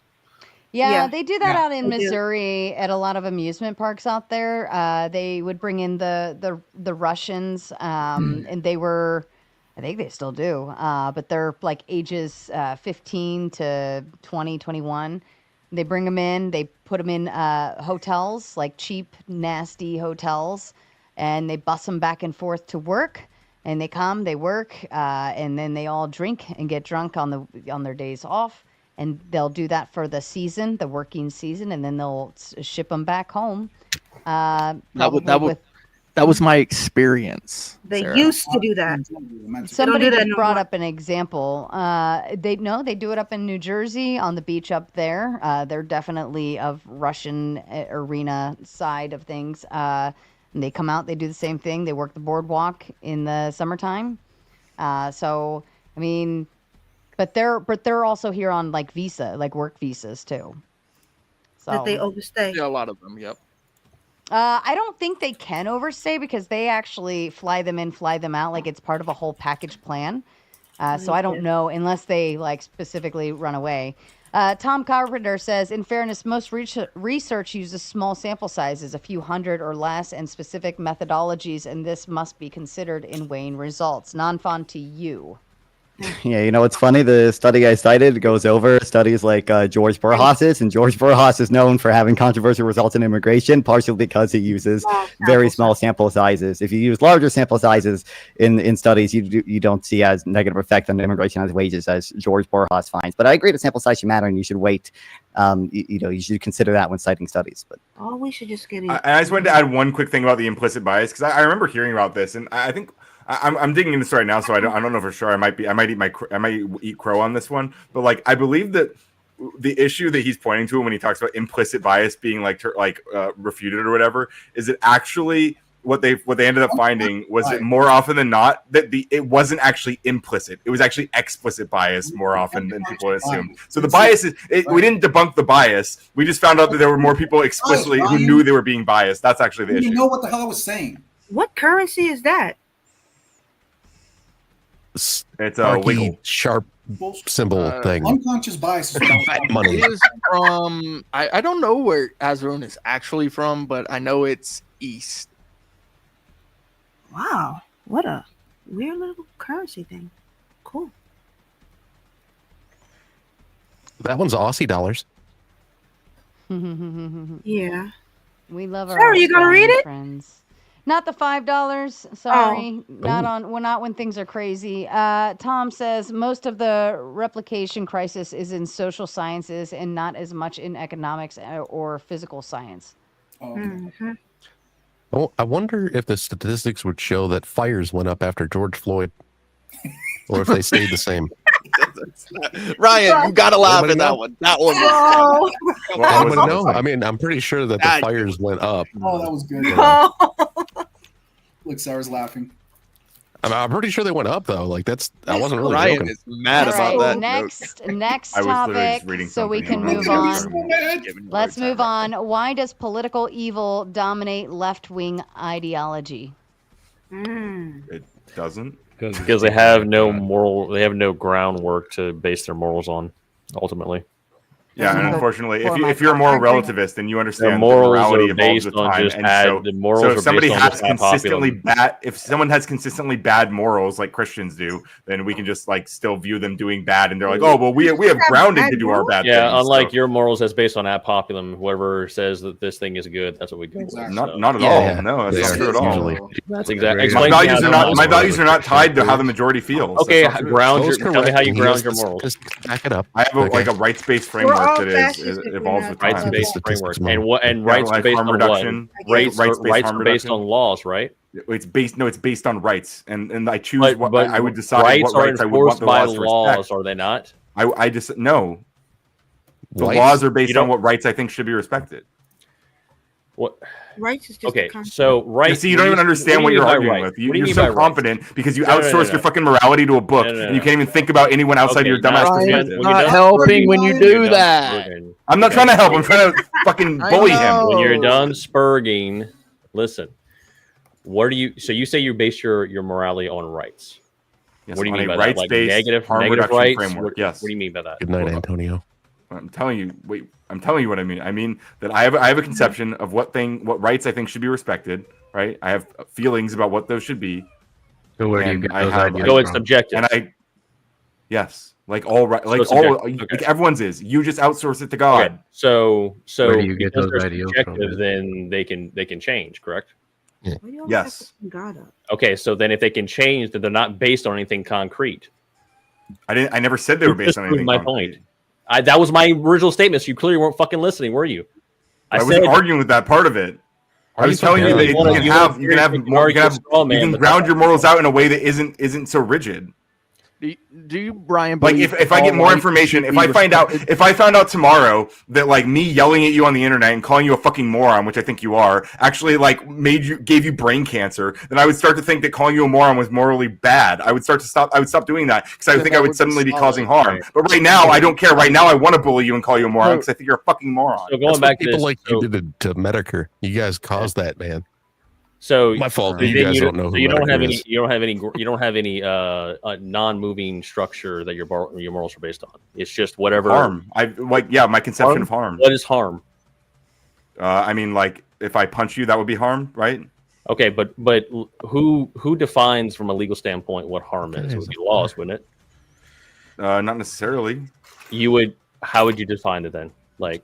How would I define harm? I mean, it's in some states you can have a duel. It's almost axiomatic. Like there are things that are just like you can have a duel and fight each other. In other states you can't. It's not legally. Yeah, I think that would be harmful. If I believe personally, my values tell me that having a system where people can just duel each other to death whenever they get in I'm just saying there's like Texas. I wouldn't support that. I think a world that does that to solve problems is a worse one because I think there will be more harm. In that case, it would be like more dead people for things that they could have settled in more like Okay, but you diplomatic just ways. told me you're basing it on these laws, correct? These. No, I never. You keep adding that in. I never said that.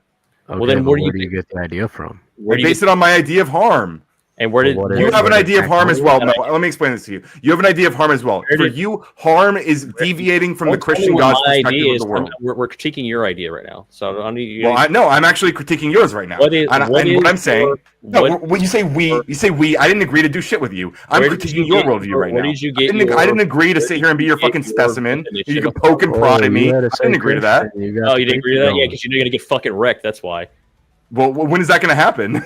But the preacher You wants keep to know dodging the where answers. You want to get answer the your question idea so we from can get harm. further. on it. I answered like almost every question you asked me. You just didn't No, like you the didn't. answers. No, where? And then I went on to ask you questions and you cried about it. Where did you? I wasn't. Where did you get your idea of harm from? Did it come from people before Experience, human experience, living my life. you? So you were the arbiter of your own like morals. Not a Like data point. you brought this shit up, right? Like you just made all this up yourself, or where did it come from? I can only know what I experience. Yes. But did your ideas come from people before you? Like when you born? Yeah, like reading books. When you reading were books, talking to born, other did people. you? When you were born, did you just go, "Oh, I just know murder's wrong" at the age of 12, or did you learn? No, this of course from something not. else?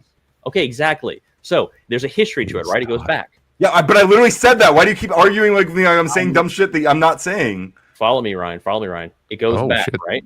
It goes back to people before you that had that same. Yes, and the Christian morality that you get your ideas of morals from, those morals actually go back from before Christianity as well. Great. I haven't streamed Here with we go. Emma since I So, wrote past. go down this train of thought, right? Well, since we did the If all of your memorial morals are stream based on irate. things that you learn from other people, if tomorrow you could have a population that just decides, you know what, murder is good, and they can teach their kids that murder is good, and for them that would People be their do teach moral. their kids that. I don't like it. Exactly. Bad. You just fucking proved my point. Exactly. So it's an ad What, that people do immoral things. I think you do immoral things. I think your Ad worldview does immoral things. You know what ad populum is? Ad populum would be the idea that I get my morals from what the majority think, which I don't. The idea is the example I just used, hypothetical. Let's say Ryan was born on some island somewhere, right? You were born on some island, and they taught you murder's good. That would be your morals because you get your morals from an ad populum idea. That's all. Yes, it's you would have surrounded bad morals from my perspective. Yes, I agree. No, you wouldn't know any better. You would think it's right. And say Just they like would. you- I'm not saying they would just know like better. you I'm saying think- me. just like I'm saying her, me from the Ryan, outside perspective. I would say they have a bad moral system. Yes. Well, Can you could we can you move engage the outside hypothetical? of What was the outside of the morality concept and what does the left do outside of just moral grounding? Well, I was naming. Yeah, that's fine. Advocate I for was- universal health care, advocate for don't higher wages, What was advocate the for human prompt rights again? for all people, including black, all brown, and evil, LGBTQ people. Ryan. Oh, It's all evil. somebody Hold on. brought up George Carlin earlier, right? And he used to say, "Firefighters fight fires. What do freedom fighters fight? Well, Y'all fight freedom. very fair You question. guys sit there, you fucking freedom fighters. I Sarah, don't what know was if anybody up Miss here Sarah, calls himself one. what was the prompt again? I'm Liberals sorry. thinking. The prompt is why does political evil dominate left-wing ideology? Oh, okay. Because Okay. they don't accept the fact that boundaries exist. It has nothing to do with morality. It has to do with that everything is on a sliding scale. They put everything on a spectrum. There's no real lines in the sand unless they create words, but the words that they create to fabricate their lines in the sand are completely subjective. They're nebulous. They change the meanings of the words. It started out with the horrible what do they use to justify racist that? word. Oh my And god, then you're they such moved a it on to some fucking other victim. word, You guys are and such now we're babies, fascist. dude. It's so sad. Oh it's- my god. It's What do you all about mean? nothing is How stable. you saying that, Ryan? Yeah, you have I to be understand we've grounded. been victims. Otherwise, anything can be evil, anything can be good if there is no grounding. Exactly. Right. And that's what Ryan and all the other leftists that go by. They go by, oh, what makes me feel good? What is subjective Right. to me? What is it's circular logic? I and it don't- goes And the back people to around me, and the people I don't see, think- and the people in the world, right? And other exactly people. ad populum. That's Thank you. Which is You just exactly proved my why. point. No, I don't have to agree with everything they say. That's exactly what the Obviously, it's not liberals the- and the leftists were I fighting can for recognize slavery what back other in the people day. are feeling and recognize what they perceive to be harm, and then decide whether or not I respect that harm. Like you view it as harm for gay people to get married. I don't think that's harmful. I think if enough of you decided, that it was harmful for gay people to get married, and you tried to stop them, which you want to do, right? I would view that as harmful. You'd be fine with it. You're on the wrong side of history as is right now. When you says the guy who's supporting a fucking fascist who's running around blackbagging brown people on the street. You fucking moron. What am I supporting? What am I supporting? Blackbagging brown A fascist who's running around having people blackbagged on the street and deported to a concentration camp. One example of that having happened, right? Go fucking look up ICE detainee videos, dude. You watch all this shit. Talking about, bro. Single example. One. I'm talking about ICE. I'm talking about ICE, which is blackbagging people on the street. That are allowed brown people. illegal immigrants that you They literally are. You fucking moron. They are. Just because you deny it doesn't mean it's not happening. They're grabbing people off the street and sending them to a foreign concentration camp. Can you say illegal?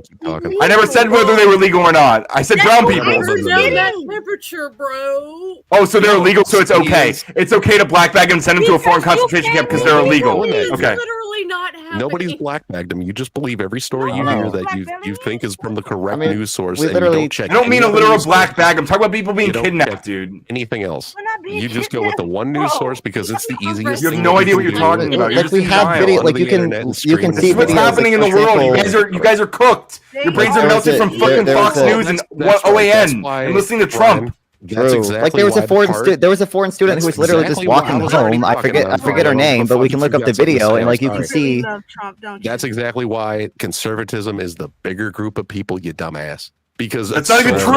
easy to It's be also not even conservative. true. Ryan Yes, it Stigler is. loves Trump. You guys are the fucking vocal minority. You're loud and you're proud and you're queer and get used to it and all that bullshit. Yeah, you're But just wrong, You can't dude. fucking Like, handle hearing an Dude, actual level. if it wasn't for gerrymandering, Republicans would never win another like local Everybody else election must again. be insane because You I mean can't get what? over the fact that Democrats boys can been give using for birth. years? You jackass. So Ryan, Republicans do way Have asked for a better Actually, candidate. Ryan, Democrats hey, Is there a can I, CNN? can I, is can there I a ask Ryan a CNN? question? Ryan, what's the most important thing? The fuck does that mean? So you can't find it. Exactly. See, I can answer that. You What a can't- stupid question, dude. You can't answer what is the most important thing. To what? It's net utility.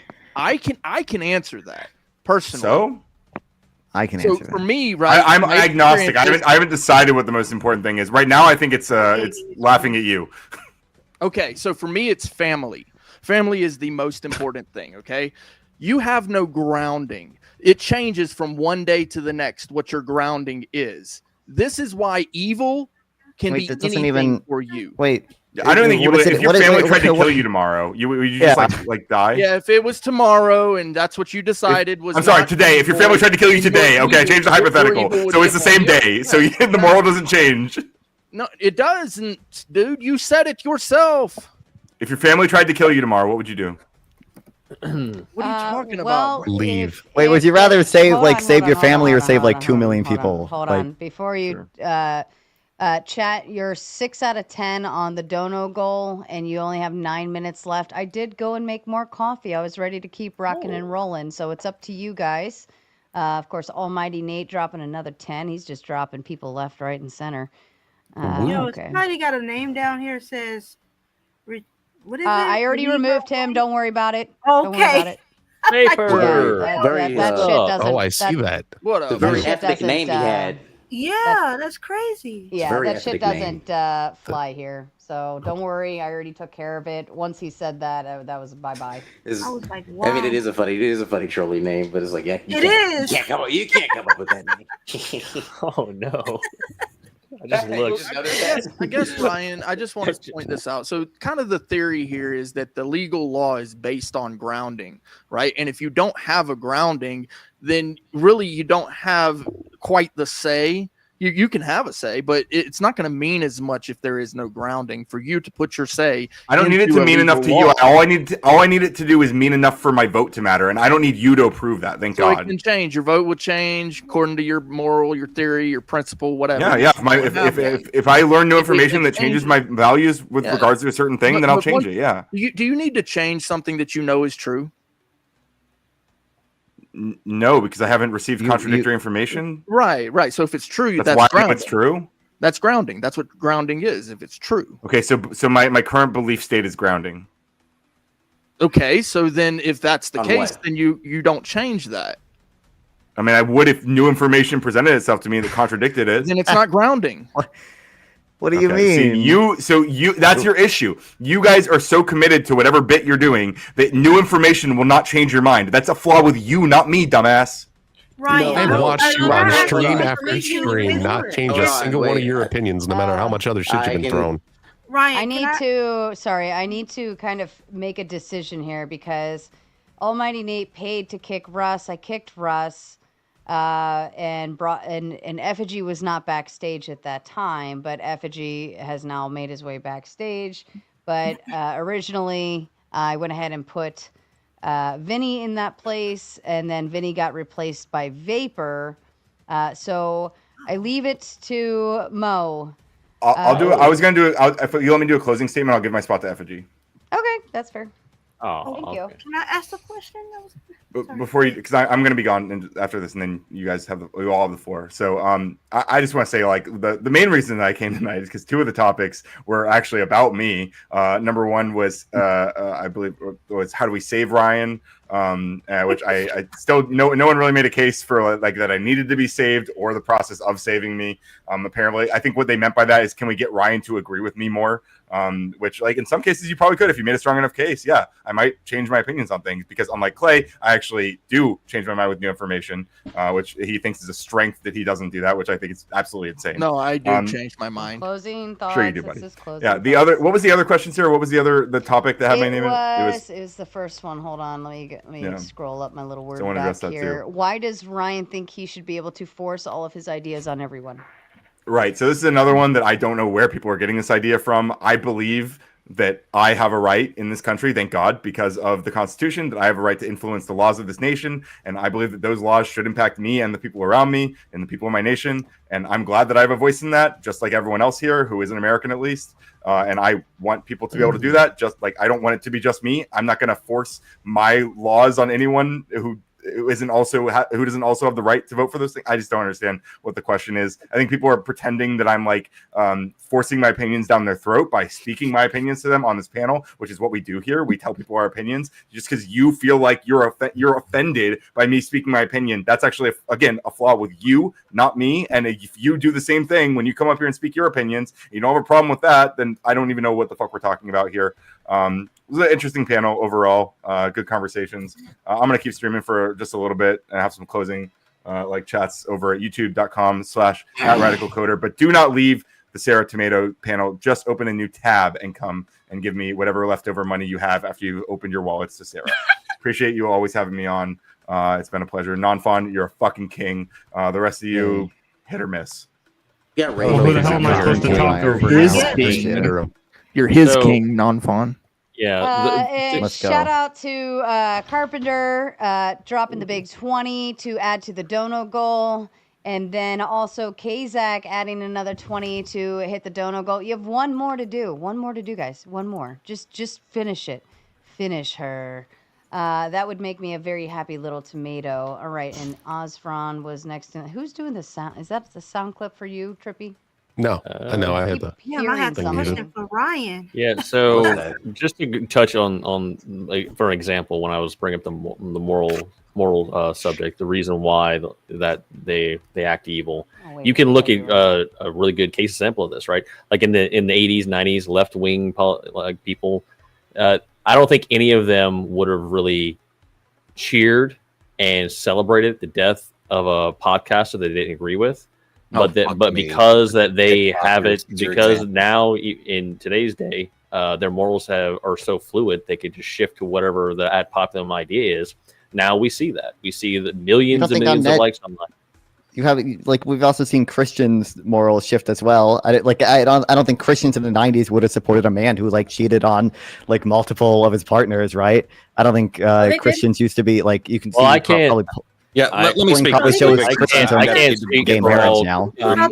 This is a fucking stupid Orthodox precept brain mush argument that we hear all the fucking time. Just because you have a fictional character doesn't mean your shit is more grounded. We ground morality in all kinds of things: human well-being, flourishing, mutual benefit and agreement, reason, empathy, moral intuition, consequences, cultural norms, utility. We ground morality in all kinds of fucking shit. Your deontology is the icing on the And all those are cake. subject to change. Morality comes from us. That is I don't the think- objective part of I don't know morality. what I mean by subject to- Those literally can't change. Hold though. on, ethics. What does that- what does it mean comes to- from us? Morality comes from immutable truth. So, Effigy, let me ask you: if you had a desert island, right, and they raised all the children there to, it is not a static thing. Anyone who thinks it doesn't change is ridiculous. And they raised all their children to say that murder is good. For them, their morals would be murder is good.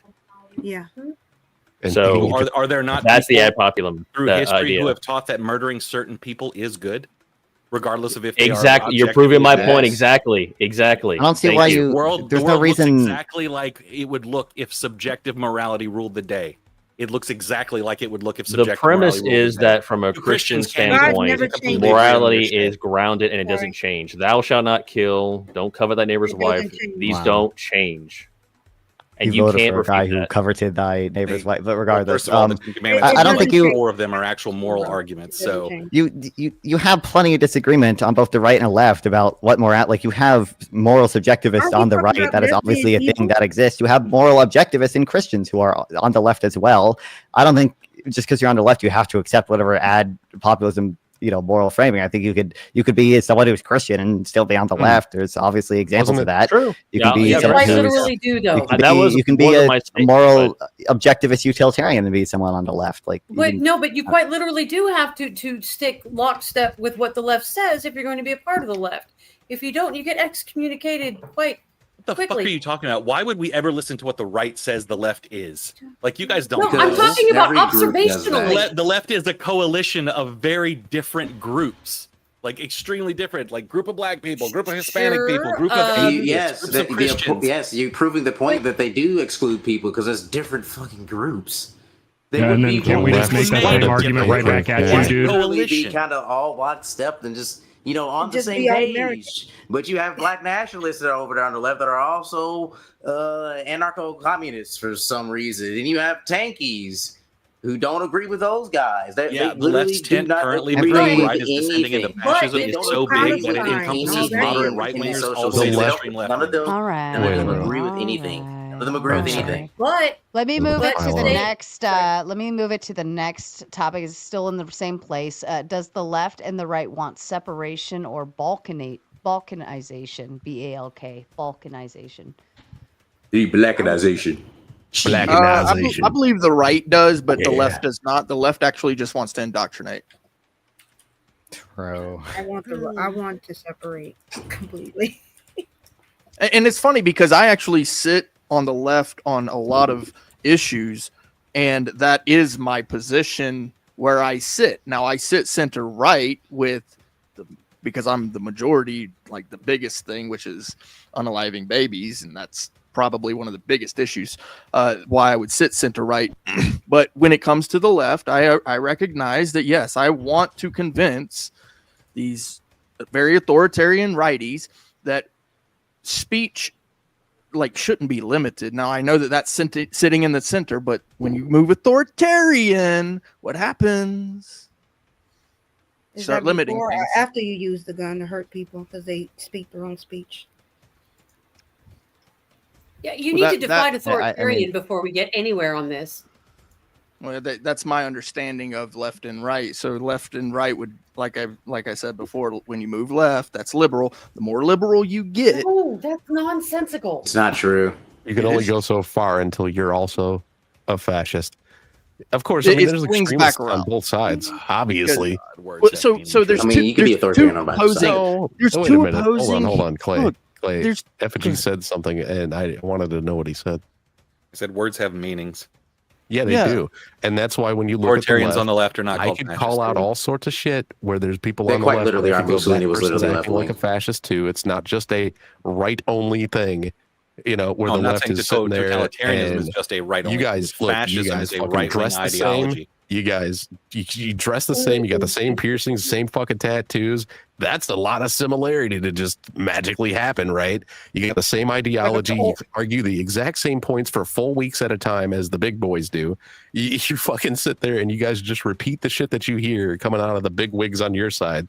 Like half the shit that Radical Coder says, I've heard from people clipping Hassan the day before. And it's the same shit that Nonfon says. You guys have no original fucking thoughts in your heaads. Just like Hassan. I don't think that's true. It's like the MAGA people also MAGA people repeat the same like 10 talking points. I don't know what you guys mean. Right. Oh yeah. How many of you are now saying Tylenol is bad? You fucking morons.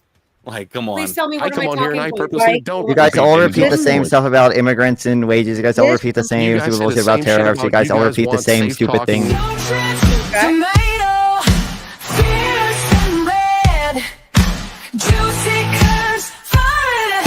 This message is sponsored in part by. Most of you guys on tonight's panel said the same thing when I brought up the deportations. When me and Radical Coda were talking about it, you just said these people are criminal. They don't deserve due process. Like 5 of you guys said that. Nobody said they don't deserve due process. I was listening. They came here illegally anyway. And they broke the law, and they got sent back to different They already places. broke due Who gives a process shit coming in where here they go illegally, as long as they're not even, here? But even still, It's crazy. They also can the break dude the can law, due but I process. can't break the law. It's obviously. I don't think, for one, I don't think a lot of the people necessarily broke the law. A lot of them were going through the asylum process, which is a legal process. Non-fun. Would And, you consider expedient processing due process? in some cases, yeah. Okay. If you're just gonna pivot to the Obama stuff, I'm familiar with the Obama stuff for whatever issues I might have with some of the deportations Obama did. I don't think it nearly reached the level of the deportations Trump is doing now. So, Mo Rebuttal, do you agree, yes or no, that the Supreme Court has already ruled in 2 different cases that there were immigrants deported that did not receive a proper amount of due process? I know that the Supreme Court ruled that expedient processing was okay and fit due process. Okay, do you agree, yes or no, that in JGG v. Trump, in WGG v. Trump, that they said there were immigrants deported, some of them to Sakat, who did not experience due process, and in the future, Trump had to do better with deportations, that he had to actually allow people to claim habeas? Sure, it also that sounds like the legal system's working, doesn't it? Thanks. Well, do you think it reflects bad? Do you think it reflects badly on the administration that they were rounding people up and not even informing what act they were being deported under? All over again because never did that. It wasn't a coup. I mean, They did. What do you mean they did? They didn't do that. Not what I was going to say. They go back to all the can't even immigrants in the file the cages if you're paperwork going to to start try the to go that far. deportation process.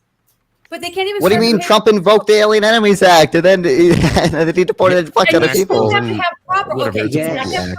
You have to have paperwork. Working here You have legally. to have paperwork to install and to initiate any of that. Because if you don't Yes, have you paperwork, Trump. how are the ICE agents going to know who to go get? So my Trump, question is, why is it? Trump, if you consider the paperwork needed, Trump signing the Alien Enemies Act proclamation, I agree, you need paperwork. By the way, some of the immigrants who, many of them didn't speak English well, were only given documents in English to sign, and were made to sign them under false pretenses. There were immigrants told that the documents they needed to sign were for the release when it was actually about transferring them to different ICE facilities. Like, I haven't seen any proof on that. That but is my technically a question is- release. Oh, it's your No, it's voice. not. It's your voice that I'm hearing. That's such a weird sound. What mic? Do I have a filter on? Hold on. Yeah. You do. You're Because I 8-bit was right like, now. I know I'm hearing something weird. No, I have it unchecked. You're like, you sound like you're coming in. It's like surround sound. That's what it is. Yeah, you're like 3D audio right now, dude. Oh, Yeah. you know what? THX I bet spatial it's stuff. this. Hear it. He's about to get it. It was probably motive. So my question is, why is it near half of these deportations you guys are claiming there's no due process? Why are they being picked up at courthouses? Yeah. What? That's a good What do question. you mean? Why the fact that they're picked up at courthouses? Number one is not a good thing. You don't want immigrants going through the legal channel. Wait, just to be clear. So one of the headline immigrant in the case I mentioned before was JGG. That's his or the anonymized name. He went to a court hearing for his asylum claim. A judge was going to rule on whether or not his asylum claim was valid. Before the judge ruled on that, the Trump administration deported him, or tried to deport him. He ended up getting a temporary restraining order. Or tried to deport him. He was picked up because he went through the legal process, and they tried to deport him anyway. So, non-fun, going back to using data on small sample sizes, you would say that's probably not the whole picture now, is it? Just because you have these fringe cases that pop up here and there. These were the first 261 people that Trump deported under the Alien Enemies Act. 200 is still a very low number compared to all the numbers that's gone out. Which is insane also because we're not in the middle of an invasion. We should add. no one's arguing. Well, it's true as well. Obviously, yeah. The invocation of the enemy's act on its loan is pretty fucking it's horrible. In my opinion, not fun. Earlier today in the stream, you guys heard our argument about January 6th and how all those people got round up and stuck in jail with no due process. But they all got trials. It's not true. You guys are just lying. You guys do all repeat the same talking points. By the way, this is one of the dumb talking points you guys have. Do you just fucking do you get off on it? Does it make your little ding-a-ling jump up in your pants when you fucking cut people off, or what? Yep. Because all I had to do to have you was sign up for tier 2 because you're my Patreon girl, and your love for me depends on how much money that I pledge to you monthly. So 2,000 people. You said ding-a-ling, and I thought of little wieners humping on screen, so I had to play it. It was 2,000 people at once. He was so happy watching that video. They had court bat laws, DOJ decisions, and pandemic-related bullshit. I'm in the middle of talking, then. Like, seriously. I don't know why everybody always cuts each other off. I try not to. I do it sometimes. I apologize. I know I've cut you guys off, too. Anyway, okay, we forgive you. We love you. It's 2,000 people, and you guys are going to sit there and claim that was due process when they were put in jail and held. They got you. You are in jail when you're waiting for a trial. They got trials. There it is. Some people held for over 4 years in a 2. I don't know. I don't think there were. I don't know if there were many, if any, people held for 4 years without going through some trial. Who was held for 4 years and was stuck in solitary confinement for a huge chunk of it. Ended up coming out. Now he's no longer alive. That's still due. That's how our American legal system. If you want to just have a general complaint against solitary confinement and against our legal system, I agree with you. There are probably some people who are screwed up. Where, generally speaking, you and Non-Fun would have never said shit about the January 6ers not having due process. You guys were totally fine with it. You were proud of it. They did have due process. Being disingenuous as why they're delayed. Why were there so many lawsuits Did your against data tell you that? they didn't get due process? Yeah. What do you guys cite? What do you mean the lawsuits? There were any lawsuit that doesn't fit your opinion, and then you're true. What lawsuits are you talking about? There were people in. So there were. My understanding. There were people. There were people who like made claims that like a DC jury couldn't be or would be biased against them, and so they asked for a change in venue. Like there were people who disputed whether they would get a fair trial. I don't know if there were any lawsuits about people not getting due process. Nothing. They were shown on camera as having been there, so they were immediately arrested. What do you mean? They all got trial. Unless they pleaded guilty, they got trials. They didn't get trials. There were extended delays. What January 6er who didn't plead guilty got trials? I guess you can avoid trials if you just plead guilty. Due process, but that's fine. That's fine, right? But each one of these people, got due process. You're just lying. I wouldn't say it's these 22 million people that are supposed to be, deported. They're all supposed to get exactly the right, fair due process, and we're supposed to do it quickly and swiftly and get it done with, right? But it's all if you deport someone, process because they should have some minimum amount of due process. By the way, as you guys love to mention earlier, the due process rights can be more limited than those of native-born U.S. citizens charged with a crime. You can do expedited removal and not do the insane shit Trump does, where he doesn't let immigrants seek habeas claims at all. Bring up any of that, and they're fucking terrorists. You can expedite them. Effigy, you guys all come off so fucking angry. You sound like you have a. I'm angry because you're lying. You're like lying about January 6ers not getting due process to justify not giving due process to immigrants who are being deported to prison camps. Did your volume go back up, Non-Fun? It's still coming through loud. I feel like your volume just keeps. I feel like your volume just goes louder and louder and louder throughout the. I heard an Adam Dole. So, since it doesn't matter to you that those people didn't get due process, that's why I bring it up. It's not that it makes it okay. Not due process. It's not okay that they didn't get so long. But there are actual if you look into reasons. it at all, instead of just following whoever you think is the right one, if you looked into it on your own instead of just repeating the shit that you heard from CNN, MSNBC, fucking Don Lemon, then maybe you would be able to form your own opinion instead of just spewing it out. And copying whoever you heard say it. But the fact is, those people didn't get due process. There was multiple people that ended their own lives after they were released from prison because they were there on January 6th. There's even the one dude. All he did he was there, but he was a voice on Bob's Burgers, and he lost his voiceover job and ended up in jail. That doesn't mean you didn't get due process. People got due process. How do you How do you stick 2,000 people in prison within a 2-year span and give them all due process? How do you do that? Does that make sense? Hold trials. Does that make sense? Yes. Does that make sense? Yes, it makes sense. We have a lot of judges. This is one of the most incarcerated countries We have in the world. enough What are you judges for talking that. about? But okay. Yeah, I guess that means we got enough judges for 22 million people who are here illegally then, right? Or would something like that take 20 fucking years? You know what's crazy? You guys brought this up earlier when you're talking about Obama's deportations, which you love to deflect to so much. The due process rights for deportations don't necessarily have to be the exact same as U.S. born citizens accused of a crime. You can give them a nuance to it. I agree, Trippy. I understand. Trump didn't give them the bare minimum because he's fucking evil.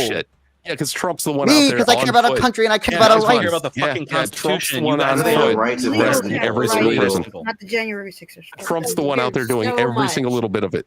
Yeah, None other of it could persons don't possibly have be to handled by handle somebody it. on their own.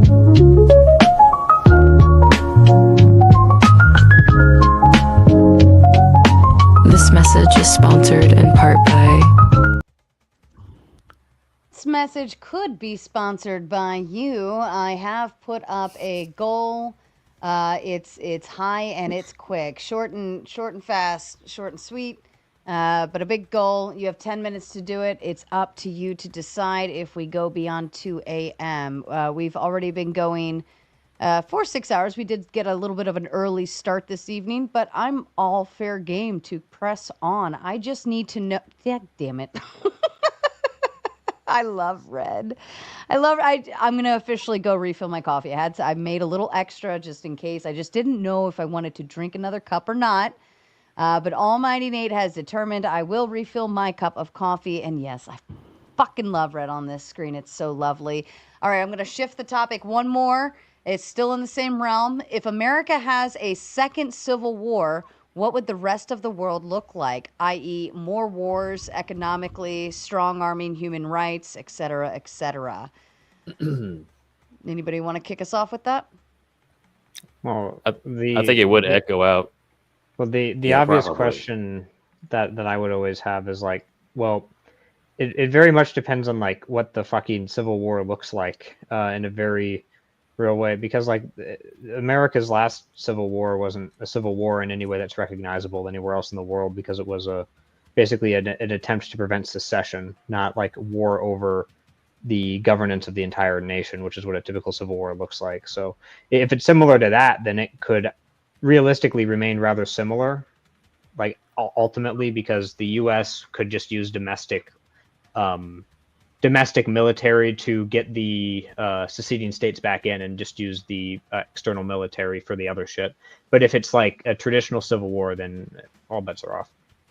I would say that it was definitely about the entire nation and governance over the entire nation. Yeah, I mean, secession means that there were certain states that were trying to leave, certain provinces, certain cities, whatever you want to call it. If there's a nation, right, and there's certain territories of that nation that say, I don't want to be part of your country, that's governance over that entire country. So, I mean, not to say that you're wrong on the other parts, but the entirety of the sovereignty was that question. You can just look at economics, right? Like economically, when the U.S. has economic issues, it affects the rest of the world. So just from that alone, fighting internally, all that chaos and strife, it would definitely have an effect, even just on an economic level. Not to mention all the foreign aid and policing, you want to call it that, the U.S. does all over the world. That would change dramatically as well.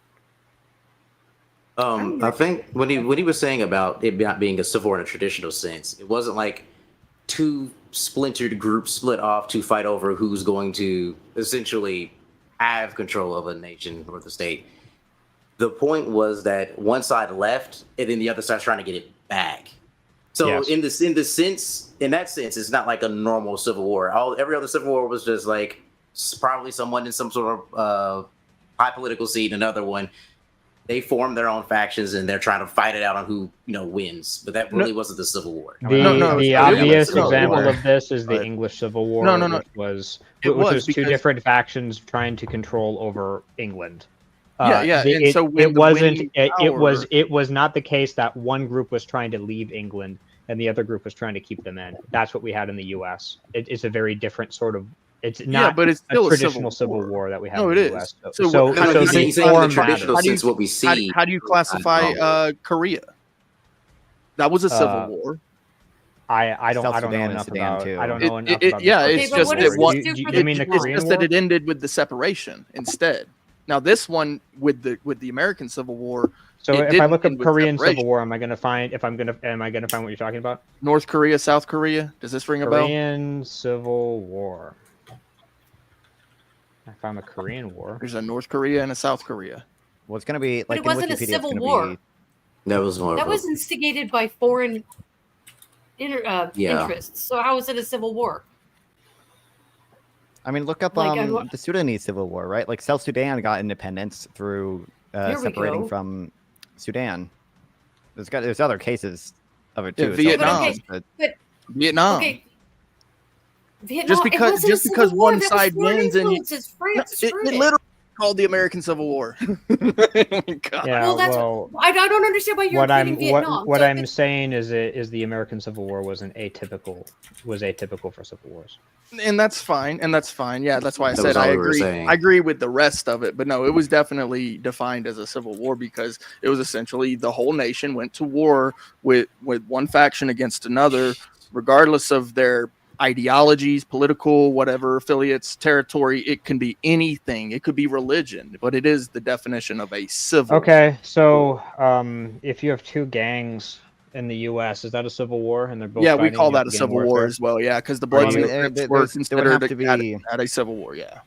I mean, scale would matter, and also the sort of intent to either form your own nation or like actually separate out, or control the whole nation for yourself. Like there'd have to be some intent to like govern. I would say. Gangs don't have. Yeah, I don't know. Inner city gang politics is really map onto civil wars. The inner city, like the Lake City boys versus the Jayville boys. No, but when we talk about like the massive gangs, it would be like the Bloods, the Crips, the MS-13. Like MS-13 is outside of the country. You're just listing gangs. MS-13 is outside of the country, right? And there are MS-13 gang members inside of the country. But that doesn't mean they're from this country. War. They literally come from different originating groups. Like what? So with the McCoys and the Hatfields be a civil war? It's a prison gang thing. That was a feud.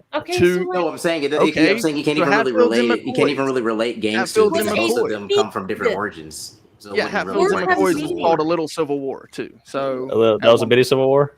Yeah, it was a mini. No, it was called that would be like those would be like two different cultures. I just thought it was a bunch of mountain people shooting at each other. But it was a family feud technically. There's not going to be a civil war in the United States. Well, I think there may be. There's going to be some crazy. Well, the prompt is contingent on it happening. The prompt isn't will one happen. It's assuming one does happen. It would be World War III.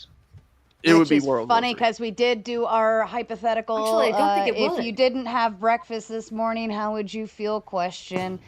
Everyone passed it early in the panel. It was except for one person. All right, moving on to: is there a right side of war?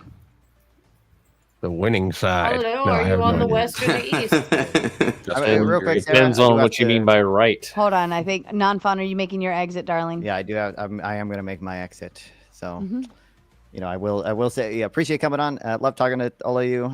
Even if you saying stuff about immigration and January 6th, okay, and due process. Well, look up the J6 arrests after you leave. If you look it up, there's 800 people without trials right now. Closing statement. Shut your fucking mouths. You all demand the same respect when you are leaving. Give it to the fucking person who is.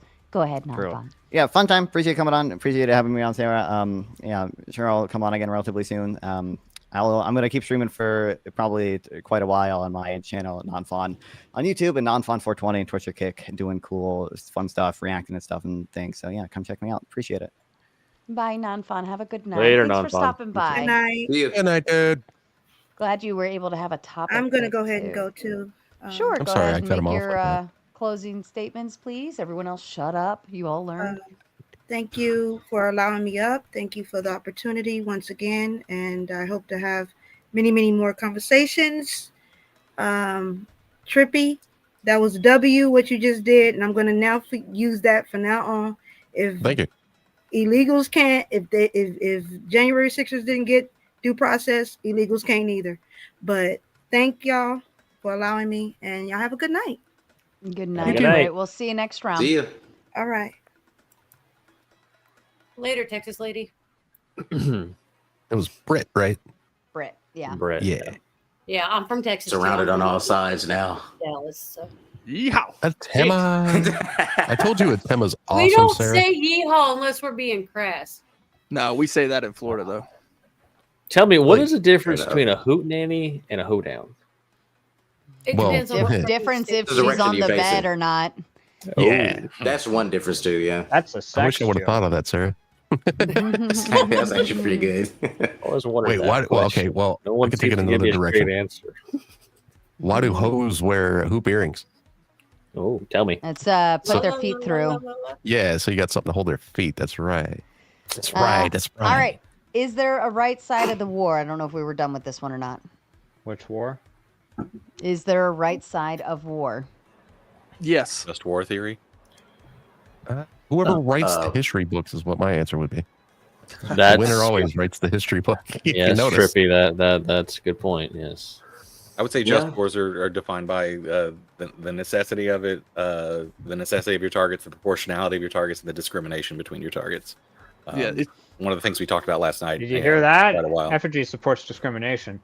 Oh my God! Don't do that to him. Only in my targets. Oh, so you want to discriminate between who you target and who you don't? Is that what you're saying? Is that how you want to discriminate? Discriminate between who you kill? I would say I would say, and I know it's going to aggravate the crap out of Effigy and anybody else who's not a Christian, but as far as Christians goes, there is a spiritual war and there is a right side of that. Yeah, I can see that one. I can see that would be one of the wars. I definitely have to agree. Well, especially like looking at the teachings through scripture, just talking about like the rapture at the end of times in general is literally brought on from war, and there is a right side, and the right side of war, the right side of the rapture gets brought to heaven, right? So like ultimately at the end of the day, if we're looking at war in general, like there's this one outlier where we can say there's a right side to war, but I'm not necessarily sure subjectively towards like a lot of other wars that we see in common practice today. Like a lot of wars are typically about like territory, resources, or just like straight up differences in values. And at the end of the day, differences in values can stem from being as small as like, you know, I disapprove of what you do like in the bedroom to I disapprove of what you are as a person. And like that is definitely like branches of severity, like we were talking about earlier. And I think anything that like strips people of their fundamental human values is like should be disavowed. But at a point where people are doing it willingly in the streets to other people, or people are doing it willingly in other countries to your civilians, I think that's justified for some sort of retaliation to at least protect the safety, the peace, and the sanctity of your country. And this is coming from somebody who's like, I live in Canada. We're supposed to be a country of peace.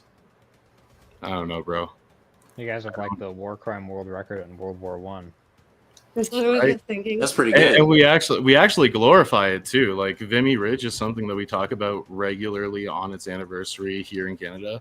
We are so proud as Canadians in our war history, being like these interveners, or like, you know, a lot of these people talk about how the people aggressive, that we have, violent, insane people.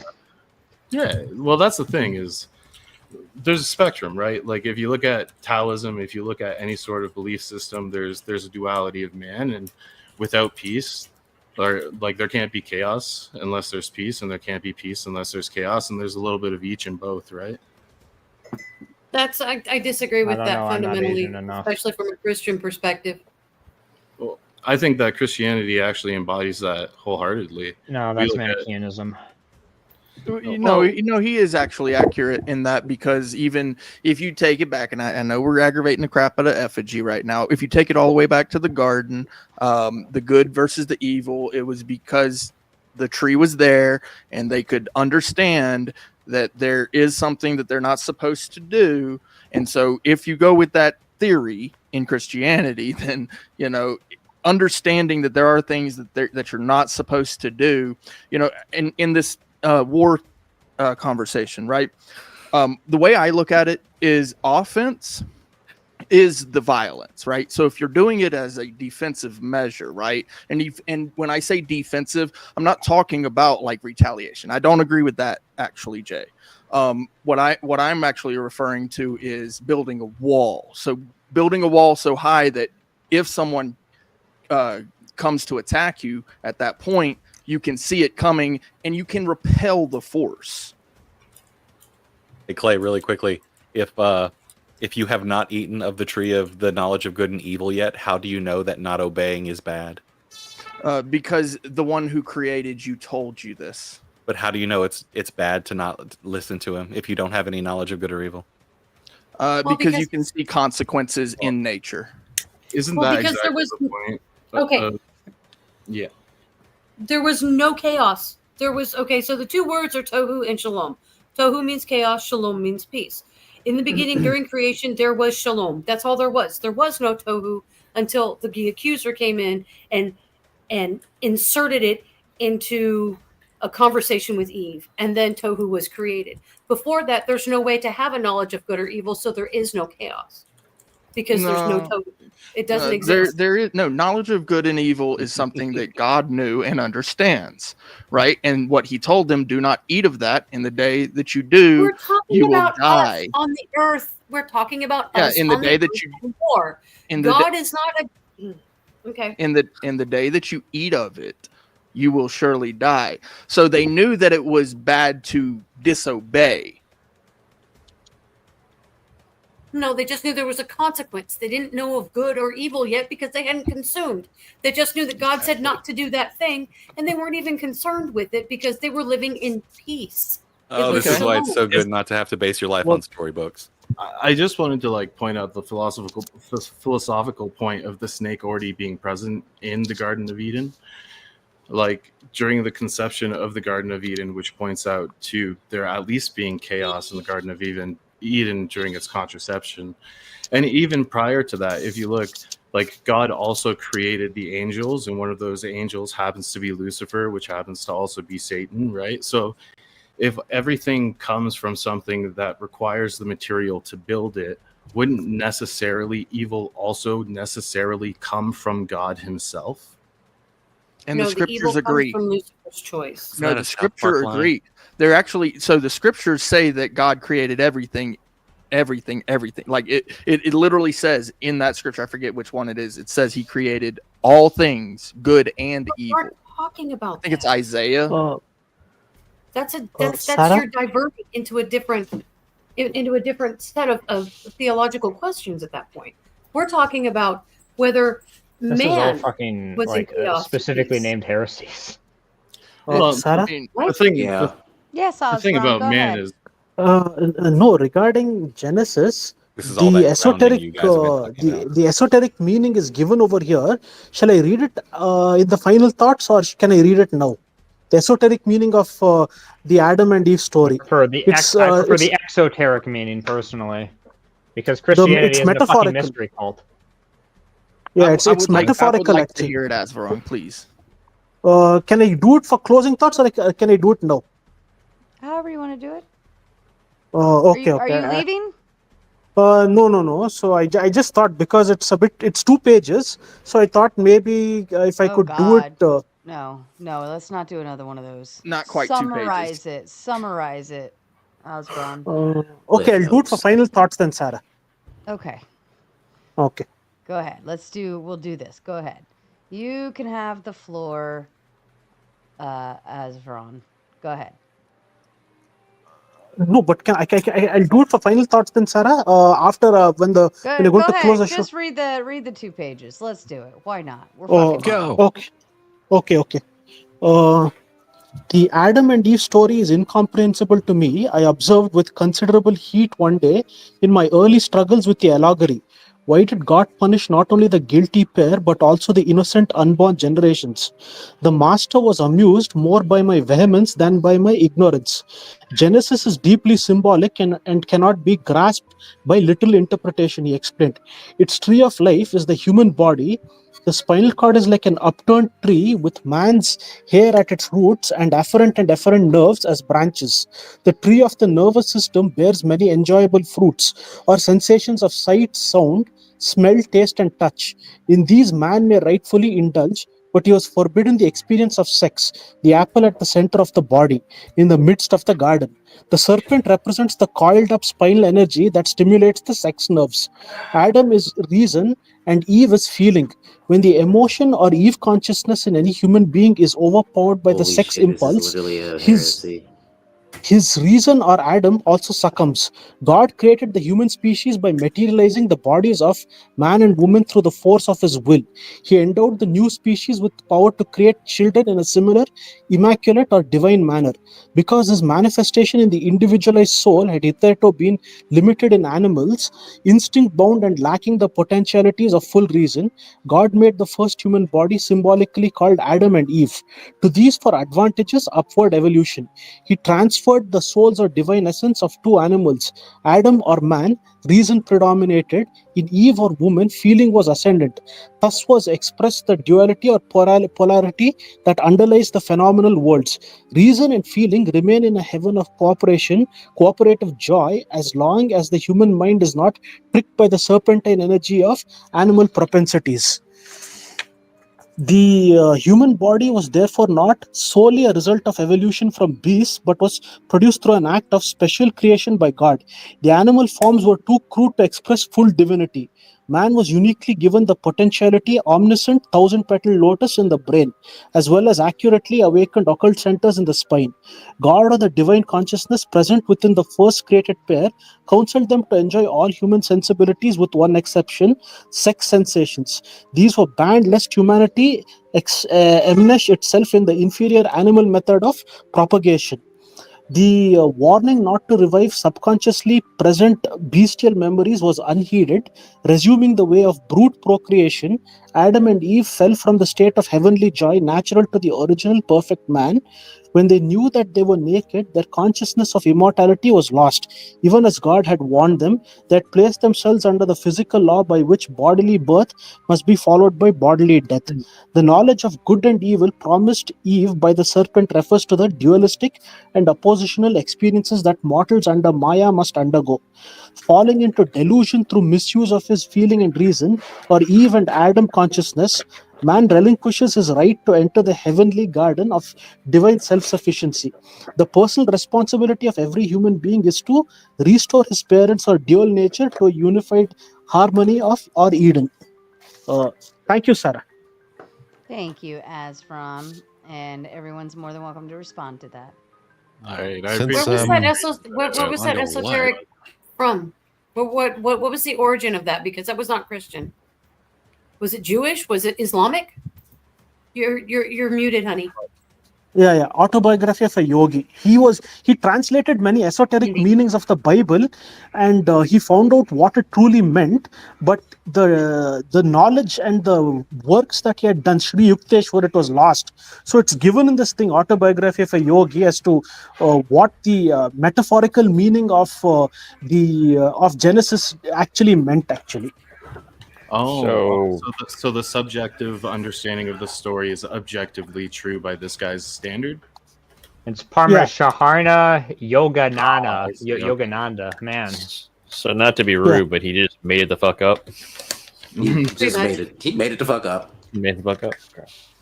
And just made up everything else. I was hoping he was going to say something after that where you got that from, but no, obviously not. Of course not. But yeah, I'm a bit more reading somebody else's opinion. Like the Akashic records. Go ahead, Patsy. I hear you trying to get in. Yeah, so like even reading that, in those words have confirmed things that we were talking about, but in the first half of it, they tried to go to the point of just straight up stating that the religion is false and then justifying a religious viewpoint of the story, like post half. So like, I don't really understand what the point of reading the subjective opinion of someone else on the Garden of Eden story is on a discussion. Like, do you have an opinion on it? Like, is that your opinion, or is that like, do you think that's like subjective? Do you think that's no? But from from my perspective and understanding, I have noticed one thing actually. Like, if the person indulges too much in sexual intercourse or whatever, it's meant for procreation. But if indulged recklessly, what it does is it does damage the body. You will start aging biologically at a faster rate than your chronological age. So the semen is one of the vital tissues that have to be preserved. It's not meant to be splurged out just for temporary pleasures that you get through sexual intercourse. So there is some meaning to it. So let me ask you a question. Let me ask you a question then. Are you Christian? Yeah. Are you a Christian? Do you consider yourself Christian? Hello? Are you with us, Ezron? Ezron? He's freezing up. Freezing up. Turn your camera off and it'll catch back up. That's internet smiting for heresy. Yeah. So, looks like you're back. Do you consider yourself a Christian? The connection got cut actually. Yeah. Okay. Can you repeat the question again? Do you consider yourself a Christian? I follow the teachings of Christianity and Hinduism. Okay. So, if what you're saying is true about sexuality, how would that seems to go against the divine decree to multiply and become many? So, how do you rectify the two? No, you can. They in the previous days before Genesis occurred, like man and woman, they could procreate like asexually by like without without using the coitus for procreation. They could do it actually asexually. Then what happened was that after organisms. So this is like a Jurassic Park situation you got going on here, right? Something like that. We could procreate. We didn't need to procreate. We could create asexually. Then what happened was that because of recklessly indulging in sexual pleasures for too long, we lost our abilities. Too much. I've noticed one thing, like when you indulge too recklessly in it, what happens is that your performance also. So as we're on the Genesis thing, right? There's a lot of other species on the planet that do breed asexually. Why haven't they experienced the indulgent, like the degeneracy that we've seen as a species? Because we were not supposed to actually. We have 7 centers in the astral body. And within that, actually, we're supposed to awaken the Kundalini and reach God consciousness. But what happens is that when you indulge too much in eating, sleeping, and procreation, your ego self-identifies very strongly with your limitations. So you're not able to ascend beyond bodily consciousness. So what they do in yoga is they take you chakra, Naruto. Yeah. The chakras are your energy centers, actually. So these things are true. If I use my chakras to make really good hand signals, can I do like crazy stuff? I need to. Yeah, you can actually. Like there are. Figured, yeah. Do you know how to do that stuff? No, with certain hand gestures, actually, you can cure. You can activate certain chakras, and you can cure certain diseases like arthritis or Parkinson's. It's been proven as well. So there are mudras as well in yoga that they can use that can harness the powers of certain chakras, and certain things that cannot be cured with medicine, like sciatica and other diseases. It can be cured through these actually by activating of the chakras. Yeah, I've seen a show about that once. Actually. If you're going to be a perennialist, sorry, Adam. Who the fuck is Just Graffiti? Like, I don't think you're. Oh, listen, don't say dumb shit in the chat, dumbass. I'm not putting that on screen. That was a dick move how you said, oh, well, but it's true, right? Like, that's just, you fucking know what you said. Osron, you got the boot, buddy. And dumbass Pixels is coming up. That was fucked up. Don't say dumb shit like that. I absolutely will not put that on the screen. You can get everybody in trouble for that. Yeah, no Fed talk. Well, my question, which I guess I won't get to ask him, is if you're going to be a perennialist, why not you be like a cool perennialist? Somebody who like follows Julius Evola instead of this weird schizo crap. Not that Evola isn't weird schizo crap, but he's cool weird schizo crap. Yeah, but this cool schizo crap can do like hand gestures and chakras. Well, he's gonna open the there is and send people to the shadow realm and things like that. Well, so And procreate methodically? I would actually have a bunch of questions for the guy because I've heard. Yeah, I was so interested to hear more. Well, because I am somewhat familiar with some of what he's talking about. I actually knew a guy who was into this stuff. It's a very eclectic view. You know, for a mere $10, you can get him back up. No. Yeah. I don't know. We can do that another day. I'm love it still when people who amazed at believe the crazy shit correlation, run into people who believe crazier shit. Genesis, Like leftist. Genesis was a story about celibacy, actually. So Effigy, when Yes, you're Adam. talking about like believing in Non-sexual reproduction. when you're talking about like believing in crazy stories leading to morality, does that mean like you reject Rawls? Nah. Do you reject Rawls' moral theory? You can definitely pull morals from all kinds of things. Okay, so But you don't have to believe a story is true. I could pull moral lessons from fucking Harry Potter, right? It doesn't have to. Well, be true. I'm asking you specifically if you view the Veil of Ignorance as like a good place to get your morals from, considering that it's just a made up story.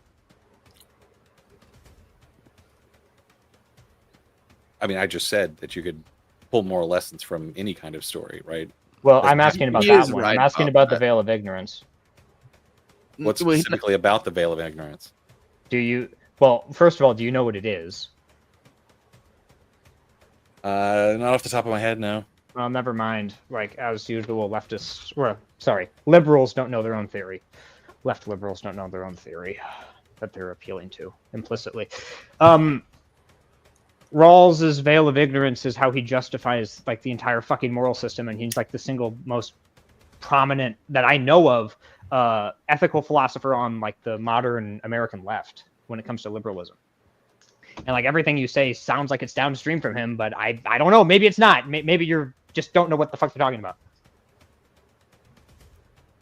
I mean, I can believe that he wouldn't know about it. I mean, I'm not a leftist, so I wouldn't know anyway. Well, I wouldn't look into it, but I mean, if it's prevalent throughout that side, I'll just Well, you repeat the talking should. points. Like, people should read Rawls. He's very influential. Corinth likes him to a degree. Corinth knows what he's fucking talking about. Actually, I might look into it. It sounds interesting.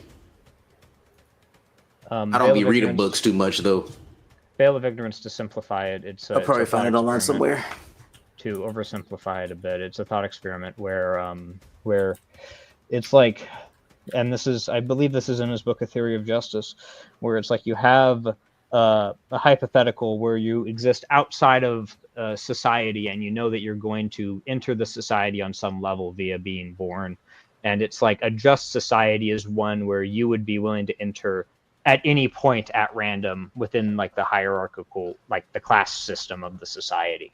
And like this is how he like justifies a lot of his moral claims. Well, this kind of sounds. Okay, I know what you're talking about. This is the coming into a society blind. Therefore, you would make it the most moral you can because you don't know where you're going to occupy. Okay, Yeah. right. I just didn't. The most just. The issue is that this is like obviously nonsense on a bunch of different levels. The most obvious one is you don't actually enter a society randomly. You can only be born from your parents because because fucking genetics is true. It also doesn't account for I anything. couldn't be born to anybody other than my parents. In other words, Well, the whole concept doesn't account for any kind of deviation, too. What about somebody who changes or deviates during their existence? I don't know what the fuck you're talking about. Or scale of effect of individual like impact. Like Exactly. some people will be impacting these environments significantly more than others, and like resentment builds. It's human nature. But you agree, so I'm not gonna argue against you because you already have an opinion against it. Next question, so we can move the conversation along. Is defending your homeland including attacking others? No. Trivially, yes. That to me is simple. Yeah, no. yes. That's too nuanced. Attack means kind of. That is definitely not too nuanced. It's just trivially yes. Like obviously. The Battle of Normandy was an attack when like the United States and British forces stormed onto the beaches of Normandy. That was an attack against the Nazis. Hey, what about the Canadians? Yahtzees. The NSDAP. You know why they did that, Adam? Because they were our allies. Oh. That's right. We had treaties, compacts, things like that. That's why we I don't did know. it. I don't know why you think anything you're saying has anything to do with what I just Because said. it's not an attack. Well, it's a defense of our allies. It was an attack. There were people in a building, and a bunch of other guys ran up. The Americans ran up with guns and shot those people in the buildings. That's an attack. So if it's your homeland, and you have an ally, are you expecting your ally to come help you defend your homeland because you've got compacts and treaties? But that's I would expect Question that is if if attacks are necessary, and I would expect that if I was France in this case, and Germany had like a fortified position within France, that England and the United States and some French soldiers would attack that fortified position to get them out. I would expect them to help us get our homeland back by attacking our enemies. So yes, that's an attack. The storming of Normandy, the battle at the beaches of Normandy was the United States and Britain and a bunch of other countries attacking. Did Germany own the land? Was it Germany's land? No, it wasn't Germany's land. They were occupying. They weren't supposed to be there. Doesn't matter. It depends on your theory of property. I would imagine that I believe in private property rights based upon good business transaction, good business practices. Okay, so do you believe that the United States owns the continental? Do you believe that the United States owns the state of South Dakota? The state of South Dakota. Do you believe the United States owns the state of South Dakota? It currently does, yes. Okay, well, the majority of South Dakota was previously owned by the Lakota tribe. What? Do you live in South Dakota? It's none of your fucking business. Okay, then the argument if you're not living there. Like because I'm providing a demonstration of the point. I'm providing a demonstration of the point. So the majority of South Dakota was previously owned by the Lakota tribe. Okay, and so I'm saying no, it wasn't. Yes, in a lot of American ideology, nobody owns the land. Because when the white man came to talk to Native Americans about who owns the land, they looked at him like they were stupid. Nobody owns the land. The Lakota certainly had an idea of land ownership as a collective land ownership. And You're talking. You are oversimplifying your beliefs. Different natives have different beliefs about land ownership. I agree with the way that land. Hold on. The point I'm making here. The point I'm making here. In order to do a gotcha, and you're stupid. So the reason why Brick is unwilling to engage with this is because he knows this is going. The Americans took over South Dakota by force. Why aren't you giving this? Hey, did you give your land back to the Native Americans yet? The Americans took over South Dakota by force, and thus then they owned the land. Did you give your land back to the Native Americans yet? Similarly, the NSDAP took over France, and at that point they would own that land as well. Back yet, Adam? Through the same way. What to do with the prompt? So the point I'm making is at that point. All it was. He's trying to do a gotcha. He can't, because ultimately that his gotcha has nothing to do with the actual question which he asked, which is, I don't know how you see property rights. And I told him, I said private property rights based upon good business practices. Yeah. So what I'm pointing out is that I still don't know if Brick thinks that America owns South Dakota or not. I still don't know if he thinks that they do. Perhaps he doesn't believe that. What? Do you?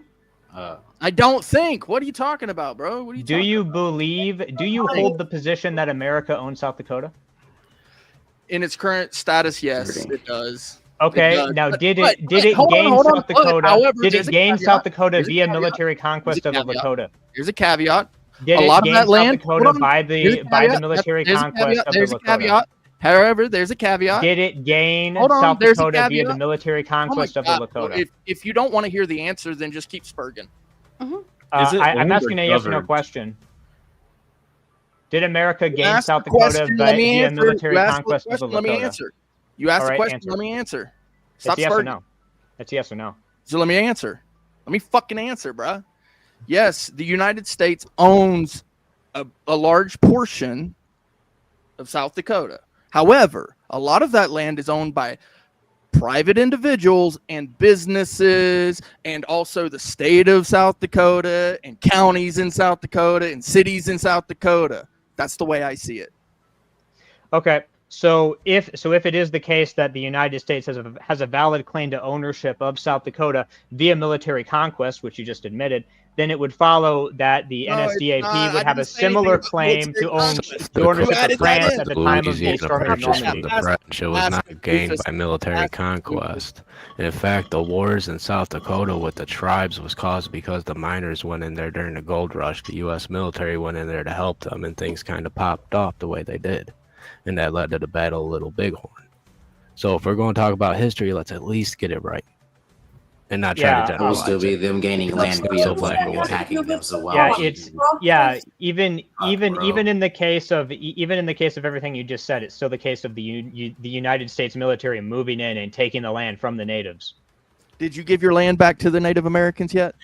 No, I Still think just that wanted to know if it was for the record, Brick, I believe that conquest is a valid way to gain land. I bet you do. At the nation bet state you do. level. Whose land are you taking next?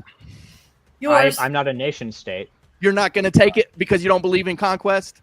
What are you going to do? I'm not a Buy nation land? state. We're gonna take You your believe in buying land? You believe in buying it, I right? already said I'm not a nation state, and you're trying to talk to me as if I claim to be a nation state. I'm not a You're trying to nation do state. gotchas. You're trying to do gotchas. He's not doing gotchas. Yes, he I'm- is. Bro.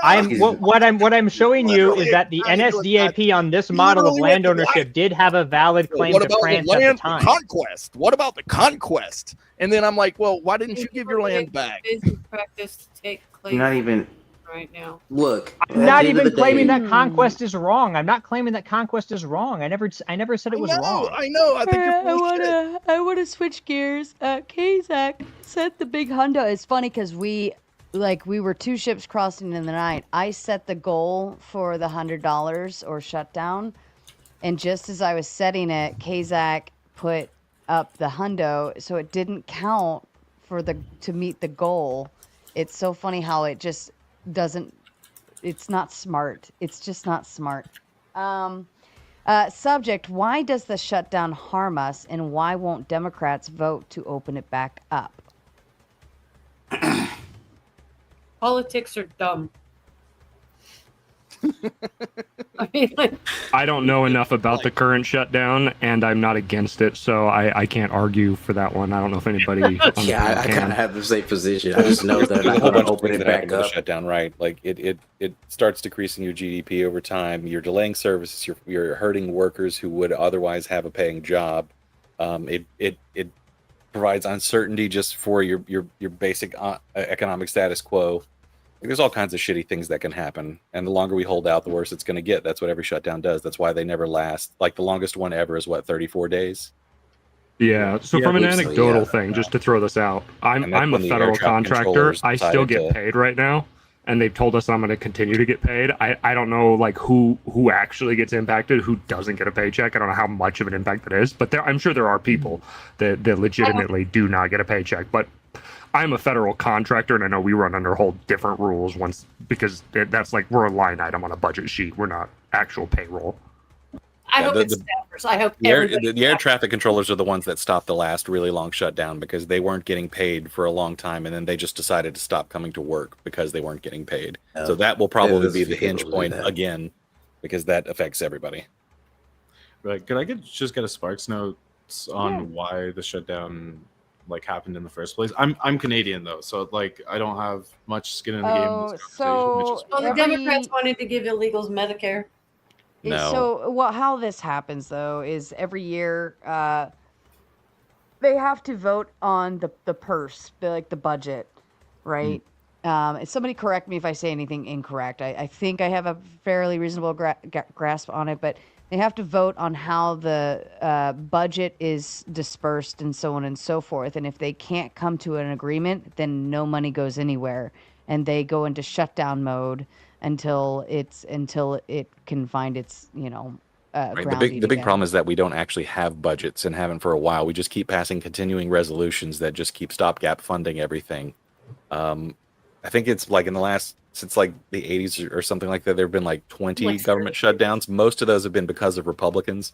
The Democrats decided that they wanted a concession, basically like what the Republicans have been doing for the last like few decades. So they wanted concessions to have to sign off on this, and their concession was to give back the funding for health care and the subsidies for Obamacare that people get, that's going to increase their healthcare costs crazily in a little bit, to give those back so that they could help those people. Otherwise, they weren't going to sign it. And that's how the shutdown.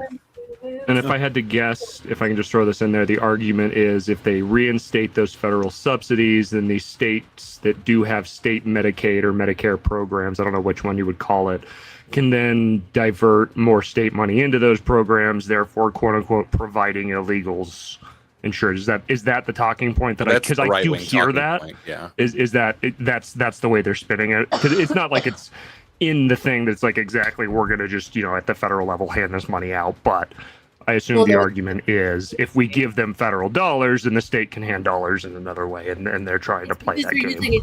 It's because they're using it through the ACA, and the ACA allows undocumented, or you don't have to verify your It's citizenship. because individual states have that choice. They don't like states' rights when states decide to not do what they want. Like Now, that. is this just for like life-saving healthcare or all healthcare in general? all, period, flat across the board, all. Okay, that kind of helps me build a little bit more of an opinion on it. I think that would depend on the state, really, because Yeah. some of them only offer like Don't listen to emergency anti-right offers. Like I know, like the state of Wyoming and Idaho, they have like emergency Medicaid that you can get. Like if you're like even if you're a tourist or something like that, you can get on something like that at a state level. But I'm sure that they may offer something to people that have no documents in somewhere like California. Okay. Well, it's mainly because the money's coming from the federal level, so it doesn't really matter what it does at the state level, because at the federal level, if they're using the ACA to funnel that money or put that money to any Medicare program, there's no requirements for citizenship. So they can do whatever they want with it, and that's what the Republicans are saying no about, because it's part of the mandate that the right voted for when Trump was put in office. Well, they just want to do a clean CR. The Dems don't want to vote on a clean CR. They want to put an extra bullshit in it. Yeah, That's like what the votes not Republicans do. have done for the last like 7 or 8 times. That's a great they've whataboutism. been in the That's a great government. whataboutism. No, it is, but that's That where doesn't we are. really matter, though, does it? And they're about to hurt a shitload of people and increase. talking their about the healthcare current one, costs not the by like other crazy thing. magnitudes, and we don't gonna want work. that to happen. We don't want people to have to fucking give up their healthcare altogether because their premiums go from like $300 a month to $1,700. Because he hates fucking Obamacare and he's fucking idiot and wants to hurt people just because. Obamacare wasn't even good. I mean, we can just Well, dick I- ride they for Obama, threatened bro. to The fine Boondocks people for episode not signing never up for ends, their dude. health care, but then they wanted But to ACA is trapped. I do illegals I do for want to free. touch on It makes no like the sense. structure. I do want to touch on the structure of public health care, like publicly subsidized healthcare in general. Like as somebody who lives in a country who has like solely publicly like funded healthcare, we run into a lot of problems, especially with high populated areas. A lot of the like distribution of wealth that goes to the hospitals is based on per capita visits. A lot of the wait times are extremely long because like let's be honest, like they have very strict budgets on how it has to operate because it's following a tax system. And if you dump more money into healthcare, especially where we are in Canada, all of our provinces have their own jurisdiction on healthcare. The amount of tax dollars that goes into healthcare doesn't necessarily correlate to the quality of care that you're going to receive from these places, especially when the people that are working these positions aren't coming from universities or colleges that are like as reliably credible as they had previously been in the first place. And that's coming from somebody outside of the United States. And the United States seems to have an education crisis much worse than we do in terms of those like higher education fields and STEM fields. They both have the extremes in the wellness and the extremes in the amount of people who seem to just get degrees and jobs and then, you know. Yeah, I got a question for you actually from Canada. Do you guys? Is it true you guys have you have like hospitals up there that popped up that are like super hospitals that you can actually just pay and go get direct help versus waiting for the? Is that a thing? So from my understanding, we have like one well-known privatized healthcare business, and they're not allowed to actually like give prescriptions. They're not allowed to do surgeries. They're not allowed to do major medical procedures. They're allowed to give advice, and they're allowed to give like medical, like, you know, they can tell you these are your options going forward. And it's basically just like a specialist visit. You go there, you get advice, you leave. The majority of our healthcare, unless it's like co-opted through university studies and stuff like that, are extremely heavily regulated by the government, to the point where like the states where they do typically have jurisdiction over their healthcare is typically just related to like tax funding and related to things revolved around like advanced practices. Like if one state, like a big contention right now is in Ontario, there's like a lot of medical like medical theology that revolves around very liberal ideals, like catch and release policies, very heavy on like you know, you bring somebody to the hospital, you have them stay on a form for a set amount of hours, and once they're stable, you give them medication and you let them go. You refer them to like homeless locations if necessary, like whether it's shelters or now a lot of our shelters are starting to also be like safe injection sites, which has grown to be a general problem in a lot of these like a lot of the populated areas where these people kind of like gather around. Like within 100 meters of these places, we've seen a lot more increased violence, a lot more increased graffiti, property damage. The mortality rates in these areas go up, things like that. And then in the West, they take a lot more of like a straight to the point, like here's medication to stabilize you. We understand that you're going to need long-term help. Here's a referral to long-term help. Here's a referral to rehabilitation programs. Here's like direct route access to support. And these West in Alberta actually puts significantly less money into their healthcare system regarding mental health than Ontario does. Ontario is built on bureaucracy. Ottawa runs everything for the sake of money and for the sake of spending money. And this isn't. There's nothing about more than Canadian healthcare policy. Let me tell you. It's like, to tell you the truth, my dad's been waiting on a specialist appointment for like a spinal issue. He's got growths in his spine. He's been on a wait list to speak to a specialist for 3.5 years. Oh, The fuck? Yeah, that was actually my follow-up question. Keep your That free sounds fucked shit. up, I yeah. would rather. And that's what We would universal healthcare looks like. We Long would waiting list. implode immediately if we did that. Well, and that's the Population thing size. that I'm trying to say too, is like going from a privatized healthcare system to a mostly publicly funded healthcare system would put such a burden on a population that already has fundamental problems that they're not going to privatize healthcare for in the first place. It front loads the issues, and that's exactly what we had during COVID. Here is a very huge front load of issues where we had significant amount of deaths just because a lot of the beds weren't available. Like, it's similar to a lot of places around the world. And then we look at that. He was talking. He spit too much facts. They got him. Yeah, they got him. They cut him off. Canada cut him off. Canada The ghost got of him. Trudeau got him. God dang it. Trudeau cut him. Sorry about The- that, boys. The Canadian Really- network. Yeah, Trudeau, bro.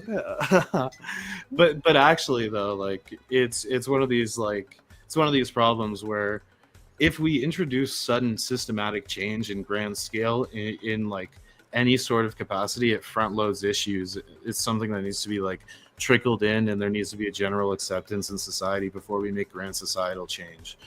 And we already have a foreground. So you believe? Would you hold this view for economics as well? Well, you see, I actually don't really know enough about economics. I got like $6 in my bank account. Well, you ruined my joke. I was going to make a trickle-down economics joke, but you ruined it. The fucking trickle-down economics. By being honest about your knowledge base. Yeah, trickle-down economics is heavily dependent on the generosity of the person at the top. Nah, I don't believe anybody actually believes in it or whatever. Yeah, it's pyramid scheme bullshit. Shout out to my close personal friend Bernard Madoff. All right, I think we're at a good closing. Otis says, "Why does my taxes pay for those to ruin my country?" Kazak says, "Thank you for your stream, Sarah. Always support your streams. Once I get sober, maybe I'll join the stream again. But thank you for the best debates and topics on YouTube." Kazak, you're always welcome back up, honey bun. We just need to make sure we limit that if you are drinking that evening, we're going to limit your panel time to an hour and then boot you so that you're not getting more and more drunk saying silly stuff. Okay, don't worry. You are forgiven for your last appearance. All is well. Don't worry. We've had worse here. We've had absolutely... Even I've gotten shit-faced on my own show. Come on now. I barely make it up the stairs when I close. Otis says, leftist Democrat policies ruin our freedom, American. All right, so I'm going to let Osron, don't worry, I'll let you come up after somebody else gives their final thoughts and I kick them out. And we're all going to do our final closing thoughts and head on to bed.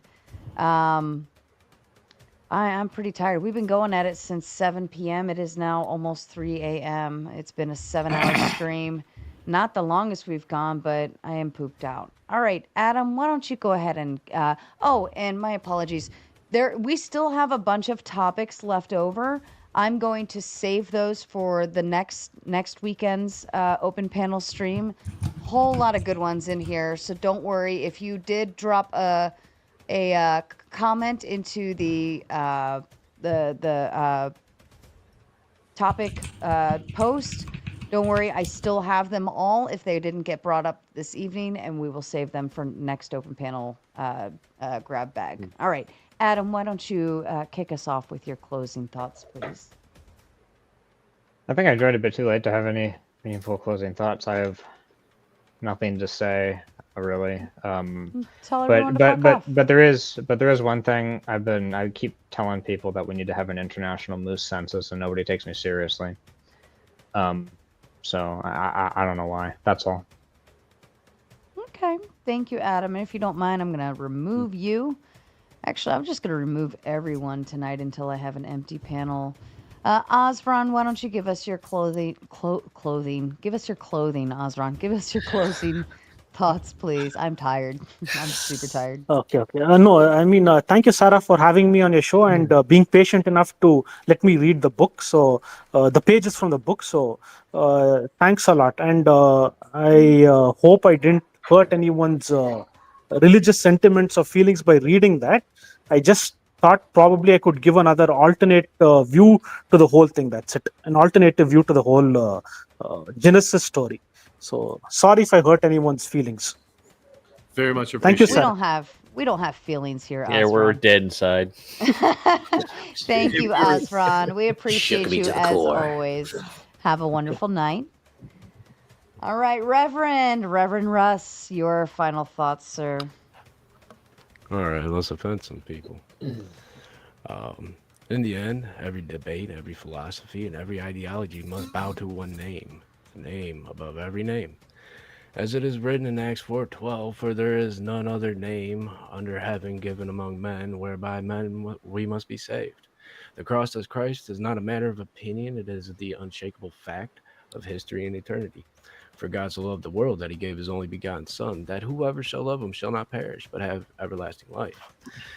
And one day all voices will fall silent, that at the name of Jesus Christ, every knee shall bow, of things in heaven and things in earth and things under the earth, and that every tongue should confess that Jesus Christ is Lord, to the glory of God the Father.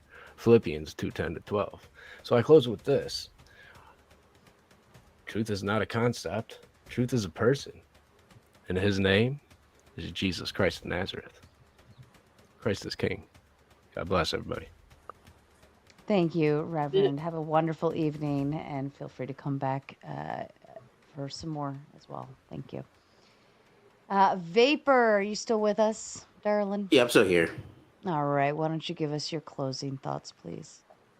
Yeah, I got here pretty late too overall. I didn't get to say much. Kind of wanted to have another little Spurg match with Ryan because those are usually pretty fun, but came in a little too late. CP time, color people time. Sorry, late.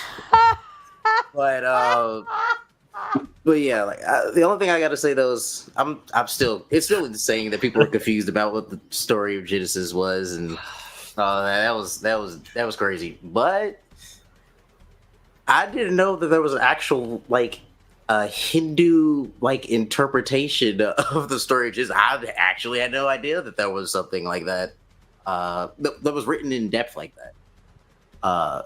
Still weird though. Made me feel a little icky. I'm agnostic, so it made me feel icky. So something got to be a little wrong with it. But other than that, yeah. Some of it was funny. I caught some of the Spurg earlier, but yeah, keep it up, Sarah. Keep it up. Give her your money, everyone. Give me like a couple of dollars on the side. Fair enough. Actually, speaking of money, I missed these earlier. Thank you, Vapor. I'm going to go ahead and boot you now. Over on the Rumble side, Stu, I hope you see this.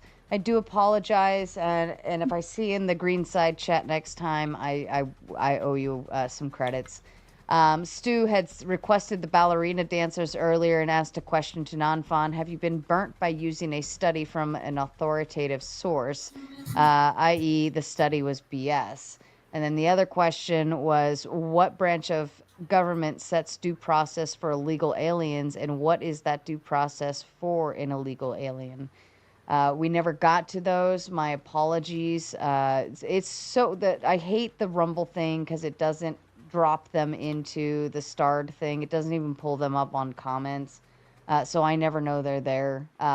So to my mods, if anyone does patrol over on the Rumble side, if one of you could have it open on the other screen and then just tag me in our YouTube chat just to let me know that there's a Rumble super chat that I need to go look at. That is very helpful if you have the ability. But thank you, Stu, to you. All right, Atima, to you, please. Okay. Well, the biggest reason I wanted to come in was Nanfan's study. It was really, really bad. Let's just say that the data that was being correlated, one, they didn't call it data, they called it literature. So I'm not even really sure what it was supposed to be covering. I wanted to ask him, but it was too spurgy at the time. Other than that, what Rev Russ said was pretty awesome. And Trippy Poop is a pretty cool guy. I've known him for almost a decade. I know he seems like a bit of a spaz, but he's actually a really, really, really good person behind the scenes. Other than that, thank you for letting me be here. I'm sorry I can't raise my hand so y'all can see me. I'm still looking for the camera on my laptop. I don't know where the setting for it went. It's gone. So apologize for that. And just thank you so much for letting me come on. I was being autistic about that study, and that was about it. Okay. Thank you, Atima. Appreciate that. We enjoyed having you on. By the way, I love getting more ladies up here. And it is double to boot you. So thankfully we didn't have to yell at anyone tonight on your behalf. All right, I'm going to go ahead and kick you. Putsy, to you, sir. Yeah, thank you, Sarah, for having us all on here. I appreciate that we can all get on a platform together and be able to discuss a lot of different ideas, even if some of those ideas are definitely out of the wheelhouse of some of the other people that might be on the panel.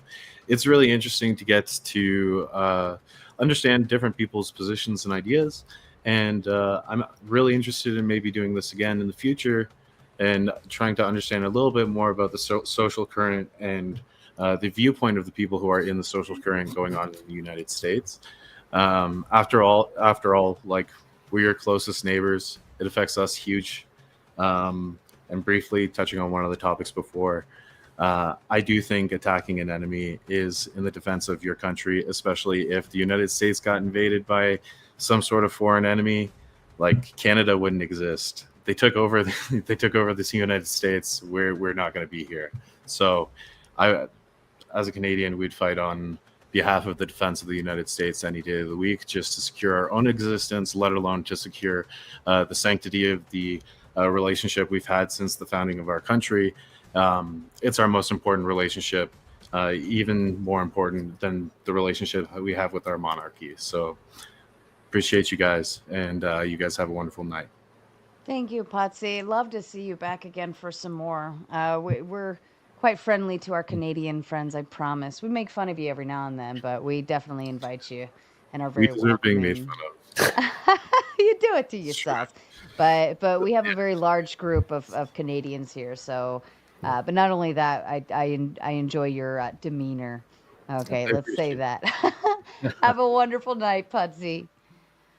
All right, let's see. Pixels, to you, sir. Howdy. Well, same as I think a lot of people, I joined relatively late. I will say to Varun, whatever his name is, I'm a soft hater. I mean, no hate. Same to you, Sarah. I mean, no hate by the statement. I hope everybody, including, Canadian Tim Pool, I'll pick on any of you for random things. I hope you'll pick on stuff for me for random things. I'll even give you one to pick on. This isn't my real hair. I wear fake hair. So you can use that one in the future. Go for it. Outside of that, I've been hearing that, Genesis is about sex things since the 90s, since the Shepherd's Chapel. That's an old thing. That's an old heresy that has apparently been circling around for a long time. So I would not trust the Hindus anymore on that. And I'm not even really that read up on it, but I've been hearing that one since like 95. Outside of that, thanks for having me up on the panel again, and I'll be around next weekend, hopefully a little earlier if the baby goes to bed early. Yeah, I know that feeling. Thank you, Pixels. That is officially your name going forward, by the way. Down with it. I'll change it on the tag next time. But thank you for joining, and looking forward to the next round. All right, Mr. Clay, to you, sir. Ooh, me. Thank you so much, Sarah. You guys know that Sarah is absolutely the best moderator in the world. I have to reiterate that every single time, because you might not know, but you have to know. I wanted to read two scriptures real quick. One of them is Isaiah 45:7. It says, I form light and create darkness. I make peace and create calamity, which also is translated to evil. I, Yahweh, am doing all these things. He is the creator. He created all things. And then the other one is from Psalm 11:5 says, the Lord examines the righteous, but the wicked, those who love violence, he hates with a passion. I do not agree that an attack or an offense is the same as a defense, right? And so we do have allies, we do have family, we have family throughout the world. So, on an individual level, because of this, we the people, right? We might do well to recognize that God alone makes these choices to do good and to do evil. He creates it. He creates everything. He created us. And so I want to encourage everyone to do good to all of your neighbors. I'm pretty sure you guys know the story about Jesus and what he encouraged. He encouraged us to do the same. He encouraged us to love our neighbors as ourselves, and so please do this. And then one last thing. So I am officially moving to Facebook. So I am Clay Foundation's 1A Press on Facebook, and I will be doing most of my activity over there, but I will still be coming over here to YouTube to visit. And I really appreciate everything that Sarah does here, and all you guys who do the panels. It's Sarah, Flo, Grid One, Marathon Kev, you guys are so awesome. Thank you so much. Thank you, Clay. We appreciate having you. We'd miss you if you didn't come back at all. I'd Thank come you. personally kick your ass. Otis drops the Big 10, says, I am ready for a crusade. You two denies my words. I will be a soldier of God. Taking Any up the thoughts? cross. That's what they used to Fair call that. All right.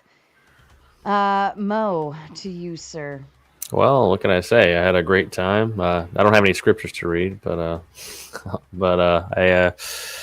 had a great time, Sarah. Appreciate the panel. Appreciate everything you do, putting up with my shenanigans. This is quickly becoming one of my favorite pastimes in the evening, so I look forward to many more panels. And yeah, thanks everybody. I'm Mo Rebuttal. I'm on YouTube and TikTok, and I'll see you guys next time. Perfect. Thank you, Mo. Looking forward to the next round as well. Effigy, my darling animated mater. Well, thanks for having me again, and thanks to the chat for calling me up and calling me out to come onto the panel. I was going to just sit back and watch tonight, but the chat brought me out. Before I go, let me do a quick shout out to Vapor, who said he was agnostic on the way. Hey, thanks for joining the team, Vapor. Agnostics are atheists because belief is a true dichotomy. So we're glad to have you on the team, buddy. As far as the Genesis talk, all of these stories are based on older stories. Genesis is based on Akkadian, Sumerian, and old Canaanite stories. You can actually find the stories they're based on. You can actually learn about these books and not have to take them literally and have to sit there and pick apart a story as though it's literal when it's not. It's a story.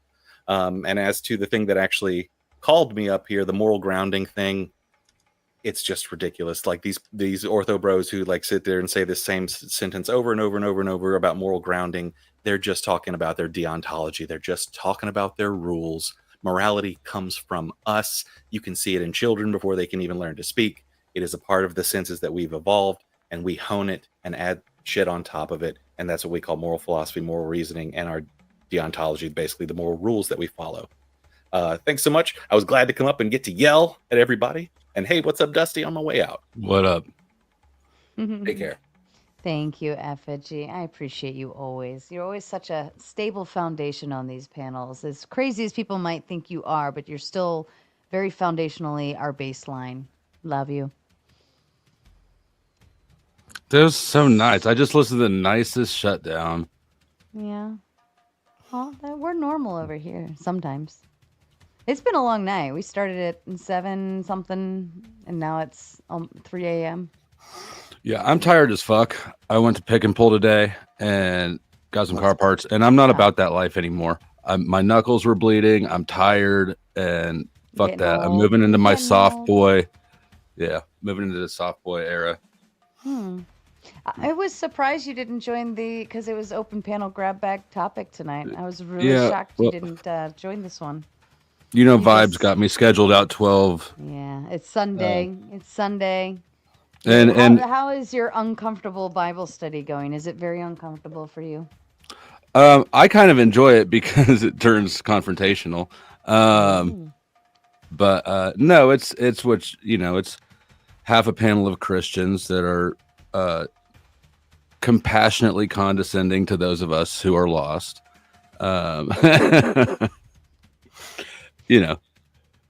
I still think you're trying to find Jesus. You're just going about it subconsciously. Plot twist: I am Jesus. You little fucker. You got me there.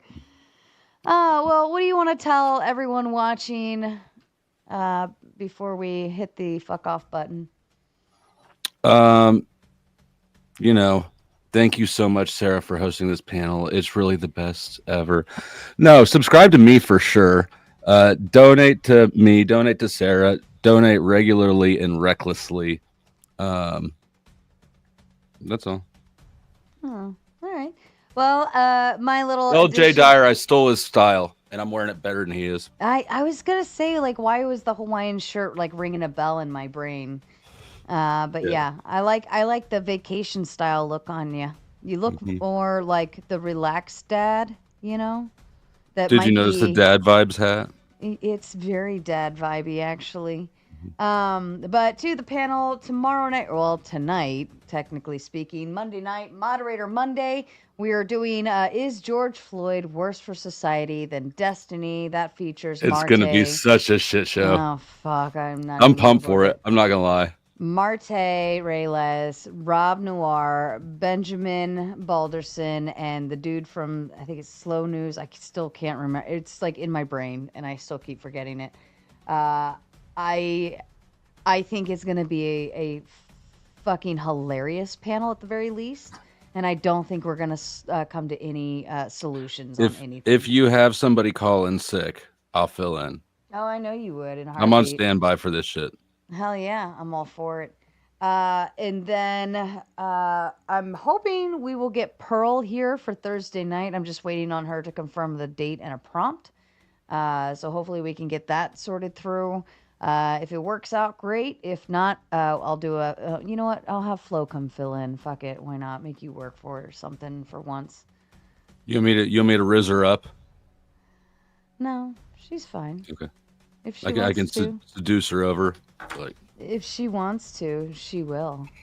Isn't that how that works? mm-hmm. Anyways, ladies and gentlemen, I hope you enjoyed this open panel grab bag topic, which of course will be coming to you at least once a week, typically on the weekends.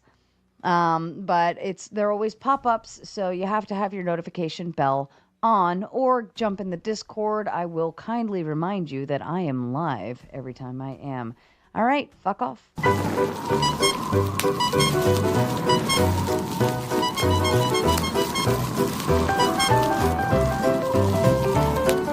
Step right up, watch the panel parade. Each one's got a super no acolyte, talking in circles till heads collide. They're the clowns of reason on a carnival ride.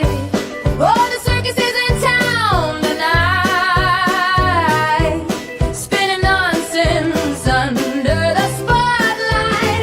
Big words, small minds, what a glorious sight. Round and round they go. Who's wrong, who's right? They juggle opinions like flaming pies, tripping on logic with pie in their eyes. The questions asked, they dodge like pros, but their arguments wobble like dominoes. Cue the laughter, cue the cheer. The fools are loud, the truth's unclear. Oh, the circus is in town tonight, spinning nonsense under the spotlight. Big words, small minds, what a glorious sight. Round and round they go. Who's wrong, who's right? Smoky Man Bat.